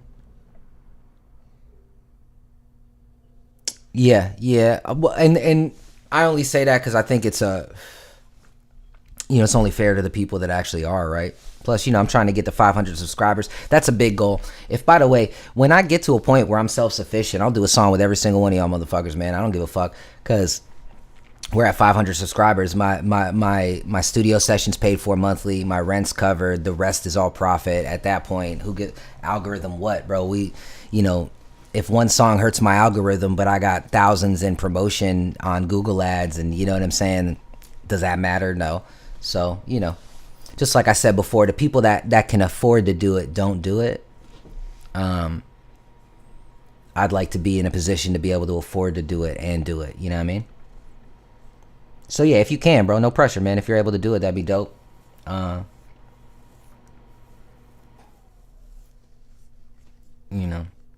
When I first started doing this shit, I was reading something said like, don't respond to people that aren't members yet. And I'm like, what the fuck? Like, bro, I don't have that in me, bro. Like, I was like, I'll leave it at requests, right? Because that gives something, I guess. The other dope thing too is, homie, if you do become a member, bro, you'll have access to the studio session. Like anytime I go into the studio, it'll be live streamed, so you'll be hanging out with the team and literally just right there, just I'll talk back if I see it, if I'm not in the booth. And it hasn't been always, but the main goal, especially when shit is where it's supposed to be, fuck it. Basically, you'll get to hear the song a week early. You'll get to see the video somewhat early, if not a week early, if I finish it in time, and all that good shit, man.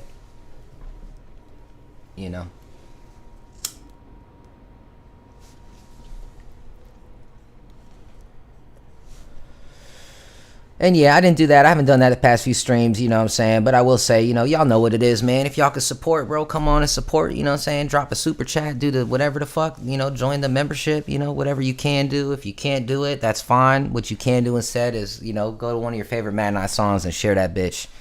And, get a friend to listen, get a friend to like it. You know what I mean? There's a lot of ways we can support, and that's not financially.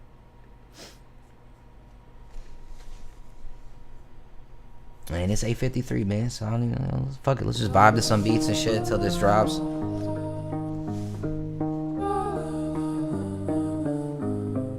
Yeah, man, ain't no pressure, bro. Ain't no pressure at all, bro.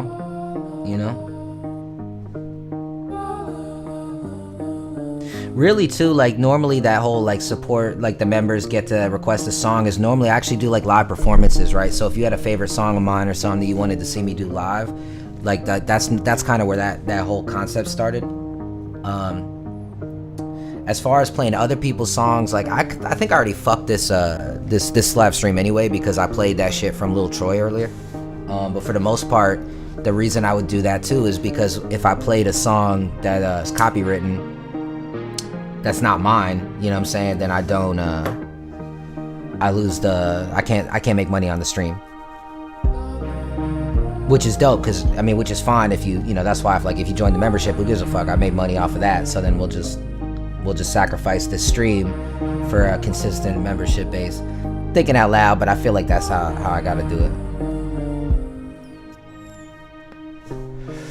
But I'm learning. I'm still figuring out how to do. I'm an artist, man. I'm trying to figure out how to be a businessman. I know if I was a better businessman, I could monetize what I'm doing in a better way. And so I'm building a team, man. I actually had a friend go out to a college the other day without even telling me and talk to teachers that are teaching classes on business, trying to find me, even if there's a student that wants to join forces with me and try to help me, like, see, look, these are all the revenue streams that are possible. What can I improve on? All that shit. So I'm building, bro. I'm building, man.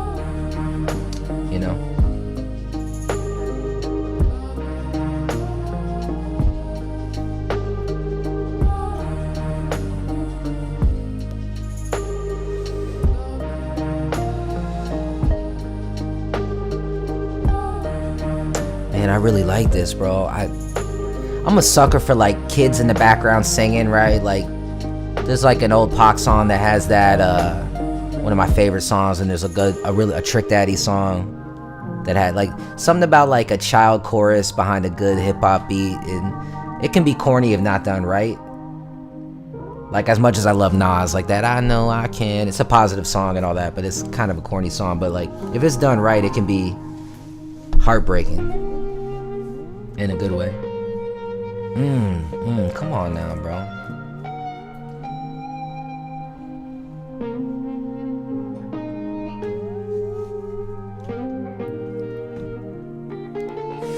Yes, sir. 9 p.m. new song. It's 8:56 over here.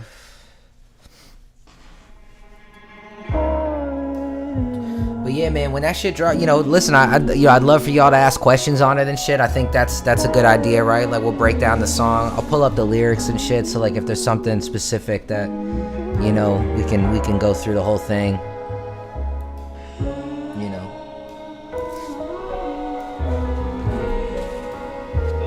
This is Mr. Black right here.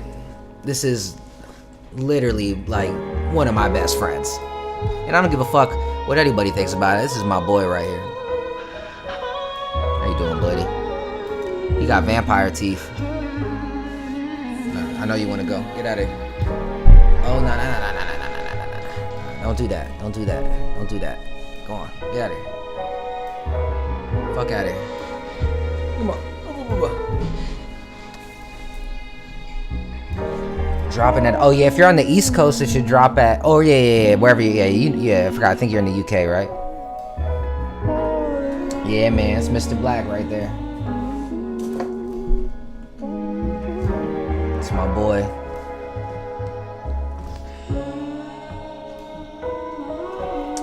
Yeah, so the way I normally drop it is it's midnight on the East Coast.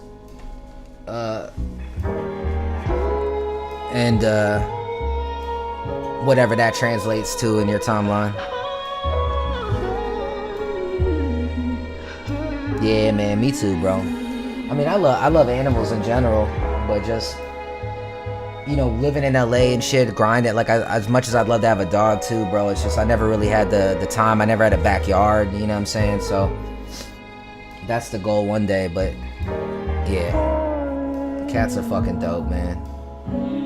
I like cats because you gotta like earn their love, man. Which is, I know dogs are immediately loyal, but if you could buy a cat, from the store and feed that motherfucker, and if it don't fuck with you, it don't fuck with you, man. Real shit, man. Oh, bet. Fuck yeah, dog. Yeah, what'd I say? You're in the UK? I'm fucking stupid, bro. I'm high, bro. I smoke a lot. 8:59, man. Let me pull up the YouTube. Now the video, like I said, man, I've changed the way I'm gonna do things. So the video ain't gonna drop this week. Though I do have the video like 90% done. But it's not gonna drop till next week. For the members, I'll probably drop it a few days earlier, once I do finish it. Alright, let's do midnight. And come around Sunday. It's funny, like it doesn't exist, but I have it typed in, and the second it turns 9, it will exist, and I'll hit enter. Isn't that cool? It's interesting. It's interesting how shit works. But yeah, if y'all were tuned in earlier, hey, it's 9. If y'all were tuned in earlier, I did play it.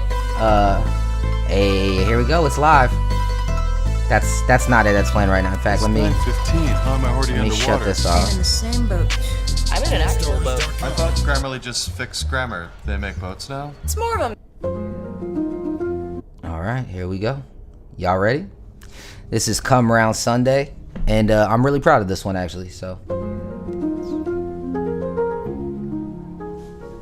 it's called Come Round Sunday.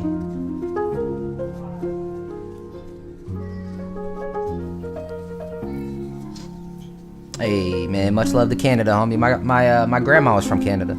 So I guess I'm technically part Canadian. Trying to live up to my namesake. They snake, they be hiding out till the daybreak. They fake, never had a death best with a nameplate they hate, but I never gave a fuck what they say. I do this for the love, this for real. I've been writing from my heart to show myself how I feel. I've been cut but I ain't healed, I've been beat but I ain't broke. I was down for some years, I was deep in the smoke, but I knew I would make it, so at least there was hope. I'm dope someday, Even seen as the GOAT.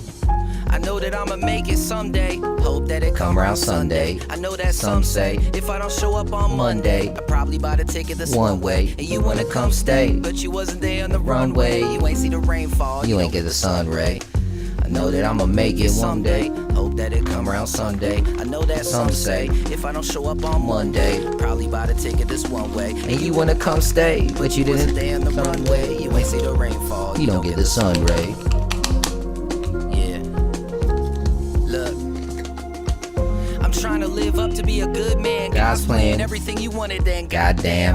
whoever thought that life Could could get this good when it been so bad. Asleep in the Fleetwood, dick in the dirt, but I sleep good. Shorty coming through, so I eat good. rolled in the wood And the leaf good. dirty up my face like I I need need soot. soot. Give a fuck what they say. I don't think that we should. Everything that they can't Same say. shit that we could. We should. Dangling from the roof like we should. No white lies, no cap. Shorty hit a weapon in the Ass ass crack. crack. Shit is getting sick like a hazmat. Bitch, you better pass that. I ain't buying shit, but need the cash back. Hit the freeway on the fast track.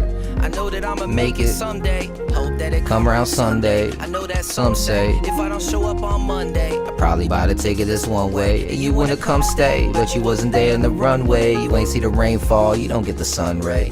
I know that I'ma make it one day. Hope that it come around Sunday. I know that some say if I don't show up on Monday, probably buy the ticket this one way. And you wanna come stay, but you wasn't there on the runway. you ain't see the rainfall, you don't get the sun ray. Know that I'ma make it one day. Yeah. I'm trying to stay down for my fam, but there's some in the water. Put this gun in my hand, arm raised in my head blown like the wind. The gun doesn't jam, Now now the- the soul in the guts. I know God had a plan, cause the pistol didn't bust. Roll me a Dutch. High life was out by day near highlight. Night it turned to my lie. Mother scream why my son go bye I bye. just wanna hide my head In the sand when it's high tide. High five God when I see him in the twilight. I know that I'ma make it someday. Hope that it come around Sunday. I know that some say if Man, I don't appreciate show up that, on homie. Monday, I probably buy the ticket this one way. And you wanna come stay, but you wasn't there In the runway, you ain't see the rainfall, you don't get the sun ray. I know that I'ma make it someday. Hope that it come around Sunday. I know that some You know- say if I don't show up on Monday, probably buy the ticket this one way. And you wanna come stay, but you wasn't there on the runway. You ain't see the If there was a rainfall, way to you don't get the verbalize sun like ray. maybe why that is, dog, and I don't know if this is true, but it when I just read what you said is what I thought is you know, I started in spoken word and really just creating a style for myself without even music behind me. And so when it comes to the, like, you know, I don't know, man. It's weird talking about it because it feels like I'm almost like patting myself on the back. But I get what you're saying, bro. Like I have influences, but I've been doing this so long that now I don't really have musical influences. I get influenced by the music, and then I speak about what I'm feeling. But then also the style or the form that's coming is I don't know how to explain it. The inflections and all that, it just comes from the vibe of the song, and I think a lot of that I'm able to do a little differently than other people because I cultivated something when I did poetry. You know what I'm saying? And I'm repeating what people that are close to me have said to me when trying to figure out why some of that is, I guess. You know, because everything's got to come from, it's got to come from something, right? Like nothing just comes out of thin air. But I also think if you do something for long enough, bro, you end up making it your own, right? Like if the first time, if I go back to the first song I made, I guarantee you there's gonna be a Nas, Pac, Andre influence in it. It has to be, and that has to still exist in like a seed somewhere in what I'm doing because that's the birth of it. But at some point, I think it just, you know, you do what's right for you. I think anyway, that's what I do. Appreciate that, man. For real. All of y'all, man. Love y'all motherfuckers, bro. Appreciate that shit.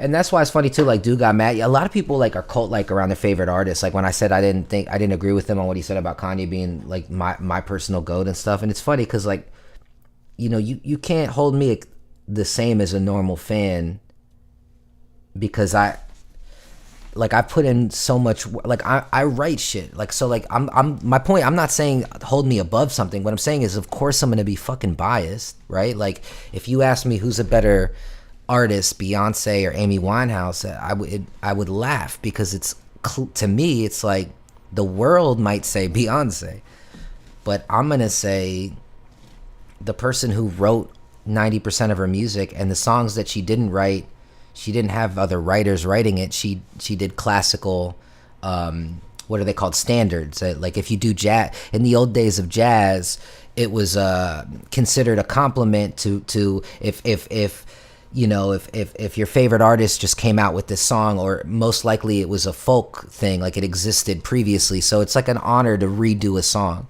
So she basically either did jazz standards, which exist in the zeitgeist of music for anybody to do, or she made her own shit. She had an incredible fucking voice. And so you compare that to somebody that's sold billions of albums, that's known worldwide as an idol, but at the same time has 57 writers on her album or more. For me, of course, bro, I'm not a regular fan, I'm a writer, so you think I'm gonna fucking take like her? So the truth is, there's no world that exists where Kanye could be in my top 5, or a Beyonce could be in my top 5, or any of those type of artists, because at some point they became a business, and that business, like me, if I don't write, then we can't go to the studio and record. So if there's $1 billion insurance policy behind me, and now I have all this money and free time, and it's like, hey Matt, write, and it's like, what do you mean? I never had money before. I'm getting my dick sucked in Paris right now. Let me enjoy it, right? And then it comes to the deadline, and I fuck that can't exist. The people got money behind you. Now, granted, me as an artist, I'll always come through because I love the music more than any other. If I went to do an experience, I'm gonna write about that experience, right? But I'm different like that. But my point is like, it makes sense why these people have all those writers and shit. Because at some point they're so loved, and maybe they did write stuff when they were teens or something. Maybe they're not that great at writing, and there's a business behind them. She's got a great voice, a great look, a great mark. We put all this money behind it. Why let her write? Maybe they even want to write. But you get what I'm saying? I can't respect that, and you shouldn't expect me to. It'd be weird to expect me to. There's a big difference between an artist that puts their heart into something, and then a business that happens to make art, in a sense, right? And I'm that weirdo that always picks the more unknown, or the more deep thing. So don't, what I'm saying? That's what you should fucking expect of me. Yeah, man, she was, bro. Sucks. Addiction's a motherfucker, right? But man, that's the other thing about art, bro. That's the trade. Damaged people make really good art. It just is what it is, and that's the gift that comes from their pain, and you can't really fake that, dog. So it makes sense. A lot of those cookie cutter artists, they make it when they're really young. They've never really had the struggle. I mean, everyone has their own struggles. I'm not saying, that famous people or rich people don't have struggles, but we all have basic human struggles, and then there's also survival, right? So it's like, if someone's like, I had money, but you don't know my life, well, you're a human being. How many things could have gone wrong? You've had heartache, you've had pain, you've had, either you didn't get loved from people that you loved the way that you wanted to, or family abandoned you, or somebody hurt you, or, you were attacked. Or there's so many things that could happen to a human being. But that's also happening to everyone else, and we're broke. It's like, hey, motherfucker, I'm also having that human experience. Things don't go my way, and I'm also that. So I don't even know what I'm saying anymore, other than it's really weird to me how people idol worship mediocre artists. But bugs to the light, man. The money is the light. You pour money on something, and no matter how shitty it is, there's gonna be enough people that really fuck with it.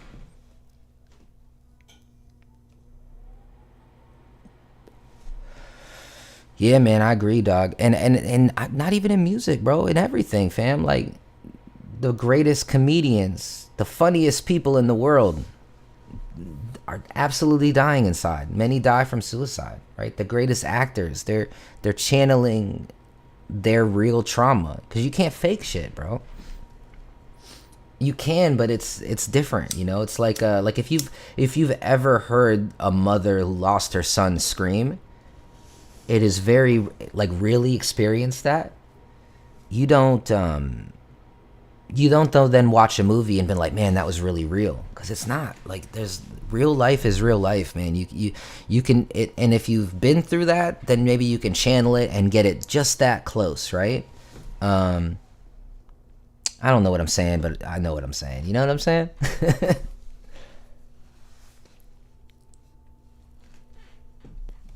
Yeah, you feel me on that, bro? Because I see that a lot, where like someone like some rich person will go on TV and be like, but you don't know, I have my own struggles. And it's like, yeah, but you only, like, we all have the basic human struggles. There's the worst thing that happened to you has happened to everybody else, but we're also broke.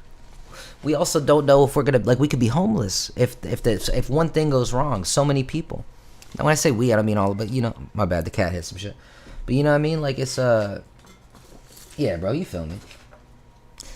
I don't have sympathy for somebody for experiencing life, you know. But meanwhile, look, man, you gotta stop fucking around, bro. I already fed you, homie. I already fed you. What do you want? Go this way.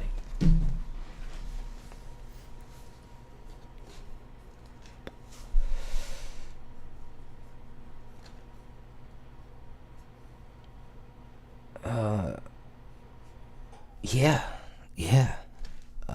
For sure, bro. I don't know if I want to get into all of them or any of them, but I think that's, you know, listen, I don't really hide from anything in my music, so I think it's all there, right? For the most part. If it isn't, it will be at some point.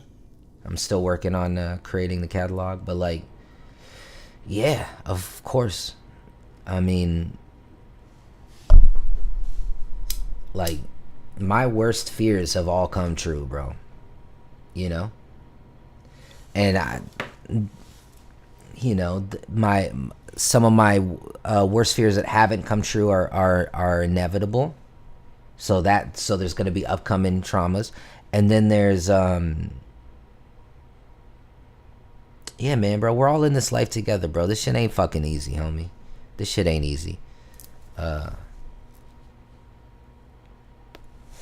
yeah, man, you know, I had my dad was an addict, really good dude, but was an addict. Grew up in a 1-bedroom apartment in a really tough area, and spent my youth in the like youth prison system and shit, and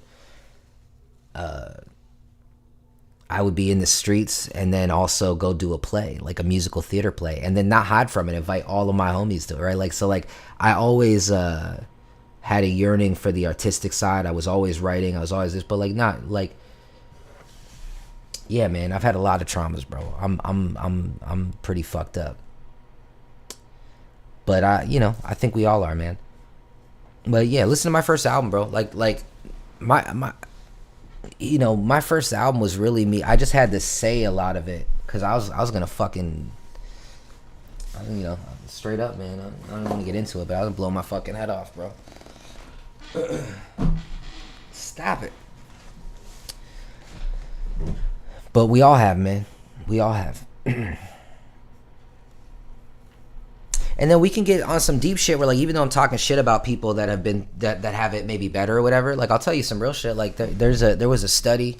I don't know how true this is, but I remember hearing this way back in the day, and it really makes sense to me. So I chose to believe it. But they were saying, like, can you measure?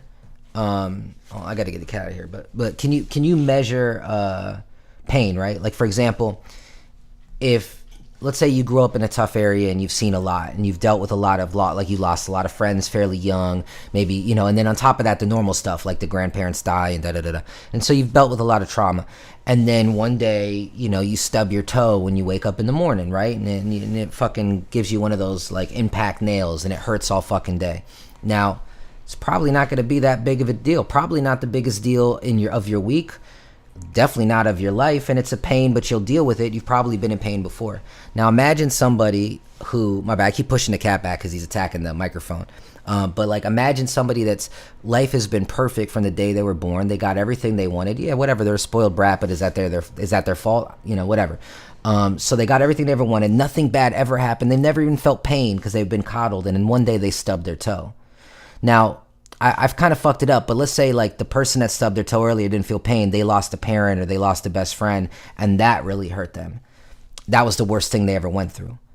Like, as a human being, like, what, like, who's to say that the bitch stubbed her toe and when she screamed and cried, she didn't feel that same pain of someone else? I mean, you know, it's, I don't know, it's a weird thing, but the concept is like, pain is pain, right? Then again, at the same time, I don't know, because I experienced a lot of pain, and like, I remember like breaking up with this bitch when I was like fucking 15 or 16, and she was my whole world. We were gonna, you know, it was us, everybody knew we were a team, and I did my dirt, she did her dirt, but we always came back, and then one day it was just clear it wasn't gonna happen, it was over. And I remember thinking at the time, this is the worst thing that this is the worst feeling I've ever felt.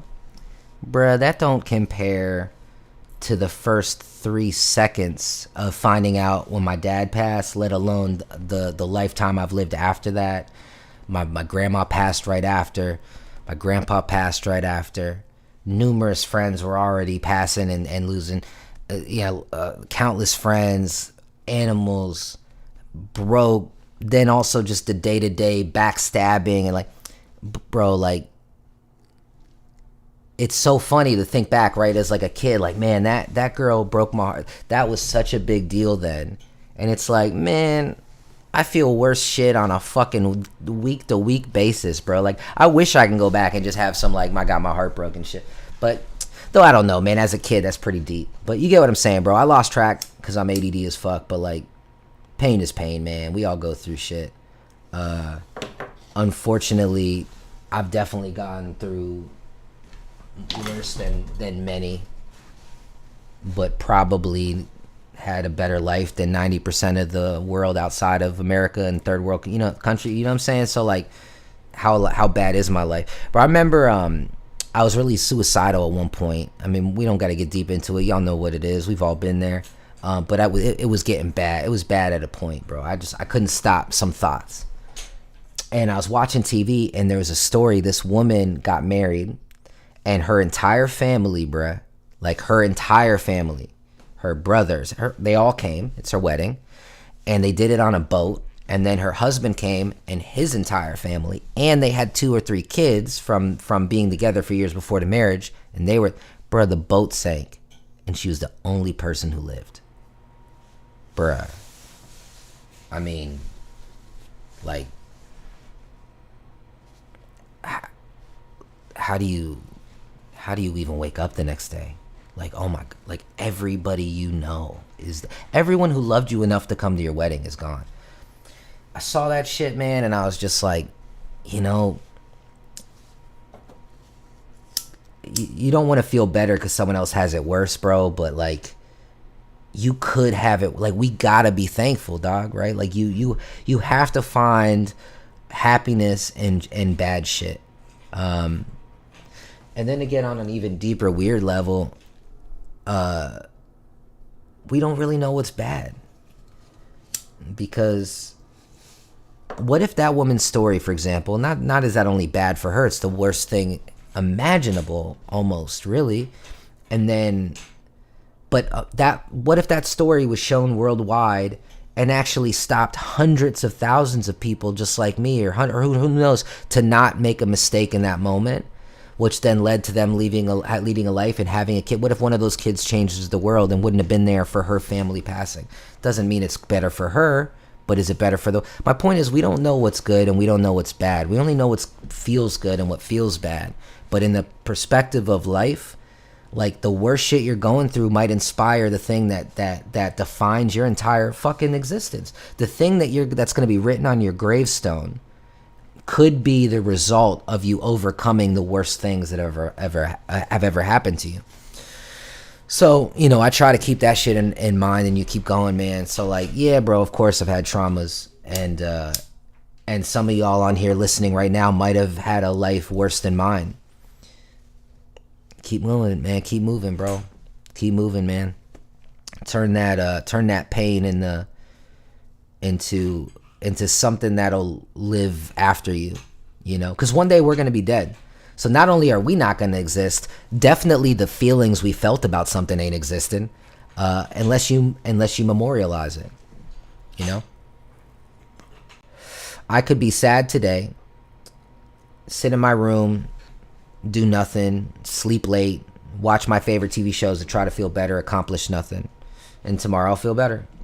That sadness is gone, or maybe I won't. Or I could be sad today, channel that into a song that in 2 months from now, 3 people a week are going to tell me, hey man, this song saved my life, or this song stopped me from doing this, or just this song I put on when I need whatever, right? Come on, man. Does it matter that who gives a fuck, bro? So boo-hoo me. I was sad that day. It's weeks later. I could be, now I'm sad about something else, or I'm happy. But that moment exists forever, and it's doing something positive.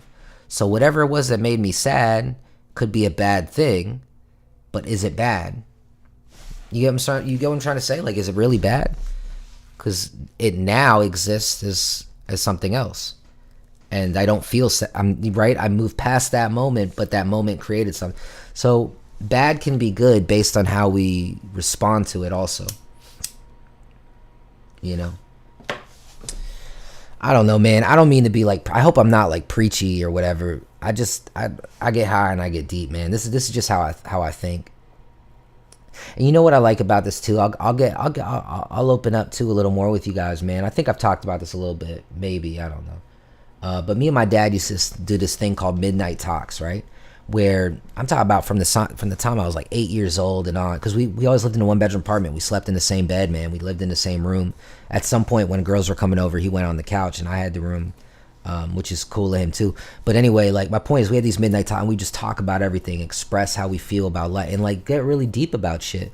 And yeah, man. So sometimes I feel like that's kind of what I'm doing with y'all.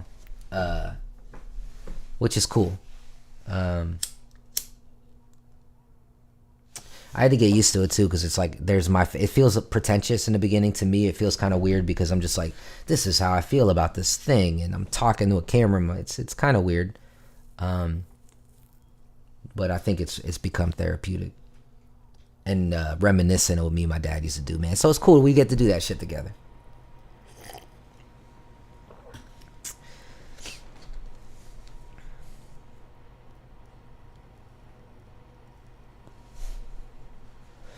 Amen, man. Amen. You know, what's that girl fucking from Star Wars, bro? What was her famous line? Take your broken heart and make it into art. You know, I mean, it doesn't get more simple than that. That's the gist.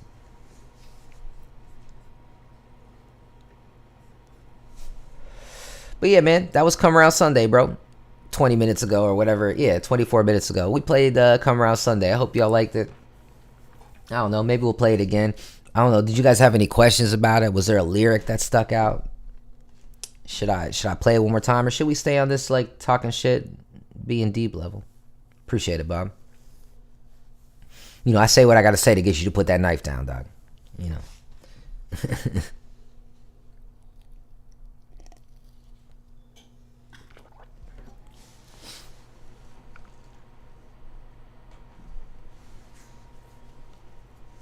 Appreciate it, man.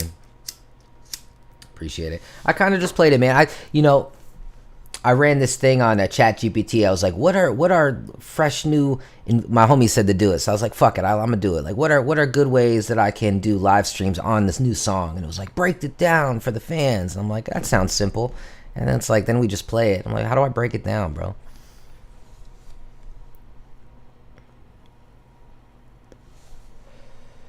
Sun said bye bye. Oh no, yeah. Okay, I'll tell you exactly. Oh yeah, man, I'm glad you asked that. So that wasn't the line. It was, but that's basically the gist. It was, I was out by Dania High, right, which is in I grew up in Hollywood, Florida, so I lived in Dania, and then we moved to Hollywood. But this is like the same street, just a couple blocks down. Both were pretty bad. off of Pembroke Road, off of US 1 really. And just like, so it was like Dania, Hollywood, and then Hollandale, right? And I think was the Dania High Lie. So there's this place called High Lie. It's like a sport where they have this like curved thing and they do bets and different shit there. I don't know, I never went inside, but that area was active, you know what I'm saying? It was like an active area, you know, just people hanging out and fucking, you know, fucking prostitutes and drug dealers and teenagers causing trouble and shit. So like there was different stuff going on in that area. And so I was talking about like basically growing up in those days, and I was like, let me, you know, let's pull up the song, man, see exactly what that line was. But that was the last verse. Blown like the wind, if the gun God, when I see him in the twilight, I know that that was it. Life was Albadania High bus, roll me a Dutch. High life was Albadania High Life. Yeah, so basically so when I was a kid, man, like I went to this place called Olsen Middle School, and Olsen Middle School was like here, right? Like it was here. I don't know if the camera's there. Let's say Olsen Middle School was here. Street went down. My house was here, and then boom, there was like the US 1, and then Dania Highlight was up in the corner somewhere, I think. And so, you know, I'd be out smoking blunts and shit. And so there I was talking to, you know, bad shit was always happening. And so in that one, I said, roll me a Dutch. High Life was out by Dania High Lie. At night, it turned to My Lie. So My Lie was a massacre that happened in Vietnam. I'm weird, man. I like history and shit. But in Vietnam, the thing, you know, I like whenever you hear about people like, oh, they were baby killers, and they talk about how Americans were really bad there. I think 90% of that concept or that idea comes from this event, because it was broadcasted and talked about, and I'm sure it happened in many places, but that's the famous one, My Lie, where sadly, like, bro, these dudes just went ham and just started they gunned down the whole village. They shot children. It was really bad.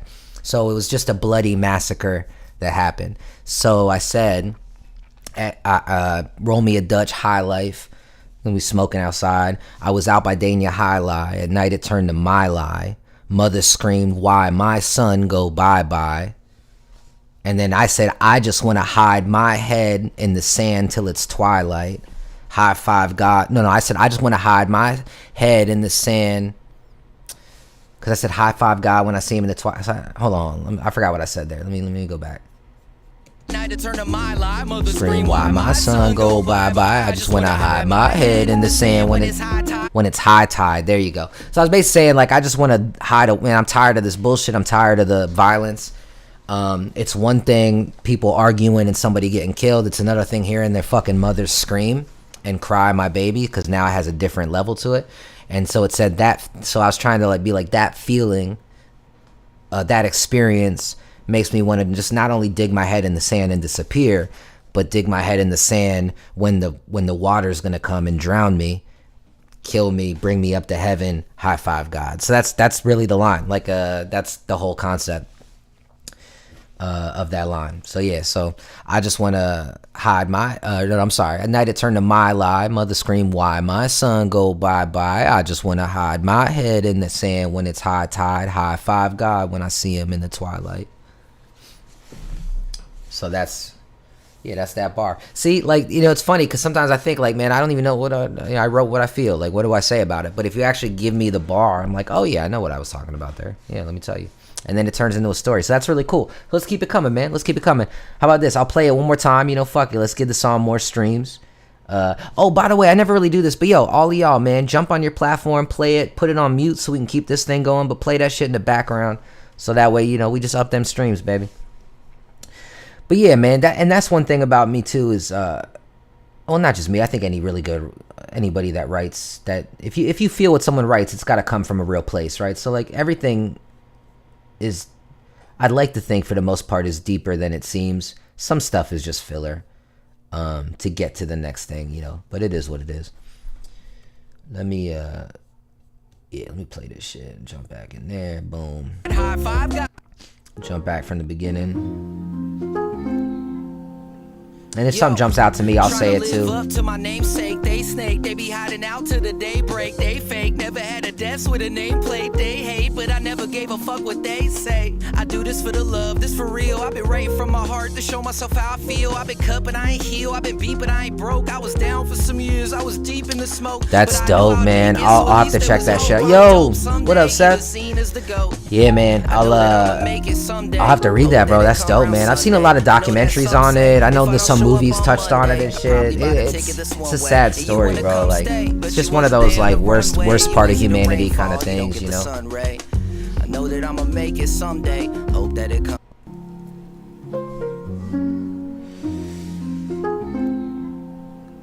Yo, trying to live up to my namesake. They snake, they be hiding out to the daybreak. They fake, never had a desk with a nameplate. They hate, but I never gave a fuck what they say.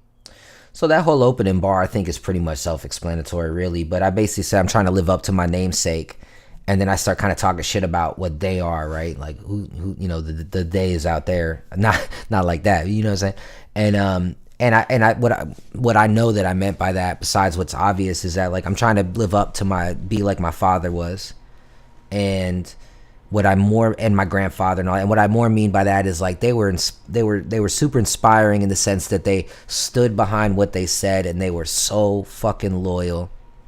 They were just them dudes, you know. That anyone in their life that didn't betray them never lost them, right? And so I like to think I'm the same way, but I want to be as good, if not better, right? So I'm trying to live up to my namesake. But then I'm talking about, but like how do you? They grew up in a different world where you know the good guy on TV even had honor, right? But we live in a world now where it's almost cool to be the piece. I mean, look at the people they're promoting, bro. Drug addict, fucking literally mentally like retards, like fucking idiots. You know what I'm saying? It is what it is. So how do I live up to my namesake in this world? They're fake. They're snakes. They're disloyal. And then I'm like, yo, and also, I never had a desk with a nameplate. I'm not even bragging there. I'm like, am I a piece of shit for wanting to do art my whole life? I can't even pay my bills. Like, am I lazy for not working? I feel like I work harder than other people, but in a different way, right? So, you know, all that I think was in that. Maybe I might be reaching, but I think that's the gist.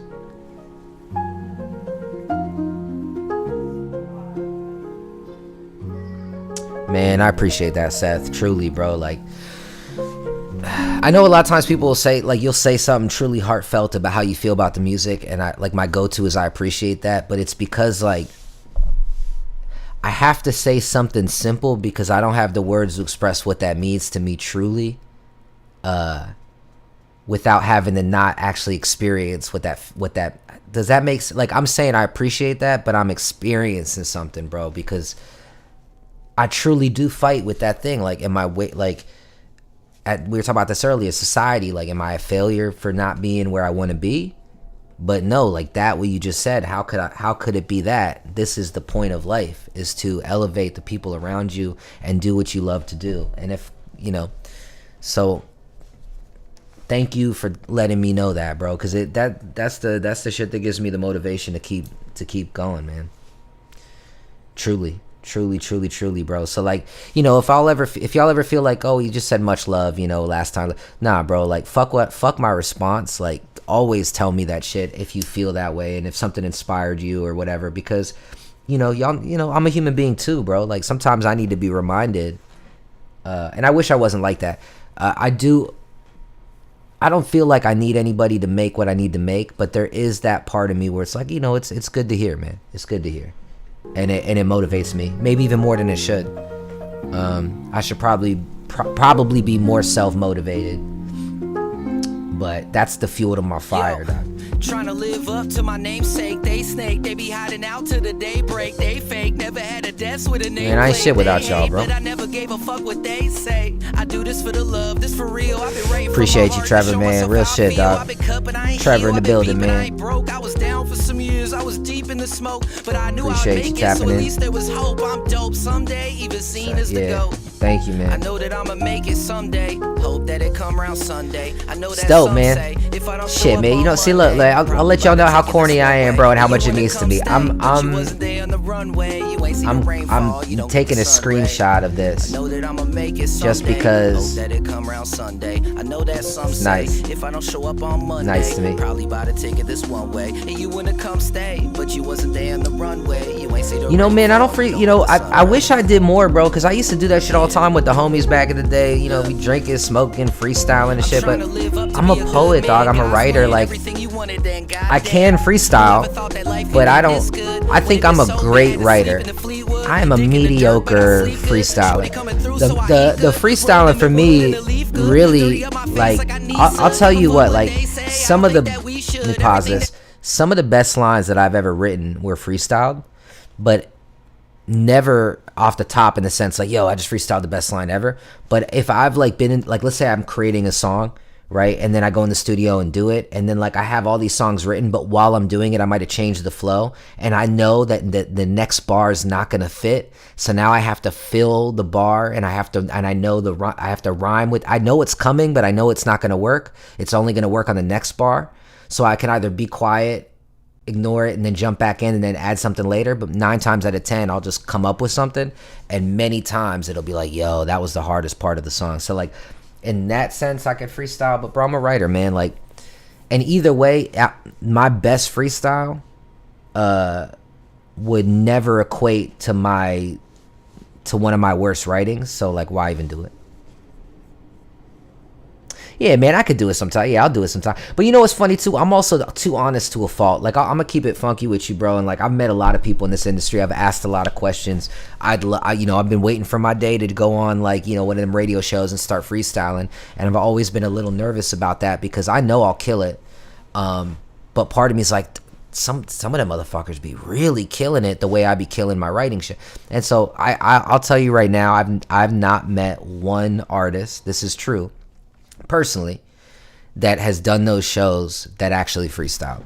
And in fact, 90% of them shows even will send you the beat that they're going to use, or they'll send you like, here's the options, or they'll ask you like, what tempo, do you have anything you want to showcase, what tempo is it in? So like, no, you've never watched it. In fact, you watch even the greats like Big Pun, and they'll be like, Pun freestyle, he'll freestyle, and then you'll realize, oh wait, that's the song that he did at the 96 Summer Jam with, like, what's that shit with Biggie? He said he freestyled, Biggie, one of the greatest of all time, said he freestyled this 20 times. And what was the I got 7 Mac 11s, about 8 38s, 99s, 10 Mac 10s, the shit never ends. That's how you get my, couldn't MC Hammer in the 357, bitch. That whole thing was a freestyle. It wasn't a fucking freestyle, bro. He wrote that shit. He performed it 100 times. It was his go-to verse. Everyone's got their go-to verse. Anyway, I'm talking a lot. I'll probably kick a freestyle for you at some point, man. But yeah, it's just not my go-to, bro. Like, there's different types of artists. I'm an artist. I'm a poet. That to me, it's poetry for me.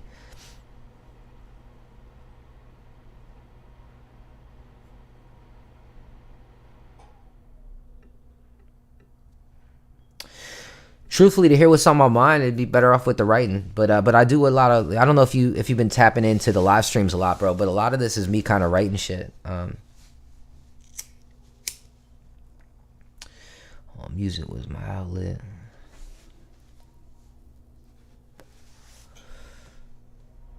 Oh, that's dope, man. I get what you're saying, bro. Like y'all, that masculine shit, right? Like, y'all weren't opening up because you couldn't, so you opened up through art. That's beautiful, bro. Real shit. That's beautiful. I can relate to that, man. I can relate to that. I grew up in a pretty rough area where most of my best friends to this day, there's some dudes. So I'll tell you a funny story, man, and how pent up shit was, man. This is a story I love. If you guys know the song Closer to My Dreams by Guapale. I mentioned it in that bar I use all the time. I'm closer to my dreams like Guapale. Still I got the Glock on me, whatever, but that song means a lot to me because I remember we were in the car and everyone's trying to be cool and tough because we're young, you know what I'm saying, and we're, it's survival out there, but everyone in the car was love, man. It was, we called ourselves if we were called family, it was me, my boy Fat Boy, Terrence, from my first album. They were the two brothers that got locked up, two of my best friends. My boy Mez was in the car. Turtle, y'all know Turtle if you've been streaming for, been with me on the streams. And we're all in the car smoking, and we hear this song, Closer to My Dreams. We all just get real quiet. No, I'm sorry, I fucked up. Fat Boy wasn't in the car yet. Now, Fat Boy, to this day, he's a grown-ass man. He's fucking 8 feet tall, big dude. Now, at this point, he was Terrence's younger brother. Now, he was the homie for sure. But if we were 17 or 16, he was 13 or 14, right? He was, right there with us through everything, but he was still a little homie, right? So he probably felt like he had more to prove. But before he got into the car, a lot of us, we were already tearing up, man. Like, this song is beautiful, bro. And we're all just like, hey, man, fuck it. It's a beautiful song. Fat Boy gets in the car. We're like, yo, because I think he got off school later. So I don't remember what it was. But we pick him up. We're like, yo, dog, you got to hear this shit. You have to hear this shit. And we're like, yo, this shit's going to make you cry, dog. Like, man, this shit's going to, it's going to pull your heartstrings. So he's trying to be tough. He gets the car. He's like, man, ain't no motherfucking song gonna get me cry, man. Fuck y'all, bro. Y'all talking some fucking weirdo shit, whatever, whatever he said. But he's trying to play it off. I'm like, all right, boom, play the song, right? Gets real quiet. Now, first of all, Fat Boy talks more than I talk, bro. And so we're like, why you got? Anyway, I look back. He's just sitting there, just tears pouring down his. Like sometimes, bro, as men and bad in those situations, like either A, you don't have the ability to express it, or it's a situation where maybe it's not socially acceptable to express it. Art is that shit, bro. Like art is that thing that it's like, hey man, fuck all the bullshit, dog. Like whatever it is we've done or we're doing or whatever it is, like we're human, man. You know what I'm saying? We're fucking human, and let's all accept that if a girl hurts us, we're sad about it. You know what I mean? If mommy didn't love us as much as we needed, it's affected us, and like, you know what I mean? We're humans, bro. And so sometimes you need art to remind you, bro. So I love that. That's a dope story, bro. I appreciate you sharing that. Hold on, let me go. I missed something. You know what my favorite song is on a personal level? Whatever's what. Hell yeah, man. That's what's up, bro. Someone said something similar earlier, and I was talking about that song. I would have never thought that would have been the one that popped. Even though I promoted it and all that shit, it's interesting to me because it's proof to me that what I'm trying to do is there's a market for it, right? Because that song ain't I don't mean to keep repeating myself, but that song is talking about fascists from the 40s and mobsters from the 50s, and my own personal feelings and of my family that passed away, and deforestation, and like all, you know what I'm saying, like real life problems, but shit that like from my mind, like everybody out there like is making music about getting their dicks. I mean, I do that too, obviously, but like everybody's making really nothing music. So it was like, cool, man, like I make this because I like this, and I ain't the only one that likes this, so it's motivational as fuck to me that's the one that popped.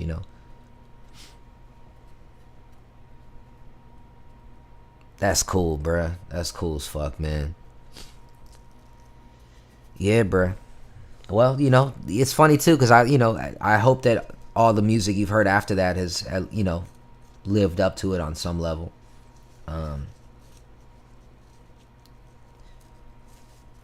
What's that? Let me see. I know, right? Been tripping me out. I'm not sure what you. I talk so much I don't even know what it was in reference to. But I'm sure I feel you, dog. Hell yeah, man, Trevor. That's that gross. Gross. What the fuck's wrong? That's that grassroots promotion. Yeah. Which maybe one of them found it from promotion, or from somebody, you know what I'm saying? You never know. But that's the goal. And right now, bro, the way it's been for about 2 years, I haven't had really any promotion going on, or a year at least. Said Nosferatu. Yeah, man, thank you, bro. I love that song, bro. That one didn't get as much love as I think it deserved, man. I appreciate that. That's like 2 or 3 of my really close friends actually favorite song too.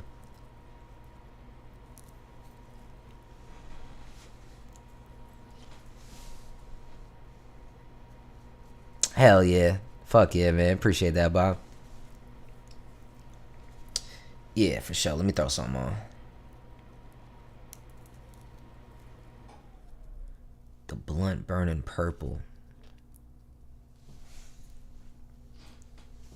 Oh yeah, yeah. And I was like, what do you talk about? What do you talk about? And then when watching it back, I realized there's some weird colored thing. Something's happening with the camera where it's purple. Yeah, yeah, I remember that. That was you, Trev? Hell yeah. Man, Good Eye got that good memory, bro. You got that good eye, dog.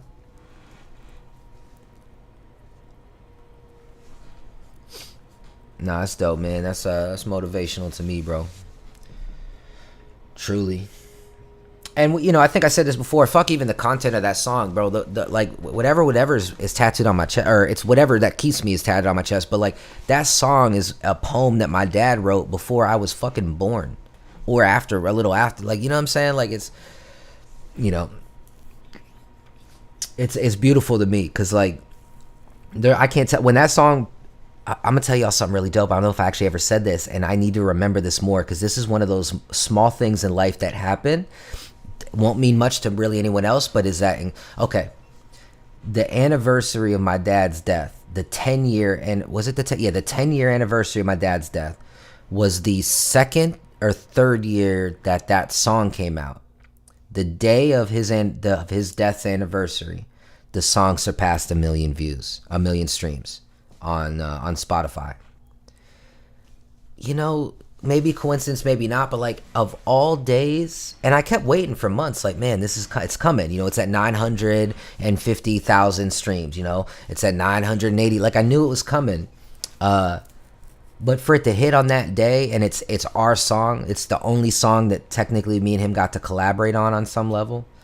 It's cool, man. I don't know what that means, but it means something, you know, to me. And maybe it's just part of the world just telling you, like, you know, keep doing what you're doing. I don't know, man. But that song, there's something special about that song and everything that has come since its release, man. And if I was smarter, I would have been able to if I really understood what was going on, I could have really pushed that song, I think, even further at that time. If I really understood what was happening.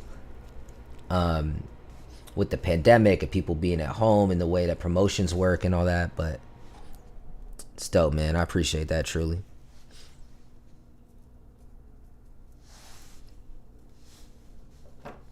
Oh no, I've seen you in the comment. I meant the live streams and shit. Oh man, trust me, bro. If y'all are active in the comments, I see that shit. I mean, like I said, I'm only human, bro. When I drop a song, bro, I'm excited to see what y'all be saying about them.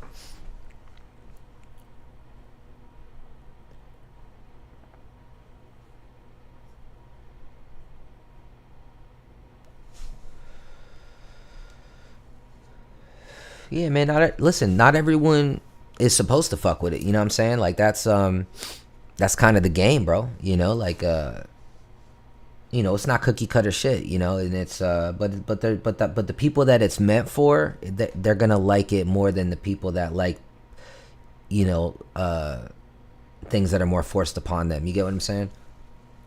So yeah, man. All y'all can do, bro. Like the best thing y'all could do for me is always by supporting is sharing it with all your people, bro.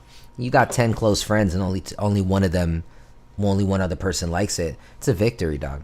It's a victory.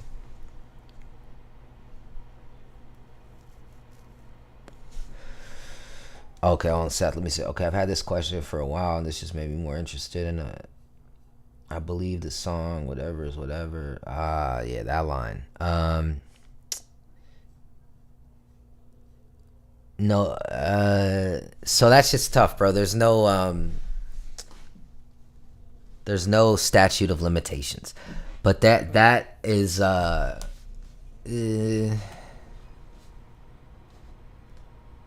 say that everything that I write, if it's not something that truly has happened and that I've experienced, it is a metaphor or an accumulation of multiple things that I experienced.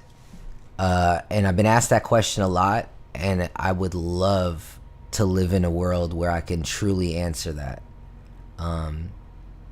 But I can't.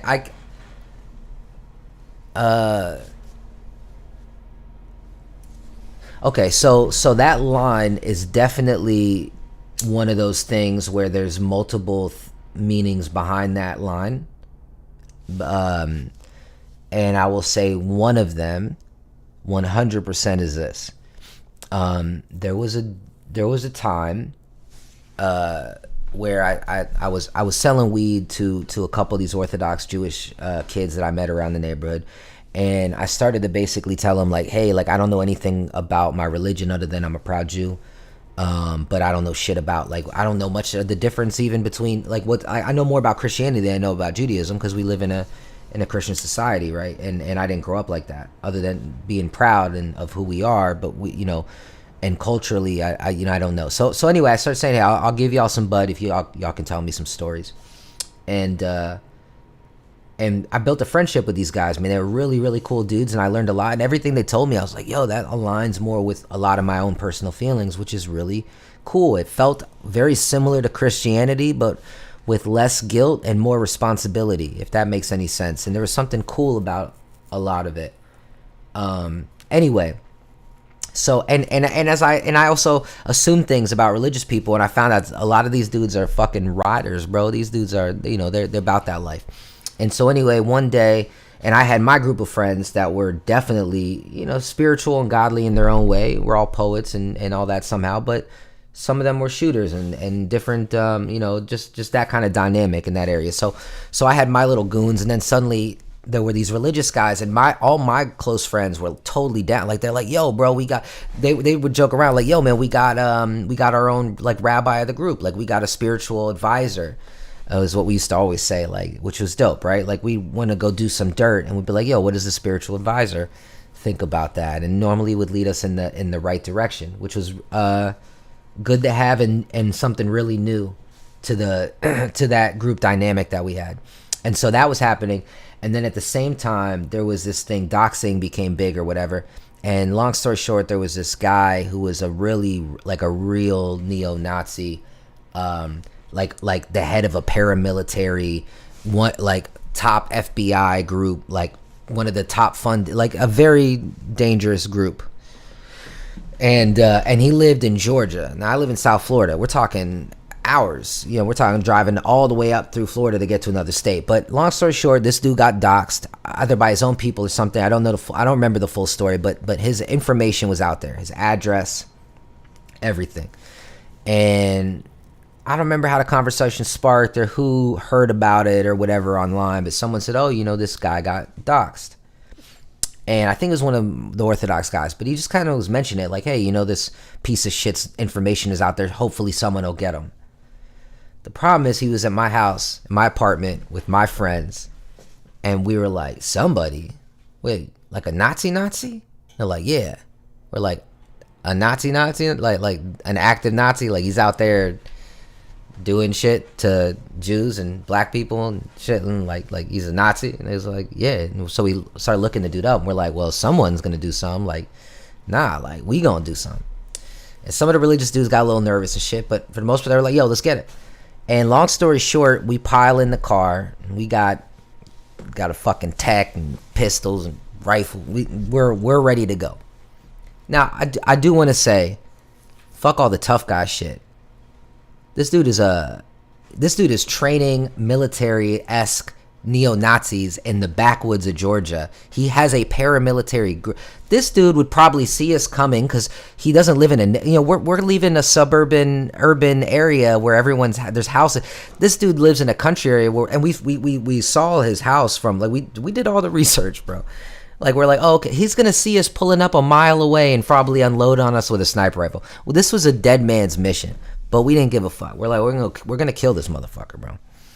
So we're riding up there, and you got all these people, man, and I'm gonna say powerful minded people. You got these, you know, religious Jews. You got me, who I like to think, like, a lot of things I say come true, even in the negative, unfortunately.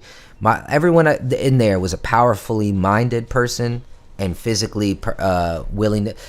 Powerful people put their mind to something, right? And we're heading to do this thing, and I don't remember what happened, bro, but a feeling kind of wiped over the car. I think we all realized we're going into enemy territory, into a situation. We don't know anything. This guy also knows that he's been doxxed. He knows that people might be coming for him. and then like, and we're not gonna get away. Like after we kill him, like, you know, like it's a small town. Like our car. The point is this is a suicide mission. Everybody in that car was worth more than giving up their life for this. And so the car got turned around, bro, and nobody argued. We've all been in situations where somebody was pussying out or whatever, and we're like, nah, fuck that, man. You can get out, bro, but we're going to handle business. Nobody complained. And not one person in that car, especially considering how the future planned out. I could tell you the way that the way life planned out, every person in that car, it has been certified that they are down to handle whatever they need to handle.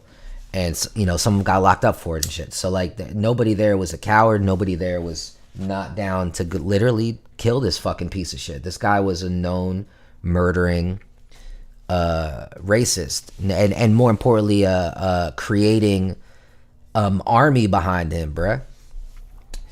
So, anyway, we didn't do it. And what's interesting about this story is that my grandpa, this is just something that's known. Like back in the day, if you were chilling in my crib, my grandpa, you'd always know what he was watching because he was old and he had the TV on so loud that the walls would shake. And I would go to bed listening to the newscast or CSI, whatever he was watching. I could hear the whole thing from the wall. So one day I'm sitting in my room smoking a blunt, and I hear this name on he's watching 60 Minutes. And I hear a name, and I'm like, yo, I know that fucking name. Why do I know that name? They say the name again. They say something about neo-Nazis. And I'm like, yo, that's the dude. And then I heard killed. And I'm like, oh, someone got dude. So I run to my grandpa's room. I sit on the edge of the bed. He's like, hey, what's up, buddy? I'm like, hey, what are you watching? He says, oh, some fucking neo-Nazi guy has got his brains blown out. So I'm like, oh, fuck. You know what happened? So we look. Anyway, check this out. This is how I would say that God is good, bro. And we made the right decision. Now, if we went there and handled that shit, win, lose, or draw, let's say we won, it would have been a couple Jewish guys and a couple black guys murdered a Nazi. His army would have probably went out and seeked retribution. They had more. It would have added fuel. They would have hated us even more, and he would have been a martyr. You know how this dude died? This dude died. This is the 60-minute episode, right? This man, after doing a hate rally at a big barbecue of hate, right? Literally doing like teaching children how to be neo-Nazis, all that shit. After all that, everyone left. The event's done. Him and his son watched the Yogi the Bear movie. So if you want to date this situation, you could date it back to whenever the live action Yogi the Bear movie came out. So he watches the Yogi the Bear DVD movie with his son. And then he puts his son to bed. He goes to sleep. His son wakes up in the middle of the night and decides, for some reason, my daddy is evil. He's teaching me to be evil. And because all this kid knows is what his dad taught him, what do you do to evil? This dude walked into his dad's room, opened the dresser next to his father's bedroom, pulled out a revolver, and blew his dad's brains out while he was sleeping. The end of that 60-minute episode, they talked about how that neo-Nazi group lost numbers in droves. Like, a lot of them dudes are like, what are we doing? We're teaching our children to hate, and we're teaching violent, da-da. Bro, that's a lot better outcome than us killing them. So, obviously, I'm not responsible for that guy dying. But there was days of planning, days of mind power, of thinking we're gonna get this guy, me and other powerful minded people in my mind. And I don't think we have anything to do with that, but we had the intention to do something, and we fully intended to do it. And then, like, bruh, exactly, dog, he got murdered by his own creation. And what else does that tell you is that sometimes, bro, the right thing to do is to go home. The right thing to do is just let God handle it, bro. Let it be, bro. Everybody gets what's theirs. And that guy didn't know me. He wasn't threatening me. He would have probably if he did, but he didn't. And there's no reason for us to do that. But yeah, bro, that's a true story, and that's a story I could tell. Other than that, I can't talk. You know, if I ever say something dumb like that in a song, like we can't really speak on it. But yeah, that definitely is part of that lyric. You know what? Actually, for the sake of it, that's the lyric. That's what that is about.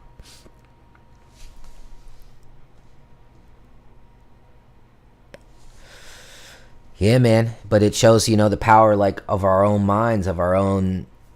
We can create our own destiny, man. And there's shit that's out of our control, but we do create it. And personally, I think that little boy's a hero, but there's no way he's gonna be a well-adjusted member of society, obviously.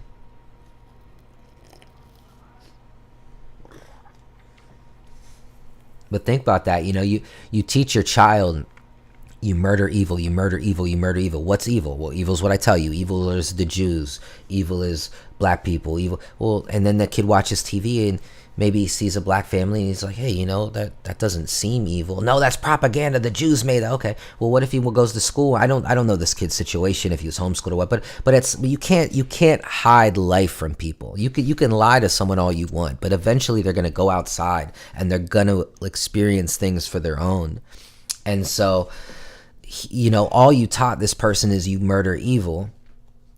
And you think that you've taught him what evil is, but everybody has to make their own assessment on what is good and bad for them. So once he decided that his dad was evil, I got to honor my dad. If my dad's evil and all I know is evil has to be murdered, there's no middle ground, which of course is a middle ground in life. And that there has to be a middle ground in life, or else we're all going to kill each other, because what decides what's evil and what isn't, right? So, yeah, man, he was completely murdered by his own design.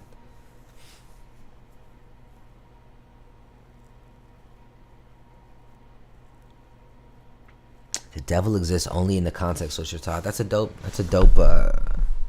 really dope line. I don't know where that's from, but I like that. That's cool.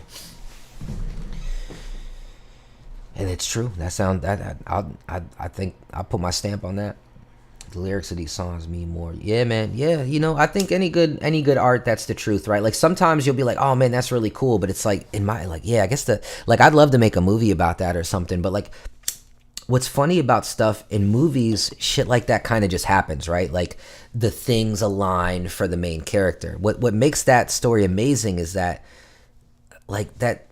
in the movie world, is that really that big of a deal? He ends up hearing it from the thing and then finds out it happens this way. Maybe it is, but in real life, it's like, what are the odds that Mimi was, we call my grandpa Mimi. What are the odds that Mimi was watching that? What were the odds that I was even home at that moment? What were the odds that I even knew about this guy's life and we planned to do that, right? Like it's a crazy, sometimes things happen in life, bro, where you're like, that's what I was saying earlier to that one dude, man, where like when I was like, when you get to that point where you want to die or what if your problems are based on society, like we forget life is a lot more magical. We don't give it the credit that it deserves. Like things, I'll tell you something weird too, right? My dad passes. My sister goes to a psychic. Supposedly she's really well, my sister's friends who are kind of socialite-y, famous people. You would actually know these people. They're whatever. It doesn't matter. They were like, this woman comes highly recommended. I don't believe in that shit. My sister doesn't really believe in that shit, but she's like, fuck it, dude. Well, I'll go. Why not? So my sister goes, and there's a lot to this story, but I'll simplify this one a lot. But the basic gist is the woman says, your father's telling me 55 right now, or 55. Did something happen in 1955, or maybe when your father was 55? Something about 55 is very important. So my sister's like, I don't fucking know. I don't know. I mean, so she called, asked me, and we're all asking around, what does 55 mean? Or, did something happen in our dad's life when he was 55? What were we even doing then? We don't know. It doesn't mean anything. And now my dad, so I grew up in a one bedroom apartment, basically with my dad, my dad and my grandpa. We were a team. And way before I came into the picture, my dad had a lot of drug issues and stuff. My grandfather basically coddled and took care of my pop, right? If it wasn't for my grandpa, my dad would have been a homeless bum on the streets. A wonderful bum, but a bum nonetheless, right? And or maybe he would have got his shit together because he would have been forced to. Who knows? But the way that it was, he when him and my mom got divorced and the drugs, he lived on my dad's house. So my point is they had an inseparable relationship in the same way that, and I was also a big part of that. So anyway, the point is that they were very close. So what's 55? What does 55 mean? my dad died in April of 2014, and my sister went right after that. 5'5". What is 55? What is 5'5"? We don't know. But apparently, according to this woman, my dad is screaming. My dad's ghost is screaming at this psychic, saying, warn them about 5'5". They have to be prepared for 5'5", 55. The very next year, my grandfather died on May 5th. Insane. I mean, is that a coincidence? I don't know. I still don't know what to believe about psychics. But like, what the fuck, dude? You know what I mean? Like there's some magical shit in life. I mean, maybe that means nothing, but part of me feels like that has to mean something. It's so random. And not only that, what would my dad care about enough? My dad didn't give a shit. My dad cared about us, but like, you know, like I can't see him being like, this is important. Like even if he knew the lottery number, he'd be like, you know, they'd probably be, fuck it, they don't need to win the lottery. You know what I mean? Like, the only thing I could imagine my dad's ghost screaming would be like, be prepared. It's gonna get you're gonna lose Mimi too. Be prepared. I could see him caring enough to say that. So, who the fuck knows, dog? Who the fuck knows? Just sometimes shit is weird. Sometimes shit is just weird.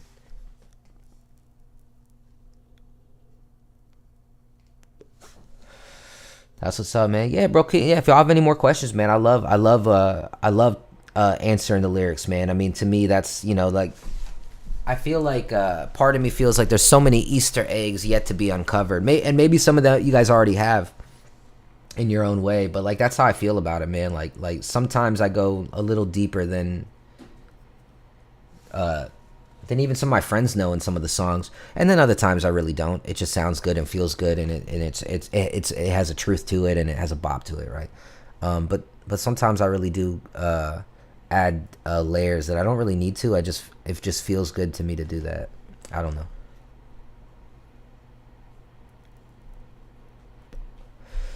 I'm reading what you're saying right here. 15-story building. Did it work for it? Hey, man. Fuck yeah, dog. Boosie. I like Boosie, man. You know, Boosie's weird, too, because that's like damn near a serial killer. Like, that dude's a fucking, you know. But, like, you know, I like him, man. I don't know. You know, some people are complex characters, dog, you know. I fuck with Boosie. I'm not the biggest fan of his music, but there are a couple songs of his. And to this day, there's one song I've been searching for that my homie used to play all the time. It had the most beautiful beat, and he killed it. And he has such a big catalog that I have searched for this song for years, bruh, and still have not found it. And I couldn't tell you one word. I couldn't even tell you which one it was.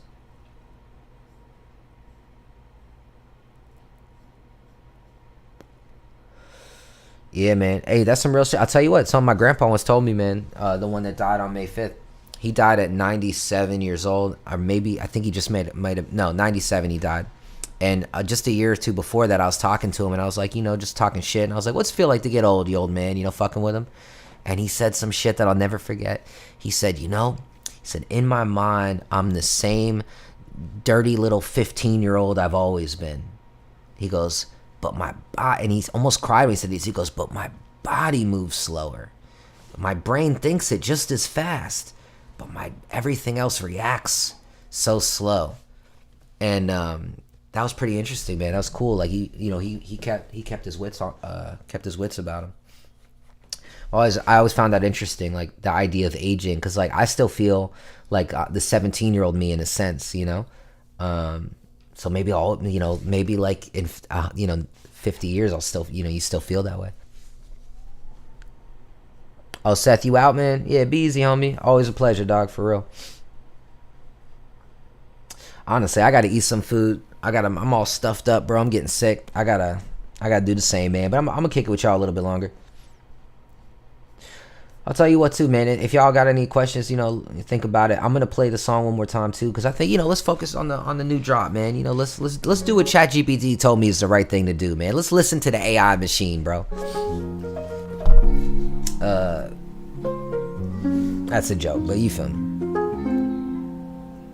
Yo, trying to live up to my namesake. They snake, they be hiding out to the daybreak. That's cool, Bob. You know what's crazy about that is there's two, there's different rules of thoughts on that. Me personally, I fear going to psychics a lot because I truly believe in the power of our minds. And I do think that, and I also think that there's different, I think there's fate in a way, but I think that there's different, like kind of like them choose it yourself novels, right? You can go in this path. There's only so many mathematical ways things can work out. There's only so many options and so many things that exist that, you can go this way and this will happen. You can go that way and that'll happen. And it's up to us to make those choices. And I do think that they can tap in to a possibility, and a very realistic possibility. The problem with that shit, and again, I don't know. First of all, I hope this. I definitely don't want to tell you what I think about what your mom and grandma does, because that don't really matter. But this is my thought on psychic in general. Is I think that they tap into one of these possibilities, and I think if you talk to them and speak to them, and then truly understand what they're seeing and believe it too, that you pretty much make it given. Like, I think you're basically like, all right, that was an option, but it's not an option anymore. You know about it, you're focused on it, and if you like it, you might. So I feel like we have power to create things too, and I think that could be a danger of psychics, is that they'll tell you a possibility, and it could have been a different possibility, but because you've heard it and you're focused on it, that we bring about what we think about, man.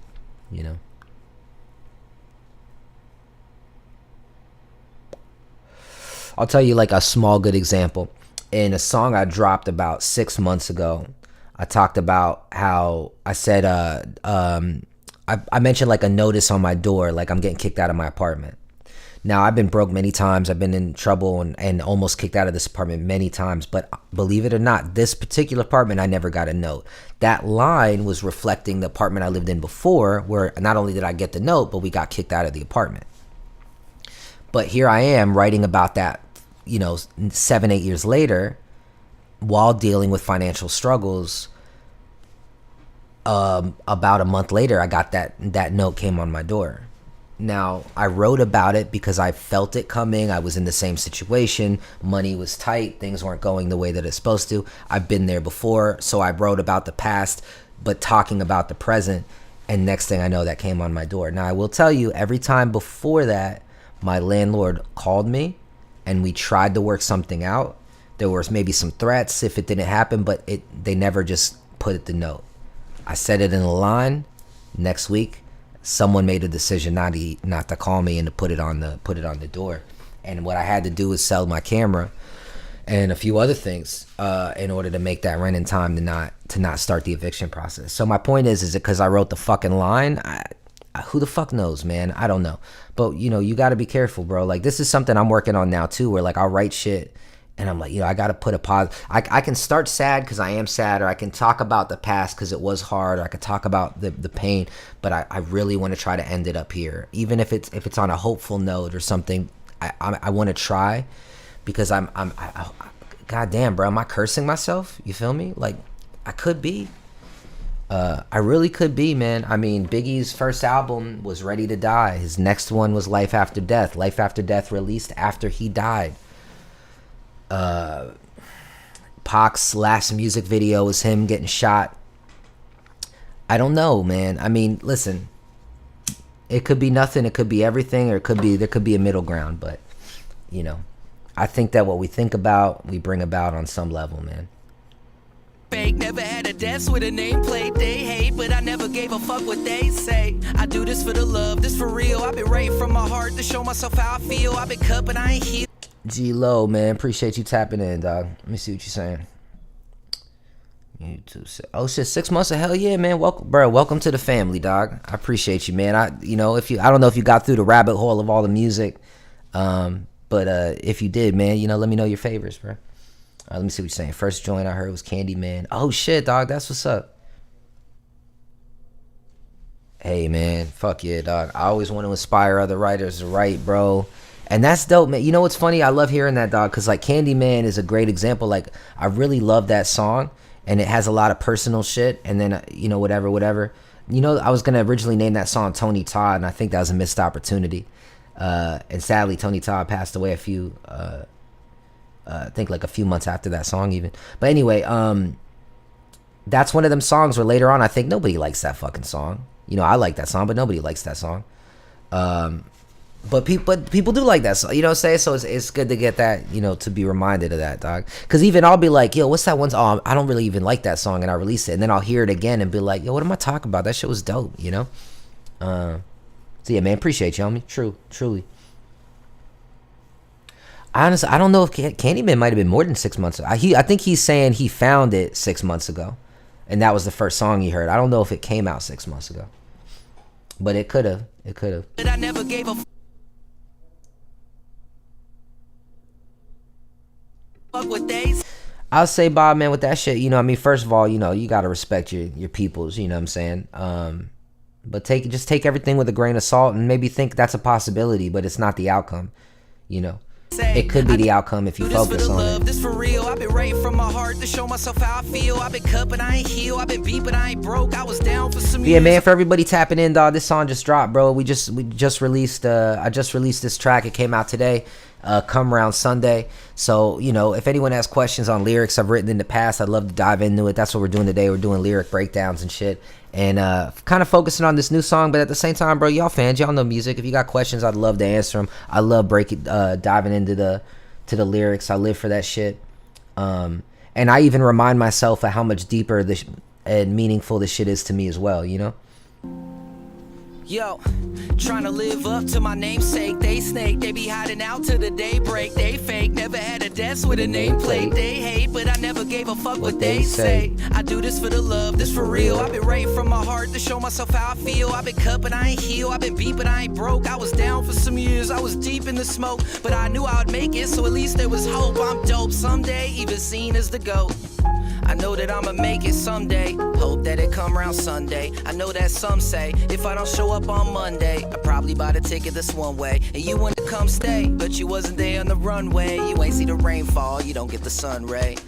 I know that I'ma make it someday. Hope that it come around Sunday. I know that some say if I don't show up on Monday, probably buy the ticket this. I'll tell you something. So this is a good example too, I think, where I just talk about how trying to leave it up even if it's down, right? Like this song, when so you know, I kind of repeat the chorus in a way. So it's the exact same words, even the inflection is somewhat similar. But to me, in the first round, I'm talking about killing myself. I'm talking about that I'm talking about suicide. I know that I'm gonna make it one day. I hope that it come around Sunday. I know that some say if I don't show up on Monday, probably buy the ticket that's one way.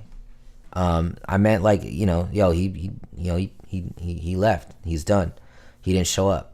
But in the second one, and then I said, no, some say, you know, you weren't there in the sunshine, you don't get the sun ray. And that was to bring it up. But then in the second one, I'm talking about, like, I'm talking about I made it. Like, I made it. Yo, is Matt showing up for work today? Is Matt showing up to that gig? Nah, Matt's on a plane, you know? Why? Well, oh shit! Why are we not with him? Because you weren't there for the pain. You weren't there for the last cycle of the hook. When I just said the exact same thing, but I meant something different. You weren't there for that. So why do you get to be there for this part? So yeah, even that has a little depth. I'm saying the exact same thing, but they mean, one means something different than the other, and the other one is referencing the other one. But I feel like no one would ever know that because I'm just saying the same thing. So I don't know. I like doing this, man. I like breaking this shit down. Now that I said that, let's run it back. You can tell me what, you know. Tell me, like, did I accomplish that? I don't know. I know that I'ma make it someday. Hope that it come around Sunday. I know that some say if I don't show up on Monday, I probably buy the ticket this one way. And you wanna come stay, but you wasn't there on the runway. You ain't see the rainfall, you don't get the sun ray. I know that I'ma make it someday. Hope that it come around Sunday. I know that some say if I don't show up on Monday, probably buy the ticket this one way. And you wanna come stay, but you wasn't there on the runway. You ain't see the rainfall, you don't get the sun ray. Yeah. Look, I'm trying to live up to be a good man. God's plan, everything you wanted then, goddamn. Whoever thought that life could get this good? When it been so bad to sleep in the Fleetwood, dick in the dirt, but I sleep good. Shorty coming through, so I eat good. Rolled in the wood and the leaf good. Dirty up my face like I need to. Give a fuck what they say. I don't think that we should. Everything that they can't say, shit that we would and we should. Dangling from the roof like we should. No white lies, no cap. Shorty hit a weapon in the ass crack. Shit is. So I love that line too, man, just because I'm a big fan of that, you know, obviously Pac's history and all that. So I think it was, I don't know if it was ever said to be really true. And I don't think he actually dangled homie off the building, but that was what they said, right? Is they said that Suge brought, what's his name, off the balcony, Vanilla Ice, and then dangled him from the balcony until he signed the thing. So I just love that because, like, we should dangle him from the roof like we should. Like, I was proud of that. I was proud of that. Sick like a hazmat, bitch, you better pass that. I ain't buying shit, but need the cash back. Hit the freeway on the fast track. I know that I'ma make it someday. Hope that it come around Sunday. I know that some say if I don't show up on Monday, I probably buy the ticket this one way. And you wanna come stay, but you wasn't there on the runway. You ain't see the rainfall, you don't get the sun ray. I know that I'ma make it someday. Hope that it come around Sunday. I know that some say if I don't show up on Monday, probably buy the ticket this one way. And you wanna come stay, but you wasn't there on the runway. You ain't see the rainfall, you don't get the sun ray. Know that I'ma make it someday. Yeah. I'm trying to stay down for my fam, but there's some in the water. Put this gun in my hand, arm raised in my head blown like the wind. If the gun doesn't jam, now a soul in the guts. I guess God had a plan, cause the pistol didn't bust. Roll me a Dutch. High life was Albadania, high lie. Now they turn to my lie. Mother scream, why my son go bye-bye. I just Appreciate wanna that, hide homie. my head in the sand when it's high tide. High five God when I see him in the twilight. I know that I'ma make it someday. Hope that it come around Sunday. I know that some say if I don't show up on Monday, I probably buy the ticket this one way. And you wanna come stay, but you wasn't there in the runway. You don't get the rainfall, you don't get the sun ray. I know that I'ma make it someday. Hope that it come around Sunday. I know that some say if I don't show up on Monday, probably buy the ticket this one way. And you wanna come stay, but you wasn't there in the runway. You ain't see the rainfall, you don't get the sun ray. Know that I'ma make it one day. Yeah, appreciate that, man. Yeah, I'm proud of that one for sure, bro. You know, sometimes you just know, like, when a song's done, like, yeah, that was whatever it was I was trying to do. That's, you know, that's what I accomplished, and that's good. Sometimes shit comes out different. Like, that's not really what I tried to do, but I kind of like where it came. But you still like, that ain't really what it was supposed to be. But that was what it was supposed to be, man. Ah, man. Said, mad is my painkiller. That's a dope comment.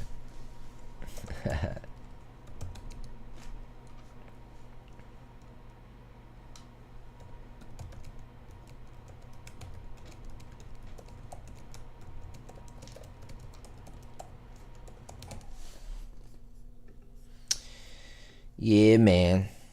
So yeah, I don't know any lyrics that pop out. The truth, most I feel like what y'all asked already is most of it was kind of self-explanatory. Sometimes I'm, you know, I just kind of say what it is. But the goal is really to just paint the picture.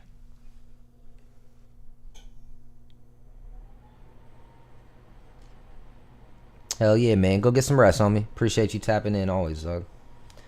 Always, bro. You know that. Yeah, man. Shit, honestly, I should probably call it quits soon too, bro. When I started this, I put some food in the microwave and I forgot all about that shit. It should probably ruin now.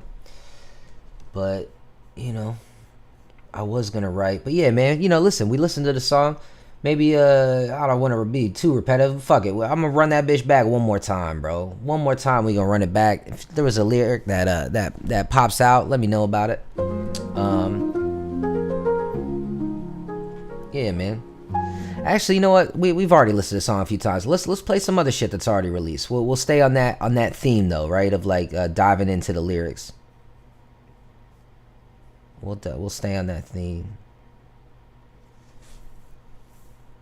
Oh, I appreciate that, man. Yeah, Carell is a classic.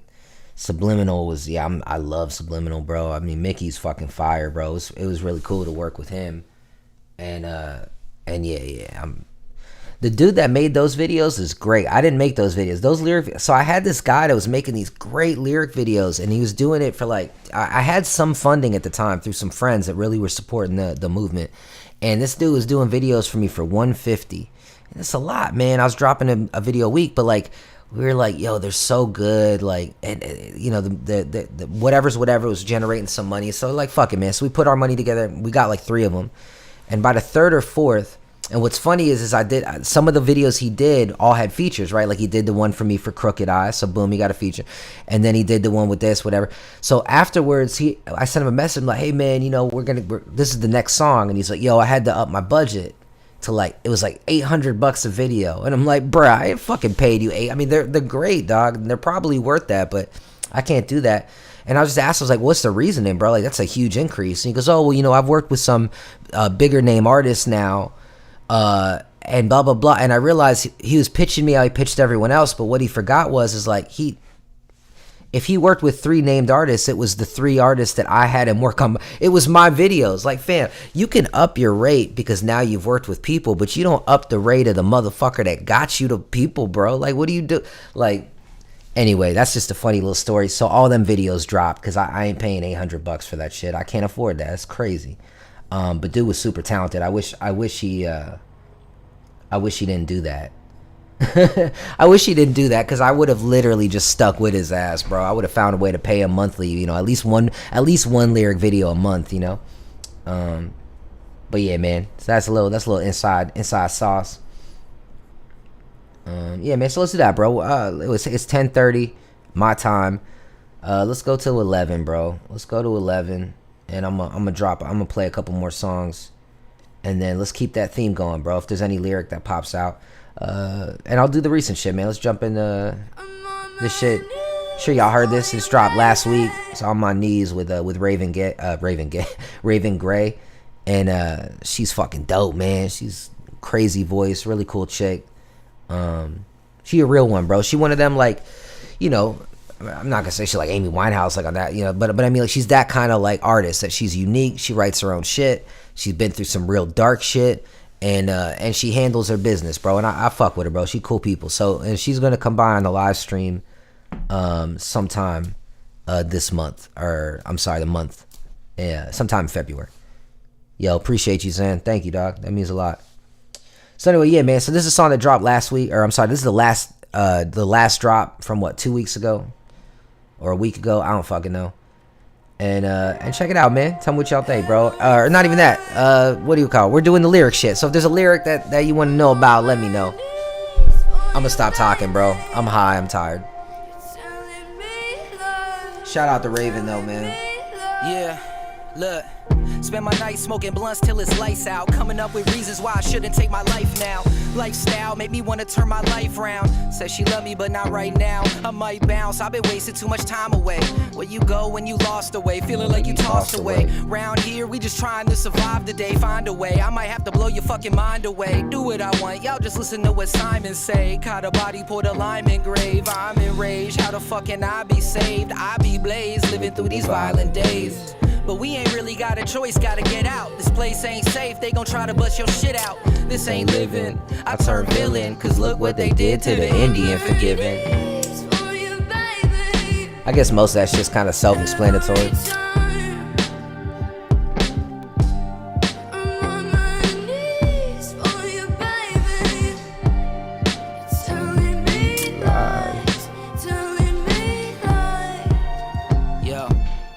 My days in a place you don't wanna be. Focus on the past, I miss all this shit in front of me. Life is good if you lie. I wonder if a hood's in the sky still be broke when I die. And if I'm low, bring me high. Cause I ain't ever had a fucking thing except the glimmer in my eye. I got a dream, baby, welcome to the team, baby. I don't trust nobody, it ain't always what it seemed. Lately I've been caught up in some bullshit. Life got hard, gave me soul like the pulpit. Full clip, left them all drip like a good fit. But ain't no good in it. Another man lost, man goes. Dancing with my father like Vandross. We was underneath the lamppost. With no hope, dreams of being in them Lambos. I've been climbing, but they greasing up the handles. Knees for you, baby.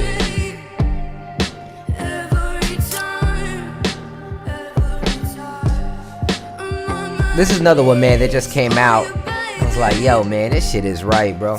Smoke a little skinny pinner, bro. Just slow. I be rolling these little skinny blunts, man. But it's just a grabba and what's this shit called, man? This shit called a biscotti OG. It's good. It's good. This shit is some funk, man. Some indica shit.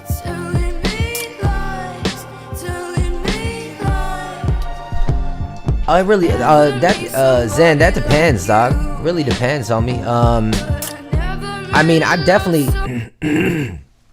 when I was younger, I always tried to do just one take, like the whole thing. But nah, bro. Like I try to punch. You know, you definitely want to punch, man. Like you know, for me, like you know, I want to make sure I want to have enough breath to get the inflections that I need. But there's a lot of times where I knock it out if I don't need to catch my breath and I got it. Yeah, we'll knock it out in one.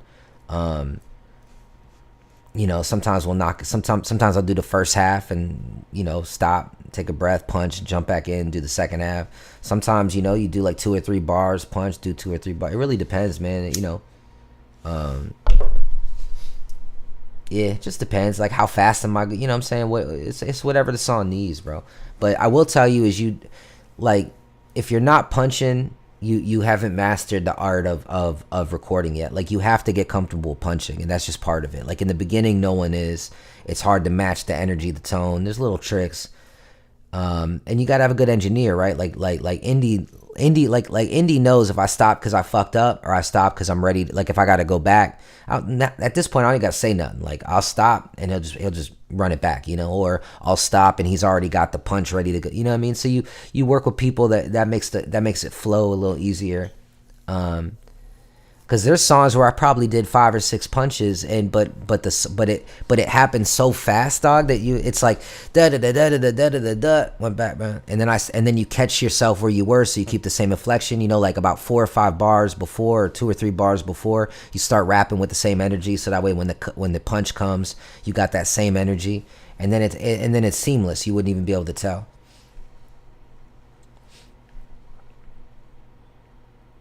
Yeah, don't worry, big dog. That happens. That's natural. That happened to me.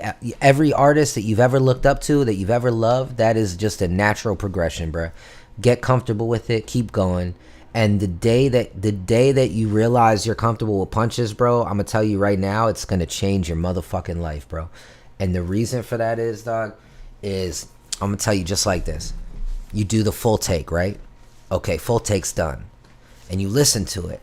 You're like, yo, that's dope, and that's dope, and that's dope. I didn't do that the way I wanted. I didn't do that the way I wanted, and that's dope, and so then you're like, well, I got to do it again because I didn't get those 2 or 3 parts. So you do it again, but in your mind, you're so focused on those 2 or 3 parts, and you already killed the other parts, so you're good, right? So then you rap it again. Then you listen to it, and you're like, oh shit, I got those 3 parts perfect the way I wanted, but now that first part isn't right.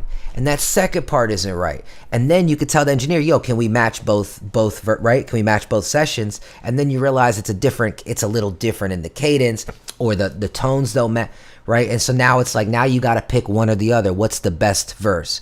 And every one of those verses is going to shine in certain areas, and it's going to lack in other areas, because we're human beings. That's just what it is. Now, in a natural performance, a live stage performance, part of those flaws are part of the fun of being there.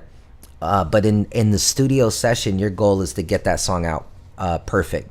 And not perfect, like flaws are still good, but when I say perfectly, the way that you intended those lines to come out, you want to say them. And if you're not able to do that because you ran out of breath, which is normal, or for whatever other reason, you know, you just messed up in that one spot, but every other part is good, it's just going to be very rare, dog, that you ever get the perfect performance where you knocked everything out in one. It's honestly, it almost never happens, and when it does, it's great. But I'll tell you what, I will tell you this is some real shit too. When you know that you can punch, you'll wind up doing more one takes. And you'll do them perfectly, because in your mind, you're not even stressing it. That's the other thing, bro. Like when you're not able to punch, homie, like I already know what you're going through, because we've all been there. You end up, after your 4th or 5th take, you get stressed because there's so much pressure on you to get so many things right in this one performance. Homie, that's called a live performance. What you're doing is basically capturing a live performance in a studio. And that's not bro, that's not the recording arts. The recording arts is knowing is ba da ba da ba da ba da ba, or whatever the fuck it is. You know, whatever it is, whenever you need to stop. Whenever you spit a bar, when your last bar is fire and the next three aren't, you can just stop. You got to get to a point where you just like, just don't even keep rapping. Boom, stop. Look at your guy. Hey, listen, let's play that back. Boom, boom, boom. All right, that line's dope. After that, it fell off. After that, okay, boom. Punch me in on that part. Delete everything before that. Start me 4 bars before that. Boom. Start rapping at least 1 or 2, maybe even. You don't want to start rapping the whole way through, because then you're just gonna rap through and then run out of breath at the same exact spot. So you want to start rapping maybe 2 bars before, maybe 3 bars before, and it'll come, big dog. It'll come. You got to put your 10,000 hours in. And remember that with anything. If you didn't put your 10,000 hours in, you are not a professional at your job yet. Let me backtrack. You might be a professional. You might even be successful. You might be richer than I am off your music.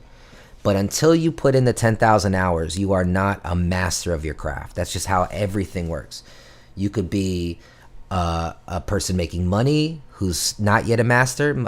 Most people that make money in music aren't masters. But they eventually become masters. You got to put 10,000 hours in, bro, and you'll naturally learn how to do them punches. Swear to God. And for now, don't even worry about it. Just remember, the whole key is you match the tone, you match the energy. You know how the song's supposed to be. Once you've accepted that the previous line is solid and gold, and you don't have to change anything previously, then all you got to do is follow suit.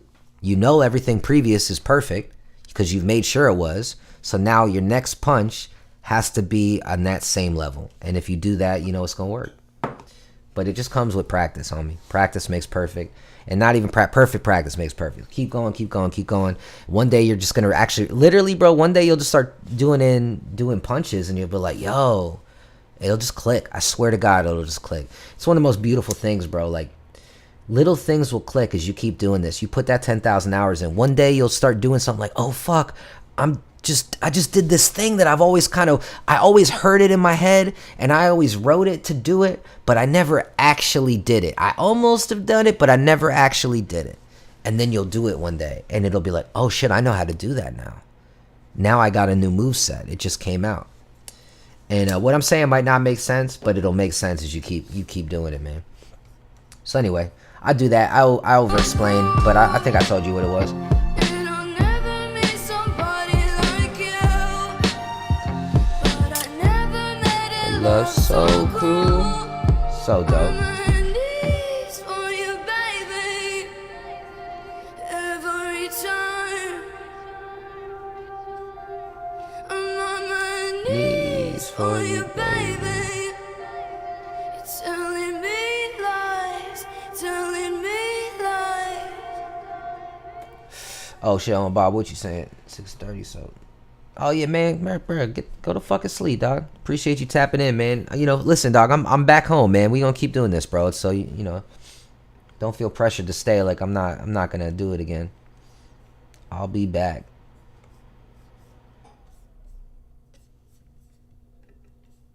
All right. Yeah, man. Let's throw in this. I'm sure y'all heard. The one before that was the Get Through the Day. I was proud of this one too, man. The last couple drops, man, I've been real. I'm really, it's called the God Particle. really happy The with only it. thing that you really Yeah. I remember battle toes. Man, appreciate that, dog. Yeah, you know, it's funny. I want to do a podcast and shit, but I feel like what's dope about this is the fact that like y'all are giving me the shit. You know, you're inspiring the shit we're talking about and shit. So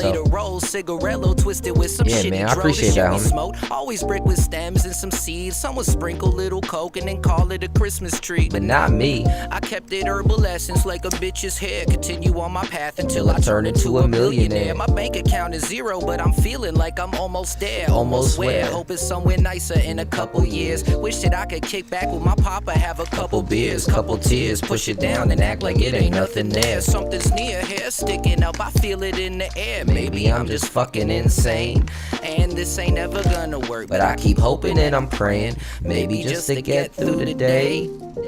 Maybe I'm just fucking insane, And this ain't never gonna work, but I keep hoping and I'm praying. Maybe just to get through the day, I need to tell myself it's cool and everything will be okay. Maybe I'm just fucking insane, and this ain't never gonna work, But I keep hoping and I'm praying. maybe just to get through the day.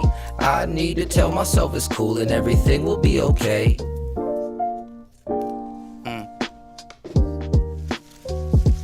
Right before Metal Gear. Oh man, it was a heavy year, 1999. Final Fantasy 7 Bruh, year, I'm I was so proud of that 9, line. Pac died like nobody cared. They say it's been a 1990 year. Final Fantasy Man, you 7 gotta year. move on. I just thought they fake hiding pussy like in Mulan. That's how you know If I'm you got a dork, problem- bro. Like on some level, cause I like if you listen to that whole part is basically I'm referencing the timeline of what's going on through video game releases and then the death of my favorite artist, right? So I said right before Metal Gear, so that would have been 1996, cause Metal Gear came out in 1997. So right before Metal Gear came out in 1998, right? So I said right before Metal Gear, so not right before 98, it was a heavy year. 1990 Final Fantasy 7 year, because Final Fantasy was not only Final Fantasy 7, but it came out in 97. And then I said it's a year since Pac died in 96. So I don't know, man. I'm just proud of that shit. Proud of that shit, because I referenced shit that really meant a lot to me as a kid, and also meant a lot to like my best friend. As I like Final Fantasy 7, not even because I was a big fan of that game at the time, or really even RPGs. I didn't even like RPGs at the time, but my best friend Mez was obsessed, and it saved his life. And I used to just kind of hang around and watch him play that shit. Sometimes I'd be annoyed, like I just want to play Grand Theft Auto or whatever, but like the top down one.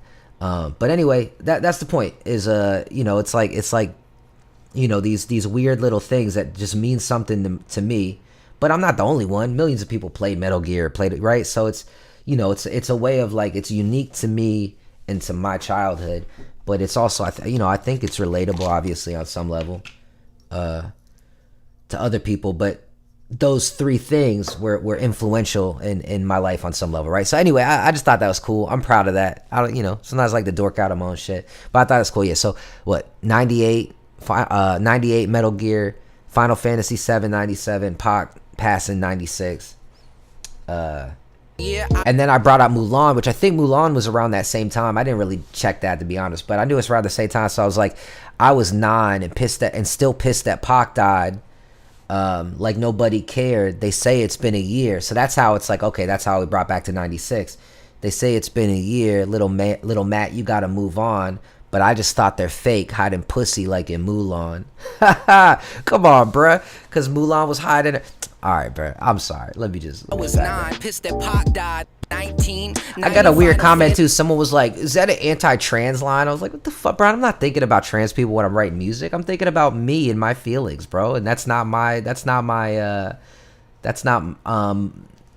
world. So I wouldn't be, I'm not hating on anybody else. So why would I be thinking about? No, bro. I'm talking about what? Oh, I forgot what I was just saying. But hold on, what was I saying? The trans thing. Someone said. I was 9, pissed that Pac died. Like, oh yeah. Because the Mulan. I'm like, no. I was saying that like people like they were pussies because they couldn't handle the realness of Pac, so they're all pretending like, oh no, we're just moved on. Like, nah, y'all didn't move on. You celebrated his death, you cowards, because you couldn't handle a real one. Like, anyway, that was my thought on it. Like, what does that have to do with fucking? Why people be looking for shit? You know what I'm saying? Like, looking for shit in people that ain't even like. I ain't worried about that. I was 9, pissed that Pac died. Like nobody cared. They say it's been a year. I'm fighting for y'all rights the same way anyone else's rights. You know what I'm saying? Give a fuck about your preferences. Pull up to my group home. When all the girls But I just thought that was funny. Like, man, like how lines like can mean so much to me and then be like an insult to someone else, or like, you know what I'm saying? Like, can turn into something like insulting to someone when it's like, bro, I'm not your enemy, dog. That has nothing to do with that. Students with ADHD save 10 hours studying with this Chrome extension. But also, I'm so proud of that line. By all Like, means, I just thought they're fake, hiding pussy like in Mulan. Man, come on, bro. Like, if I heard another rapper say that, I'd be a fan instantly. I'd be like, not to pat myself on the back like that. I don't mean to be like that. But you know, you should be proud of your own shit. Every now and then I say something where I'm like, yo, how did I fucking, like, I wrote that? Like, Fantasy 7 year, I was 9. You know what's another one that I don't even know if I used in a song. I think I did use it in a song I released, but I originally wrote it in a song I like more. That song didn't. Anyway, it doesn't matter. A song I think about all the time, or a line that I wrote that I think about all the time, where I'm like, bro, that was fucking clever, bro. Was a song that I said, I'm the rat the cat ate. I am the rat the cat ate. I'm deep in your pussy. Right, and it always the pussy was the rhyme, right? So what was the line before? I did it in like 2 or 3 different songs, but I don't think most of them didn't come out. But it was like something like what I said. I said if my tongue. Oh no, one song did come. I said if my tongue's in your something, my tongue's in your ass because I'm eating a tushy. Let me back up, bro. I'm sorry, I don't remember. Point is, like, it rhymed with pussy, and then so the next line was like, I'm the, something to bushy. I'm the rat the cat ate. I'm deep in your pussy. I'm not down for the lovey shit. Like lovey, something that, all, kissy and mushy. I'm making shit up, bro. Something that rhymed with pussy. The next line was, I'm the rat. I'm so tired, bro. I'm rambling. I'm the rat the cat ate. I'm deep in your pussy. That's just the line that makes me happy. I'm excited. I need to stop talking. Nobody cared. They say it's been a year. Little Matt, you gotta move on. I annoy myself sometimes. Hiding pussy like in Mulan. If you got a problem, gotta pull up to my group home. You know, when all the girls like JTT, I was locked up, held down by JDC. Proud of this part too, man. Freestyling with some killers till like maybe 3. So like I remember, man, being on the school bus and shit, right? And I'm a little kid. I got brown hair. You know what I'm saying? I was a brunette child, just like I'm a brunette man. And all the girls that I would have a crush on and shit be on the bus, and they would, back in those days, we didn't have phones and shit. You know what I'm saying? No electronics, so they'd be reading their little Teen Bop magazines, and on the cover was always like 8 blonde boys. You know what I'm saying? And I was like, I don't look like none of them, man. Until like, yeah. Anyway, so JTT was popular as a kid, and I remember hating on that little kid when I was a kid. Like, man, fuck JTT, bro. Every girl I like is like obsessed with this little motherfucker. So anyway, I just thought it was funny. So I was like, I said, back when all the girls like JTT, I was locked. Because the same thing, like when I was 12, I got locked up. So I was like, when all the girls like JTT, I was locked up, held down by JDC. That's the juvenile detention center that that housed me in the beginning. So JTT, JDC, feeling sick, call CDC. I don't know. Proud of that too. Attitude, one may be me. That's what they made me be. I'm feeling sick, call CDC. They let the cat see. Run it back. Freestyling was not a problem. Gotta pull up to my group home. You know, when all the girls like JTT, I was locked up, held down by JDC. Freestyling with some killers till like maybe 3. And attitude, one may be me. That's what they made me be. I'm feeling sick, call CDC. They let the cage bird sing, but won't let him free. Maybe I'm just fucking insane, and this ain't ever gonna work, but I keep hoping and I'm praying. Maybe just to get through the day, I need to tell myself it's cool and everything will be okay. Maybe I'm just fucking insane, and this ain't never gonna work, but I keep hoping and I'm praying. Maybe just to get right. through That's the I forgot day, even the Battletoads I reference in the need to tell beginning, myself man. it's cool So and yeah. everything will be okay.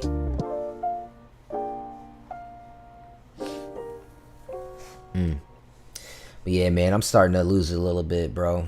So maybe play one other song, call it quits. Shit ain't even hitting. Dun, dun, dun, dun.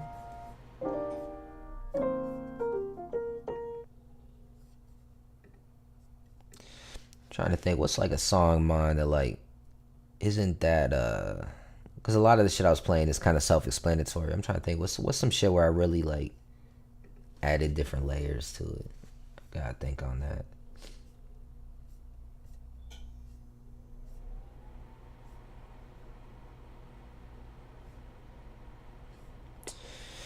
Oh man, one day I'll react to You Hurt Me. That shit makes me tear up. That's one of the few songs I made that I can't even really listen to, man, because it just does something to me emotionally. It did something to me while I was writing it. It did something to me when I recorded it, and it does something to me when I hear it. I'm only mentioning it because I just saw it as I was clicking through some shit.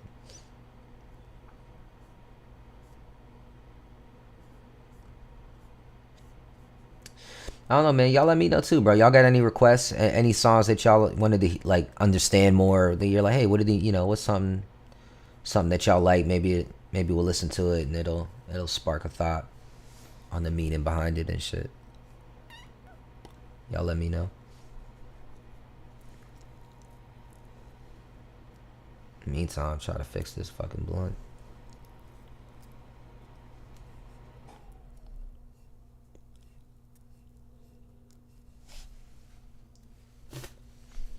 So weird though, man. When I pull up my own profile, like the songs would be so out of order sometimes.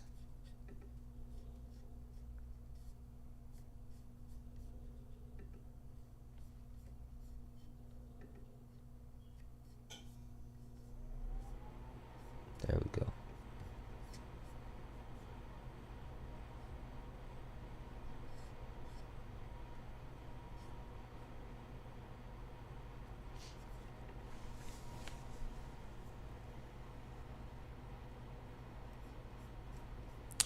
It's a good question, man.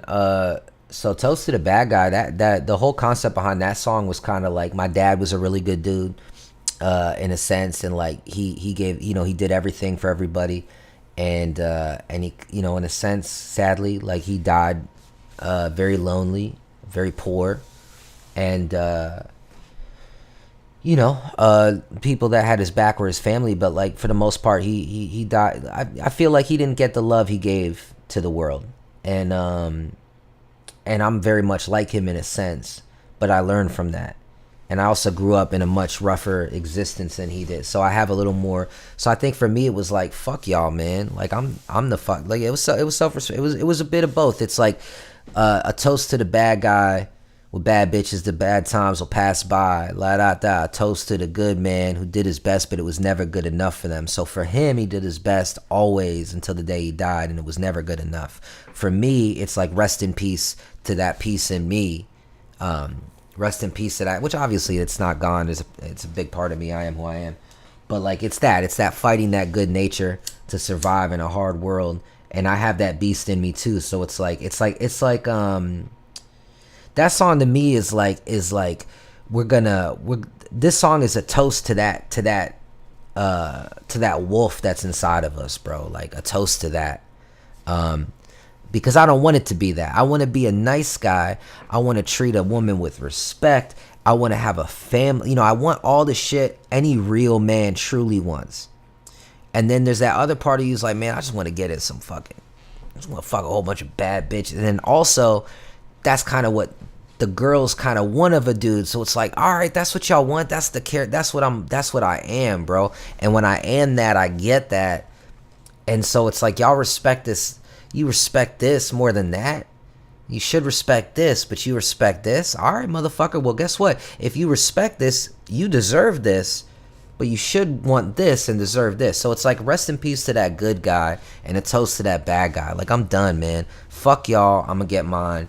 I'm sad, but bad times will pass by and some good pussy, right? So fuck them. You know what I mean? Like that kind of thing. That's that song.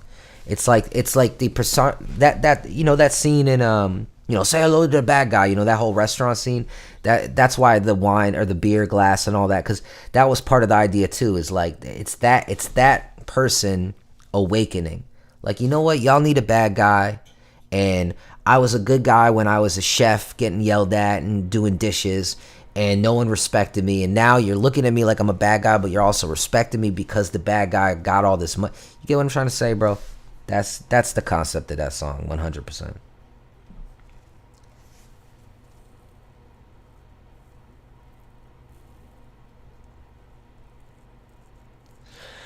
Ooh, yeah, man. Good eye, bro. My dog. Man, and both of those songs are a lot of that. Like I feel like I'm too tired and to get into everything that is Need a Lie, but at the same time, that's probably one of the best songs I could think of that for this type of exercise, right? Because that whole story is so in Needle Eye I told a linear story, but that's a story of like 2 or 3 girls that I grew up with, 2 or 3 situations, including not even just the girls, like stories of like experiences of a neighborhood. In fact, it was really I grew up with my dad. I stayed where I really lived with my dad, but I went to school in my mom's area, and where my mom lived across the street from her neighborhood was this trailer park, and a lot of shit went down at that trailer park. A lot of dark fucked up shit. I mean, I'm talking about like we used to throw these crazy parties. We were fucking 13, 14 years old, and people be fucking and shit, and like the mom would be like hooky, like, ooh, you two should go. Like it was dark shit. Like the trailer mom would be like watching kids fuck, and I like slept in the bed with me, and she even like straight up, this fucking old lady domed me. Oh, she wasn't that old. She domed me up and shit, and I must have been 14. So like a lot of dark shit, and so like a lot of the stories, and then the more I learned about some of their lives, like being over there and like hustling and shit, I was like, whoa, man, like some of these kids this shit ain't right, you know. And then things that happen. So like it was a bunch of stories in one, but mostly one specific story that I really don't want to get too into, about this girl that I know that died in a situation. She was in a car accident, and we were kind of all involved in a way of trying to get her out of this situation, and she was chased down, and the person that was driving lost control, and she died. And so it's about that story, but it's kind of about that whole neighborhood, that little area. And since I said that, fuck it, man, let's throw on needlepoint. Why not? I can, now that I've touched on that, we can. You can ask me certain questions or whatever.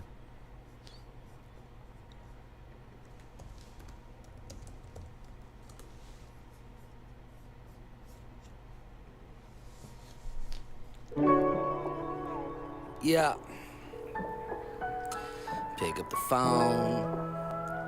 Pick up the phone. Ain't nobody home, but pick up the phone. They can't pick up the phone cause they already gone. They already gone. Othello on the beat. I knew this female, not going into detail, but she was too big for our city whale in a seashell. I felt small in my brother's Jinkos with rips stained. She had the Rockaway shirt with the hoop rings. My shirt said Wu-Tang, watch had the Tommy Pickles. Shoes still lit up, training wheels on the bicycles. My first kiss, my first diss. Said her boyfriend's a grown up and he known to her kids. Shit, he heard jit. But she was all in. So like, yeah, Told so me like that he broke her and jumped in the cracked skin. So like, when I was young, there was this girl that I was messing with. She was a chick in the trailer park, and she was always about, she had this boyfriend, and then I found out who her boyfriend was, and I was like, oh, everybody know, like this dude, like, he was a crazy person in the neighborhood. He fucking killed somebody. I mean, straight up murdered this dude, and then got off on some technicality, and then was back in the neighborhood roaming around. Now he was like 26 and we were like 12 or 13, and that was her boyfriend. So obviously, he was molesting her and shit. And that whole story, that whole thing is real. Like, this is even before 12. Like I might even been like 11 or something, because I remember like literally she wanted me to like eat her pussy, and I was like, okay. And so like I bit I fucking bit her pussy, because I was a fucking child. I'd never even heard of eating pussy before. I mean, I've heard sex and stuff, but like, what's eating pussy? Like, all right, you want me to eat it? How about, yeah, let me try it. And so that line's straight up real. Like, I bit her on her pussy when she told me to eat it, because I didn't know or understood the things she learned from bro. He was a grown up. We were whatever I said. We'll go into it, but let me see what you just said.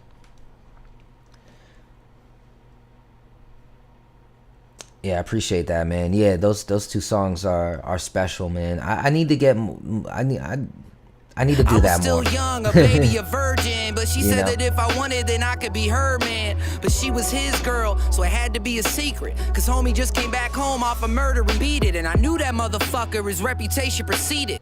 That's another thing about the song too, is I think the intensity of it, cause like, this is the first girl that I was sexually active with, and then suddenly there's a risk of this actual murderer being jealous of my childhood romance with another like person, another kid my age, and this is like a girl. Like, he shouldn't even be involved in it, and I'm at risk. So I tried to add that intensity too, because that was something. I bit her on her pussy once when she told me to eat it, cause I didn't grown up. Such a crazy line, but it has so much truth to it. I didn't really try to eat it, but I knew I was eating. I didn't think that I was gonna bite her flesh and swallow it, right? Like I knew that the point was like to eat pussy, like, you know, like make her feel good. But I just thought if they call it eating it, I guess you're supposed to chew on it a little bit. Why else would you call it eating it? I don't know. Baby a virgin, but she said that if I wanted, then I could be her man. But she was his girl. But that's all, yeah. I was still young, a baby, a virgin, but she said that if I wanted, though, I could be her man. But she was his girl. You know? Secret, cause homie just came back home off a murder and beat it. And I knew that motherfucker, his reputation preceded. I bit her on her pussy once when she told me to eat it. Cause I didn't know or understand the things she learned from bro. I ain't a grown up, we was babies, he's a grown up. He grown up with the grown ups. Don't tell no grown ups, it's like they own up. That's the other line, right? That's the line that actually, for me, the whole song, that's the important line. Because that feeling of like, you know, she was basically being, you know, and this is also based on another girl whose story that I was kind of talking about, the one that actually passed, and her situation was her stepdad was she was fucking her stepdad, and same thing, she's a little kid. So like, there's that line for me meant a lot, because it's we were babies, he's a grown up, he's grown up with the grown ups, don't tell no grown ups, because that's that feeling of like he's the grown up. He grew up with all the other people, all of the people in our neighborhood that are older, they grew up with him. So we can't tell them because they know him, right? And that's that power of, like, you know, when you're a kid and somebody is doing bad shit and they're older, it's like, well, if that's what older people do and we tell, they might be doing that at their home. And so this is what they do. And so they know, you know what I'm saying? Don't tell the grown-ups, because he's a grown-up and he knows the grown-ups and he grew up with the grown-ups. So they're different. They're grown-ups. We're young, you know? And then, I mean, yeah, that's basically, that was the point of that line. But I guess that's kind of self-explanatory too. Know or understand the things she learned from bro. I ain't a grown up, we was babies, he's a grown up. He grown up with the grown ups. Don't tell no grown ups, it's like they own us. Maybe we should get away. I think we could steal his car, take his money and his weed. We could Bonnie and Clyde, though we could do anything. We hit 95 and almost made it to eat. And then I kind of told you what this was. Woken up by police. So go and dry your eye, you little kid. Religious man told me never cry over a rib. I told him he a rich man, go fit a new needle point. Hard to be a better man when I. And then I don't know, you know, the needlepoint line. There's a line from the Bible or Torah or whatever, where it said it's. I'm gonna paraphrase it, but it was like it's harder for it'd be easier for a donkey to fit through the eye of a needle than it is for a rich man to get into heaven. So the idea was like, he's telling me, hey, don't cry over. He was like, a religious man said to me, like, hey, the religious man said, well, the concept was he was an older rich person, right? Said, you know, don't cry over a rib, right? And obviously, you know, if you know, like, you know, the Christian folklore, or whatever, or even I think from the Torah too, God made Adam and then pulled out the rib, made Eve. So he was saying, don't cry over a bitch, you know, don't cry over a girl, don't cry over a rib. And I said, religious man said, don't, you know, dry your eyes, little kid. Religious man told me never cry over a rib. I told him, you a rich man, go fit into a needle point, because I'm basically saying you're going to hell. Don't tell me shit, you're going to hell. You know, so I said, you know, I told him, you're a rich man, go fit into a needle point. Hard to be a better man when I was just a little boy. You know what I'm saying?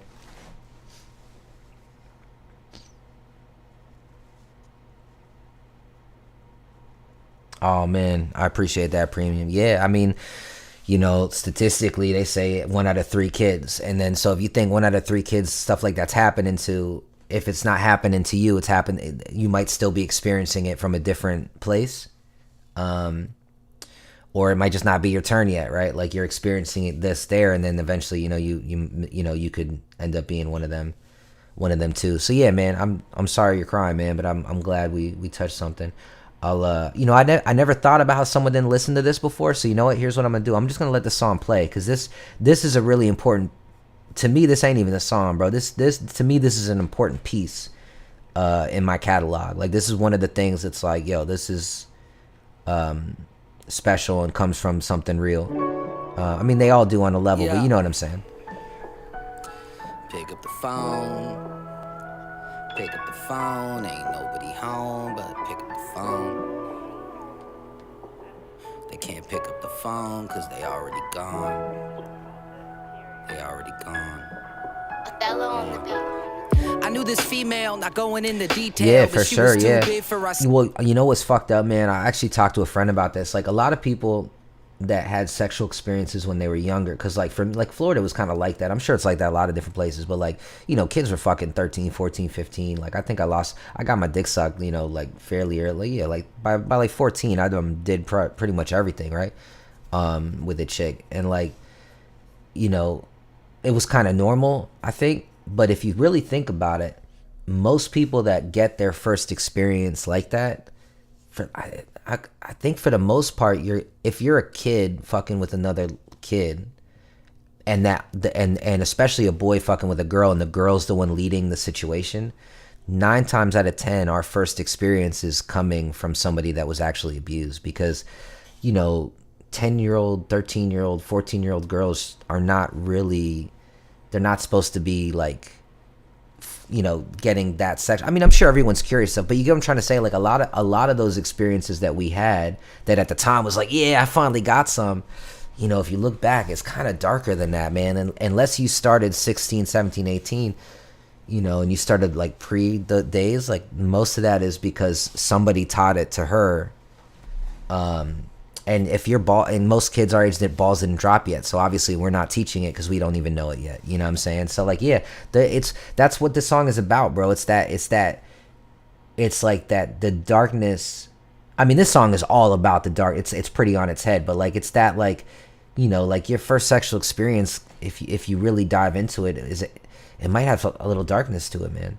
I knew this female, not going into even if detail. you, I mean, so if you were molesters, and then of course it has darkness to it. But this is that song where you think back, like, man, you know, like that moment I thought was pretty pure and beautiful was, you know, where did she learn how to do that? You know what I'm saying? Nowadays maybe it's different, right? Because you got they might have learned it from watching something, you know. But so, you know, but it's something to think about, bro, on like a weird level, like, you know.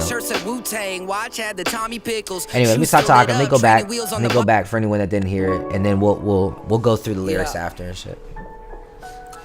Pick up the phone. Pick up the phone. Ain't nobody home, but pick up the phone. They can't pick up the phone because they already gone. They already gone. Othello on the beat. I knew this female, not going into detail, but she was too big for our city whale in a seashell. I felt small in my brother's Jinkos with rips stained. She had the Rockaway shirt with the hoop rings. My shirt said Wu-Tang, watch had the Tommy Pickles. Shoes still lit up, training wheels on the bicycles. My first kiss, my first diss. Said her boyfriend's a grown up and he known to hurt kids. Shit, he heard jit.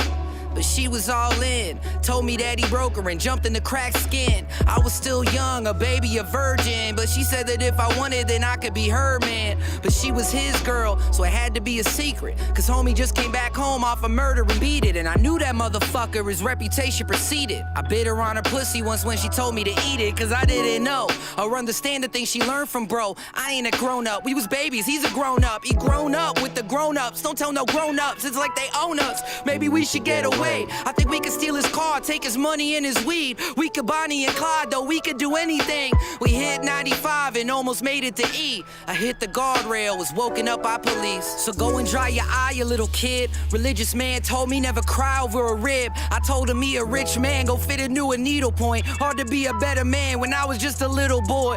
So go and dry your eye, little kid. Religious man told me never cry over a rib. I told him he a rich man, go fit a new needlepoint. Hard to be a better man when I was just a little boy. So why we separated? Yo, what laws did we break? When you trapped by a monster, you evolve like a snake. Where my girl at? I think you all made mistakes. She was chased by a demon, I was all she could take. She held the door open, she was saving my place. He was hurting her for years, I was saving her grace. Where my girl at? could see it all on their face. Where my world at? Still lying there by the place. So go and dry your eye, you little kid. Religious man told me never cry over a rib. I told him he a rich man, go fit into a needlepoint. Hard to be a better man when I was just a little boy. Now that I'm a bitter man, hard to find a bit of joy. Hard for me to settle down, hard for me to stay employed. I see your face every other fucking day. You never age so many years and you still look the same, never fades. So go and dry your eye, you little kid. Religious man told me never cry over a rib. I told him he a rich man, go fit into a needlepoint. Hard to be a better man when I was just a little boy. So go and dry your eye, little kid. Religious man told me never cry over a rib. I told him he a rich man, go fit into a needlepoint. Hard to be a better man when I was just a little boy.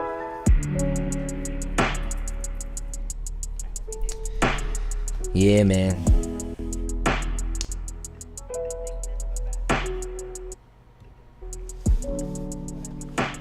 Yeah, definitely proud of that one. Let's see what we saying. Yeah, fuck it, man. Why not, bro? We'll do that before we'll go over the fall, and then we'll call it a night. I found the fall off shroom. Oh man, that's a. You know what? I love me some shrooms, bro. I don't know if I would do the fall on shrooms, but you know what? Next time I'm on shrooms, I'm definitely gonna have to listen to it, bro. That's a heavy song to listen to, man. On that. Yeah, nah, I bet, bro. I bet.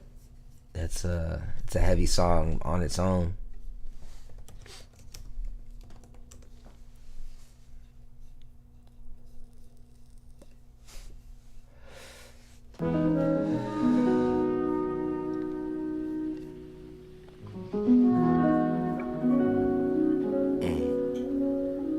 Oh, I was gonna, well, whatever. I was gonna go over the lyrics more on the other one, but whatever. If there was something that stood out. What if I jumped and that would spoil my plans? I said I like to think I wouldn't let you. So I will tell you this on this song. This song was based on a really kind of unhealthy relationship in a sense, but this girl, well, it was based off of kind of a few different people, and some of them even, one of them passed from drug addiction, one from an accident. But yeah, I don't really want to get into it. But like, basically, that song was like, it's like toxic love in a way, but it was still like it was like this, because you know how like people kind of, a lot of love songs, or a lot of love movies, a lot of stuff, it's kind of this or that, right? Like this person is toxic and they're bad and everything about them is bad, and then this good girl comes in and everything about her is good, right? That kind of movie trope thing. And same in music, right? This one was a piece of shit, this one was good. And like for this song, it was like, nah, this song is actually true love.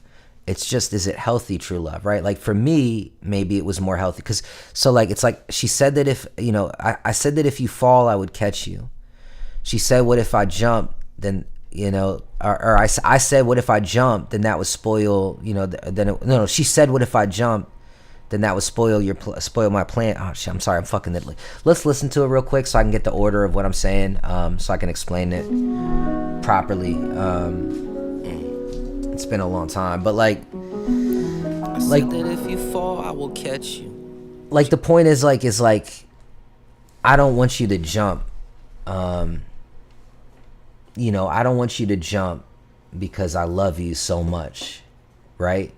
That's my love. Like, I'm gonna convince you to not jump off the cliff even though you want to, because that's how much I love you. And her response is basically, I love you so much, I'll if that's what you want, I'll jump with you. And those are that was kind of the concept, is this like damn. And then I'm like, man, she really loves me, I said she said that if you fall, I would catch you, right? It's like, because if you fall, it's like, it's by accident. If you fell, I would catch you. But the response is, well, what if I jumped? And so she's like, what if I jump? So my response is, well, I would catch you still. And then when she says it to me, and I say, well, what if I jumped? And I think the answer is like, well, then I would I would let you fall because that's what you want, and I would fall with you, right? Let's listen back to it, but that's the concept for said, sure. What if I jumped and that would spoil my plans? I said I'd like to think I wouldn't let you. I'd like to think I wouldn't let you jump. Said that if you fall, I would catch you. She said, what if I jumped and that would spoil my plans? I said I'd like to think I wouldn't let you. She said, then you don't love me for what I really am. And that was the line, that was the key that I forgot. So it's like she says, well, what if I jump? Because if I jumped and you caught me, you spoiled my plans. And I'm saying, well, I wouldn't let you jump. I love you too much. And she's like, well, if I want to jump, then how do you love me if you don't want me to jump, right? If you truly love me for no, I wouldn't let you. Well, then you don't love me for who I really am. So then I asked the same question. Okay, well, then she goes, well, what if I was, let's listen. I said, now if you fall, I would catch you. I said, what if I jumped and that would spoil my... Yeah, so I think I messed up. It was supposed to be... So then she said, well, if you fall, I would catch you. And I said, well, what if I jumped? Then it would spoil your plans. She said, if you'd have jumped, I'd have jumped too. So I was right in what I meant. And that... I almost just cried, honestly, for a second thinking about that. Because it's like, man, and I was in that situation.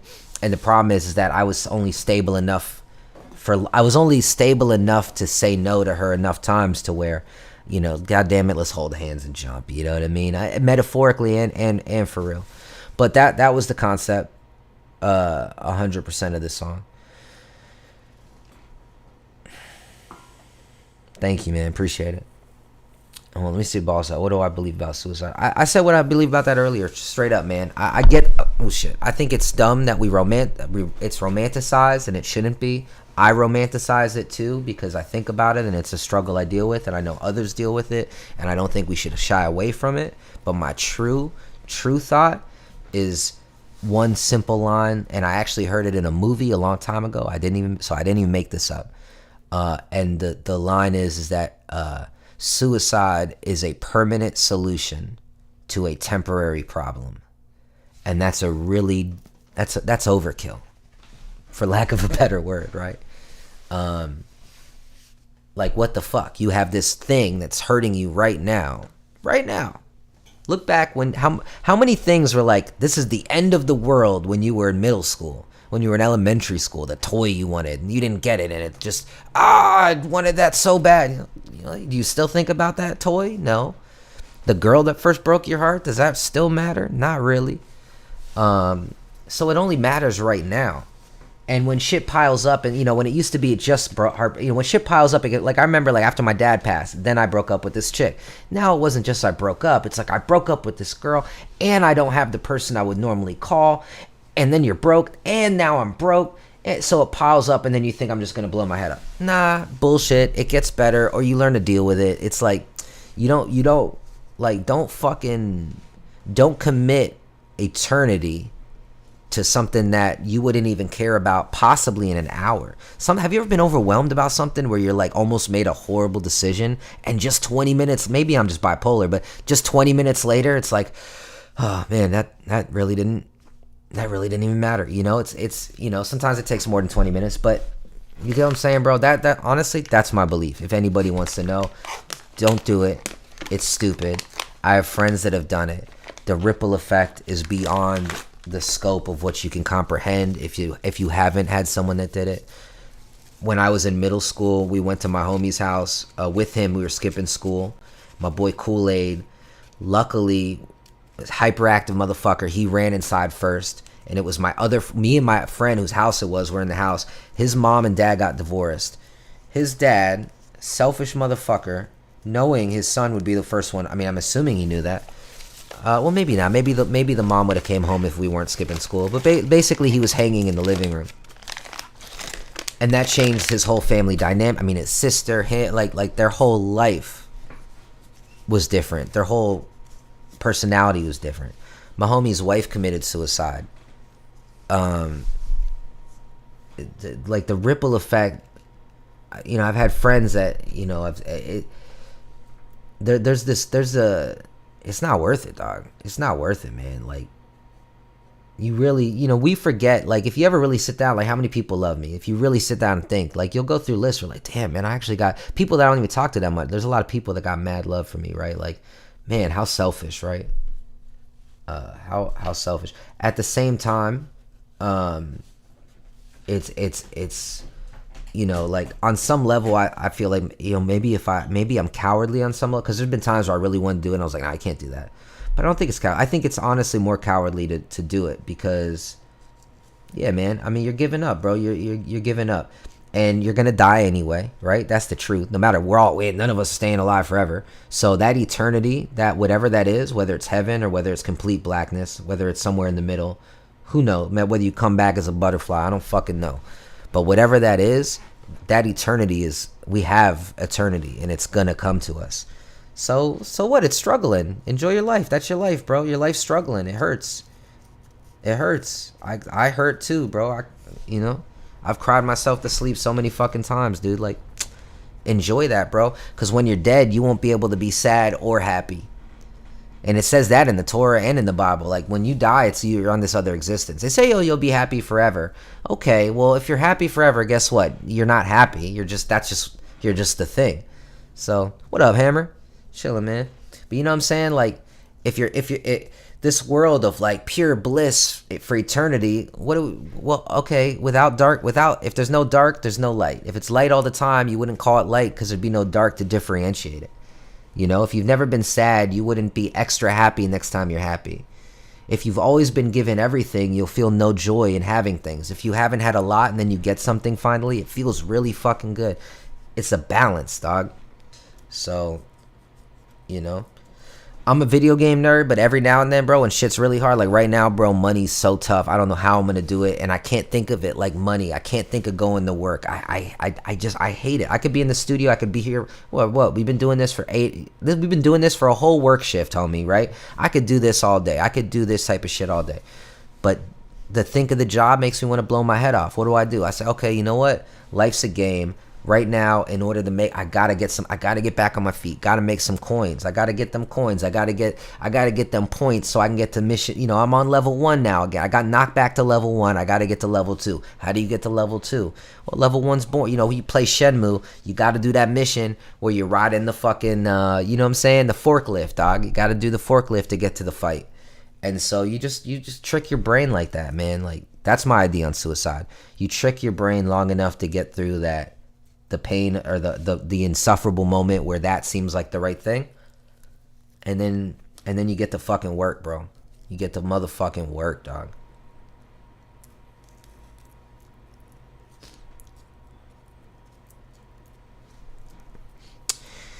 Listen, man, bro. None of us have seen that darkness, because unless like you actually, like, your brain stopped, or you stopped, you were pronounced dead for a minute and came back or something. But none of us have seen it, because we have a brain that is working and that's imagining, and right. So like, when that shuts off, bro,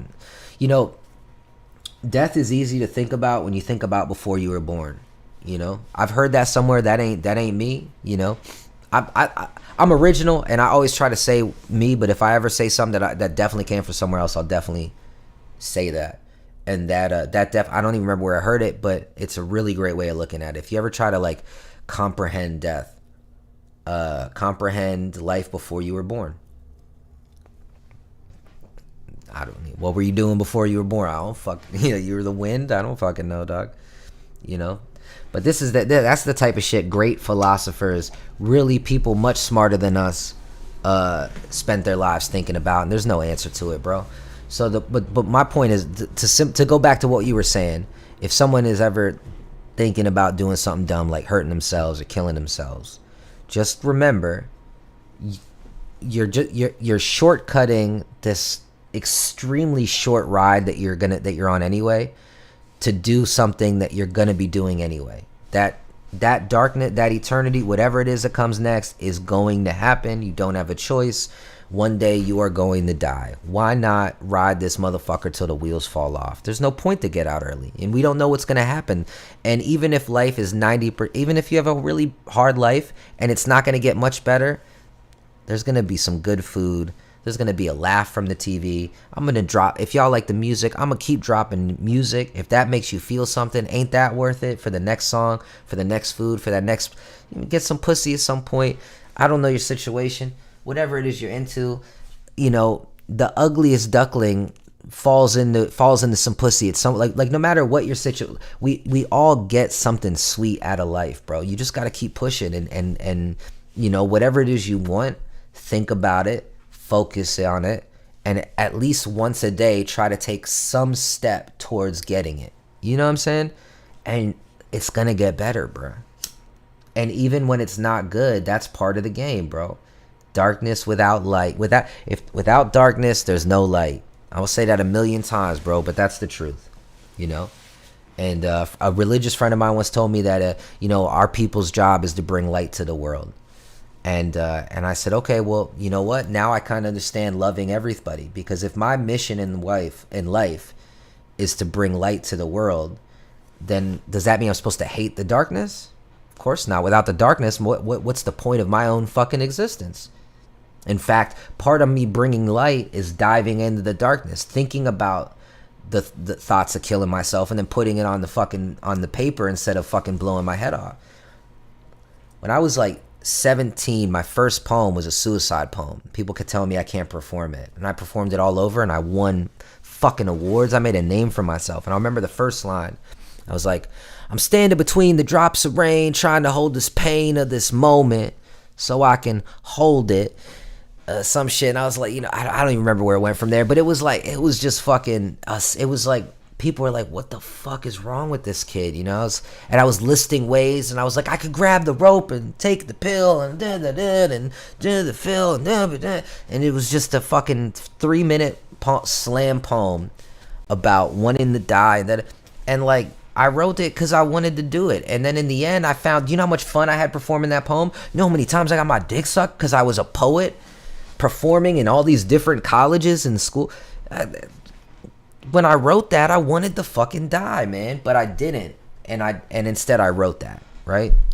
So I don't know, man. You know, I hate the easy way out. I rap about it a lot and I talk about it a lot because it's prevalent in my life. But you know, if I ever give up and that happens, I'm really sorry, man. But I will say from the bottom of my heart, somebody killed me, dog. Because I rap about it, and that's why I won't do it, right? Is because I have an outlet. So find your outlet if that's something you're struggling with. You know. And by the way, y'all be saving my life too every time I get messages here and that I'm helping you guys. So if you end up when y'all end up killing yourselves, you've just added you've just taken also a light out of my life as well, giving me another reason to join you, dog. So, you know, be responsible for the people around you, man, that benefit from your light. You know what I'm saying?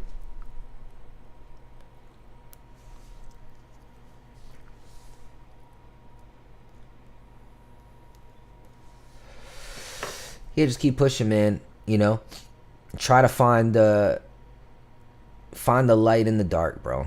You know, and there always is some, man. There always is some. Like, I remember when I got locked up younger, and like, there's so many horror stories I could tell you, but you know what? There's so much like camaraderie, and like, there were a lot of like really cool. Like, I remember we were playing a lot of football games, and like, it's like there was like a lot of like, yeah, it'd be so much better if I didn't have any of those memories, but there's still good memories in this terrible thing, right? Like, we can always find a way, dog. You know what I'm saying? And I don't know if y'all were here earlier for that thing where I was saying one of the worst times in my life, I saw that news clip of that lady who was her wedding was on a boat, and the boat sank, and her entire family and her husband and their children and every person she had in her entire life, all of her best friends and every member of her family died the day of her wedding. I mean, if she doesn't fucking blow her brains out, how the fuck, you know, who the fuck am I? You know what I'm saying? To even think about it. It's my 87. Hey, man, listen, bro. That's what I was saying earlier when homie was asking for advice earlier. I was telling him, like, bro, for me, you know, like, I got responsibilities, there's things I got to do, but right now I'm in a dangerous place, and I know what I need to do. What do I need to do? I need to turn all the lights off.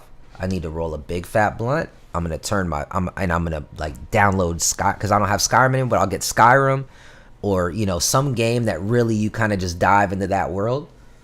And I'm not Matt and I wanting to blow my brains out for the next 7 to 8 hours, whatever the fuck I'm shutting everything. I'm turning my phone off. Like, I'm talking about if it's really drastic, if I can make that decision, and that could literally, that could save my life, man.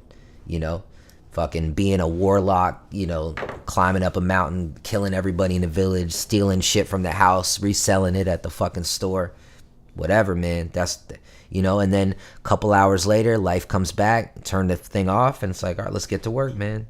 I'm Matt and I got some things that I got to handle, and that's what it is.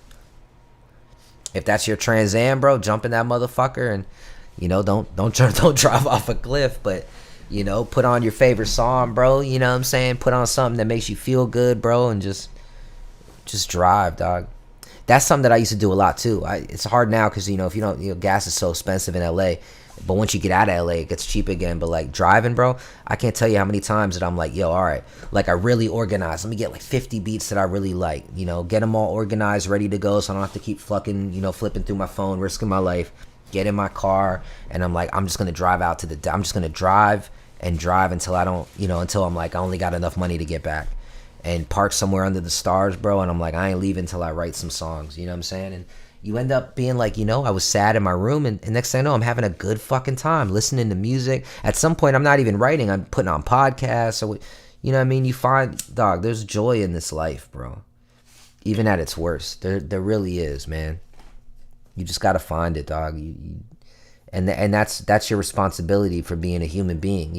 That whole pursuit of happiness shit. Like, it didn't say like you're supposed to pop out your mom's pussy and just get some happiness. Like, you have to go after shit, bro. You have to fight for the shit that you want, and you have to find a way to enjoy the fight. Because that's the problem is we don't really enjoy the fight, and you have to, man, because that's what it is.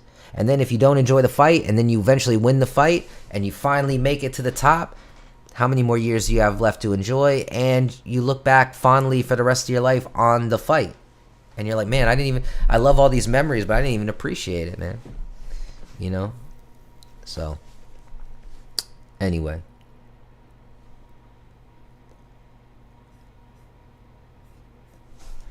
that's my thought on it. I get deep on that shit too, because I feel like I talk about it so much that I have a fear that when I first started talking about it, I had a real fear, dog, that I would inspire someone to do that.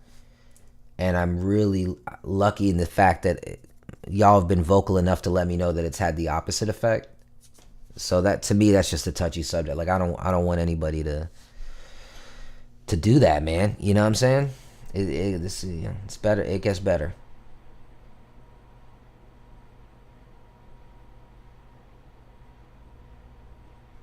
Real shit, man. Real shit, Gage. That's some real shit. That, I had one friend that he said all the time. He's like I'd be freaking out about, even like ready to fight him or do something. He'd always be like, you know what? You need to back out. You need to back out of the situation. You need to reverse out of this.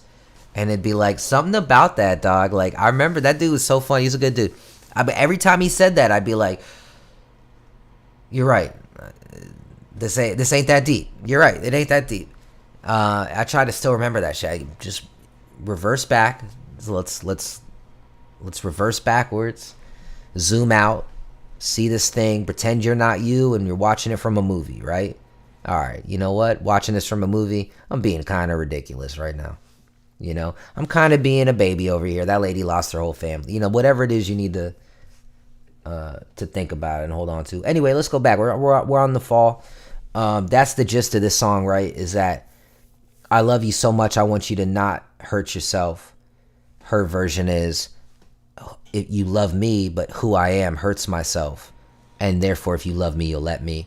And then I say, well, would you let me? And she's like, yeah, not only would I let you, I'd do it with you. And then I go, damn, she really loves me. Doesn't mean she's the one, right? That's what this song's about. Doesn't mean she's the one. Doesn't mean that she's right at all, but that's love. Misguided maybe. Said that if you fall, I would catch you. She said, what if I jumped and that would spoil my plans? I said, I like to think I wouldn't let you. She said, then you don't love me for what I really am. I said, now if you fall, I would catch you.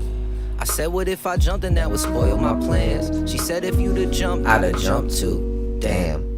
She really loves me. Scary times, another sound I caught from Mary Skies, saving lives. I just hope it turns to saving mine. Hard time, been easy going, but now a hard find. In due time, keep us apart like an apartheid. I miss you, never let go, it's still an issue. And if I dwell about it, I might have to grab a tissue. What's with you? Wonder what's new, who else got with you? How many shoulders that you cried and found out they a bitch too? Yeah, we got way off topic, bro. I'm like that, dog. I made it treated like dogs, I never fetch you. I know I said the jump, I should have been right there to catch you. I love you. That's some real shit too, boss. Like, yeah, man. If I could go back, I would have got you a wedding ring. If I could go back, it'd be so far. You don't, because you wanna hear something that you relate to. You know what I mean? Because I go back so far. You know everything. If I could go back, I would have got you a wedding ring. If I could go back, it'd be so far that we never.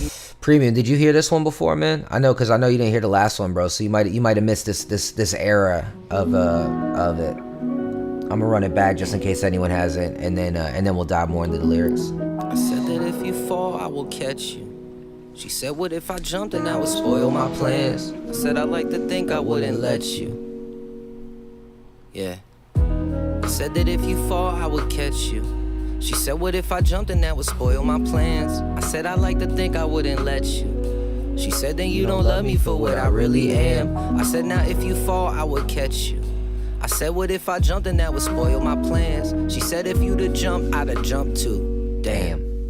She really loved me. Scary times, another sound I caught from Mary Skies, saving lives. I just hope it turns to saving mine. Hard time, been easy going, but now a hard find. In due time, keep us apart like an apartheid. I miss you, never let go, it's still an issue. And if I dwell about it, I might have to grab a tissue. What's with you? Wonder what's new, who else got with you? How many shoulders that you cried and found out they a bitch too? Life hits you, what you got going, now what you get through. I get you, treated like dogs, I'd never fetch you. I know I said the jump, I should have been right there to catch you. I love you, I'm sorry for everything. If I could go back, I would have got you a wedding ring. If I could go back, it'd be so far that we never meet. If I could go back, that would be heavenly. Cause I go back so far, I stopped my mama from having me. I said that if you fall, I would catch you.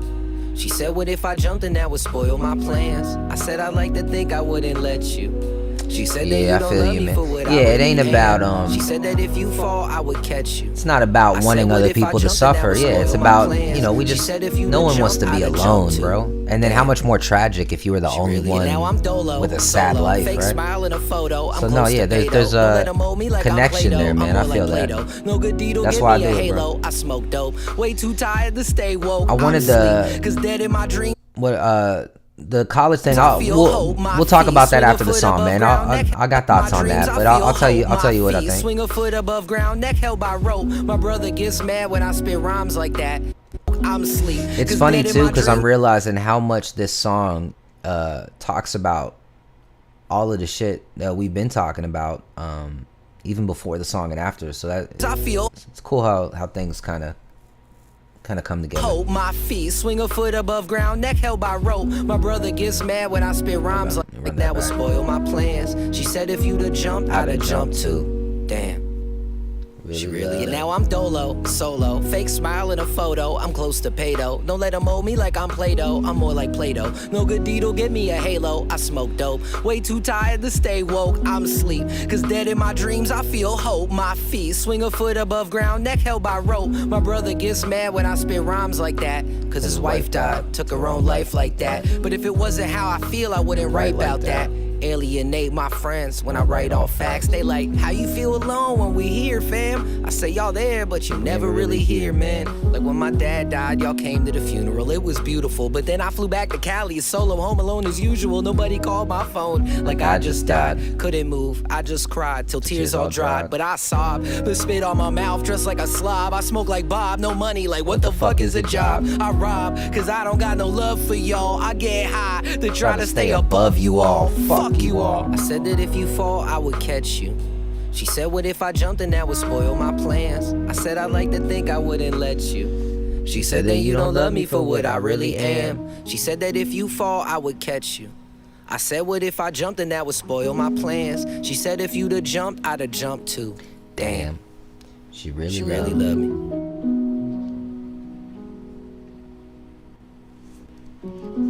Oh yeah, good eye. I was talking shit for a long time, bro. We got way off topic, but we came back.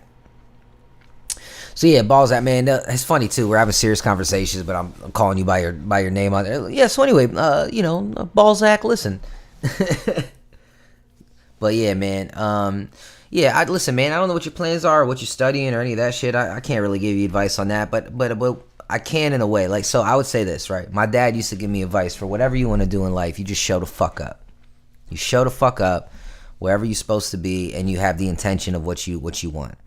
And I dropped out of college to pursue music and film, but like, fam, I'm a broke artist. I'm years into this shit, and it's a hard life, homie. It's a hard life, and you gotta really love this shit to want to do that. But what I would say is this too. So college, man, isn't even, especially nowadays, bro, it's not even guaranteed you'll get a job. So to me, you go there because of the friendships that you'll, especially if you're going to school for whatever it is you really want. The people that you meet there are going to be your network. And as you grow, if they grow, I'll give you an example. So I didn't do that, and I'm kind of on my own out here. I have friends that went to college, or people I've met out here in the industry that are part of a fraternity, and you'll be like, oh man, like, how'd you get this job? Oh, my fraternity brother, that, you know what I'm saying? So it's kind of about the connections you make, bro. So wherever you go with the intentions of whatever it is you want to do, and you're going to meet your people. And those people you might meet your wife, bro. You might meet your girl. You might meet your best friend. You might meet the guy that in 10 years from now is going to change your life. Or you might just meet good friends, but just go there and do your thing. So it might not even be about your degree. So my point is, wherever the fuck you need to be, you show up. If you don't go to college, if you don't want to go because you don't want to do the work or whatever, well, like, life ain't easy, homie. You got to do some work. So yeah, Zach works, bro. Especially if we having a real conversation. I don't want to be calling you Balzac.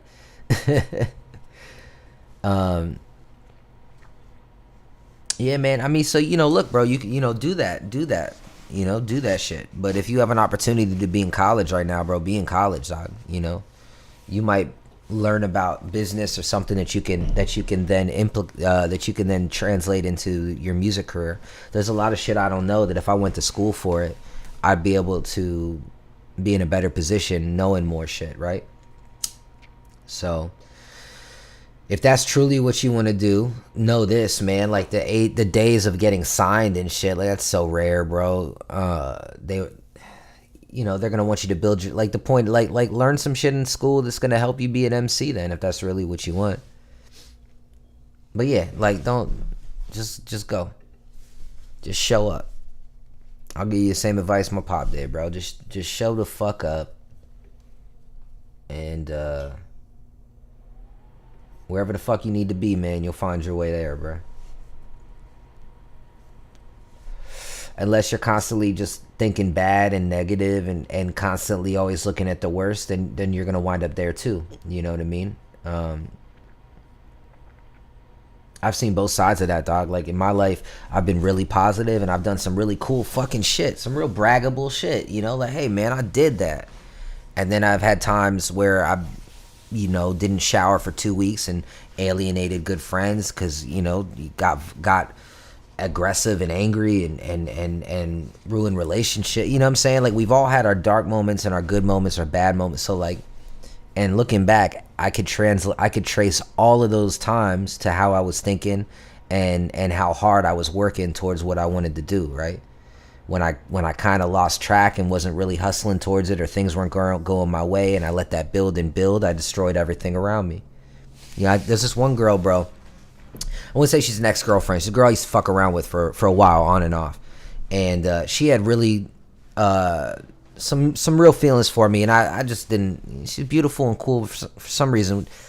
She wasn't for me in that way, right? But she's cool. And like, one time I hit her up, actually a couple months ago. I was trying to get a booty call. I haven't talked to her in a while, and I was like, hey, what's up? And she's like, she's been over that shit. She ain't trying to fuck. She ain't trying to talk to me. Like, I broke her heart, And but I was talking to her. She was like, just remember how powerful you are. She's like, because you destroyed she's basically like, you destroyed me, but you also could have built me. You know what I mean? And she's like, that's a theme in your life. And like, because she cared so much about me, she paid more attention to my life, even from an outside perspective. Whereas, you know, because unfortunately I haven't felt the same way, I haven't really on her. But like, it's still interesting that she said that, because she's like, dude, I've watched you build up everything, and I've watched you destroy everything. So like, if you're a powerful person, man, then you gotta choose, bro. How you gonna wield that shit, dog? You know, I have destroyed everything around me, and I have also put myself in places that are almost impossible to get. So yeah, so you don't want to be signed by a label, then that means you want to do the business on your own. So you want to, if you want to be farther than I am at my age, then learn about business in general. I'll tell you right now, bro, I just started my LLC and I had one before, but I had partners that were putting money in and different things, and then it all went to shit and it disbanded, which is a good thing because now they don't own anything. But my point is, if I was a smarter person when I put out whatever's whatever, I would have opened an LLC then. I would have got most of the shit that I spent every penny, put myself in the debt. I could have done that on a business credit, paid it off little by little. By this, 4 or 5 years later, I would have had great credit. I could have went and got $1 million loan by now. You know how fucking mad I am? I didn't know that, bro. So like, go to school and learn this shit that I don't know, that I'm learning, that I'm doing later. If you could set that up for yourself now, 2-3 years down the road, bro, you might be in a position to be your own label. But you got to know that shit. You got to understand that shit. You know, I had ChatGPT make me a business plan, and I sent it to a friend who I thought knew. He's like, yeah, it looks like a great business plan. I ended up sending it to somebody, and they're like, bro, you basically got a table of contents and then half a page explaining basic shit of the table. He's like, it's not a business plan. A business plan is like fucking 40, 50 pages, 20, 30 pages. My shit was 9 pages. So anyway, the point is like, you know, you got to know what the fuck you're doing, or you're going to make mistakes down the road. So if you're in a position where you can go to school right now, you know, learn shit related to the business of music. So yeah, that's it. I've been I don't know. rambling for 3 I'm tired years. as fuck, I can't bro. imagine my work life I've been rambling. I think we said some cool shit. We had some good experiences. We had some fun times. I enjoyed it. I'll be back soon, man. I love y'all. I appreciate you. But I think it's about that time. Good night. Y'all stay safe out there, man. And go stream that song, man. I know I played it a few times, but go stream it, man. Up them streams, comment, like, subscribe, share, all that shit. I don't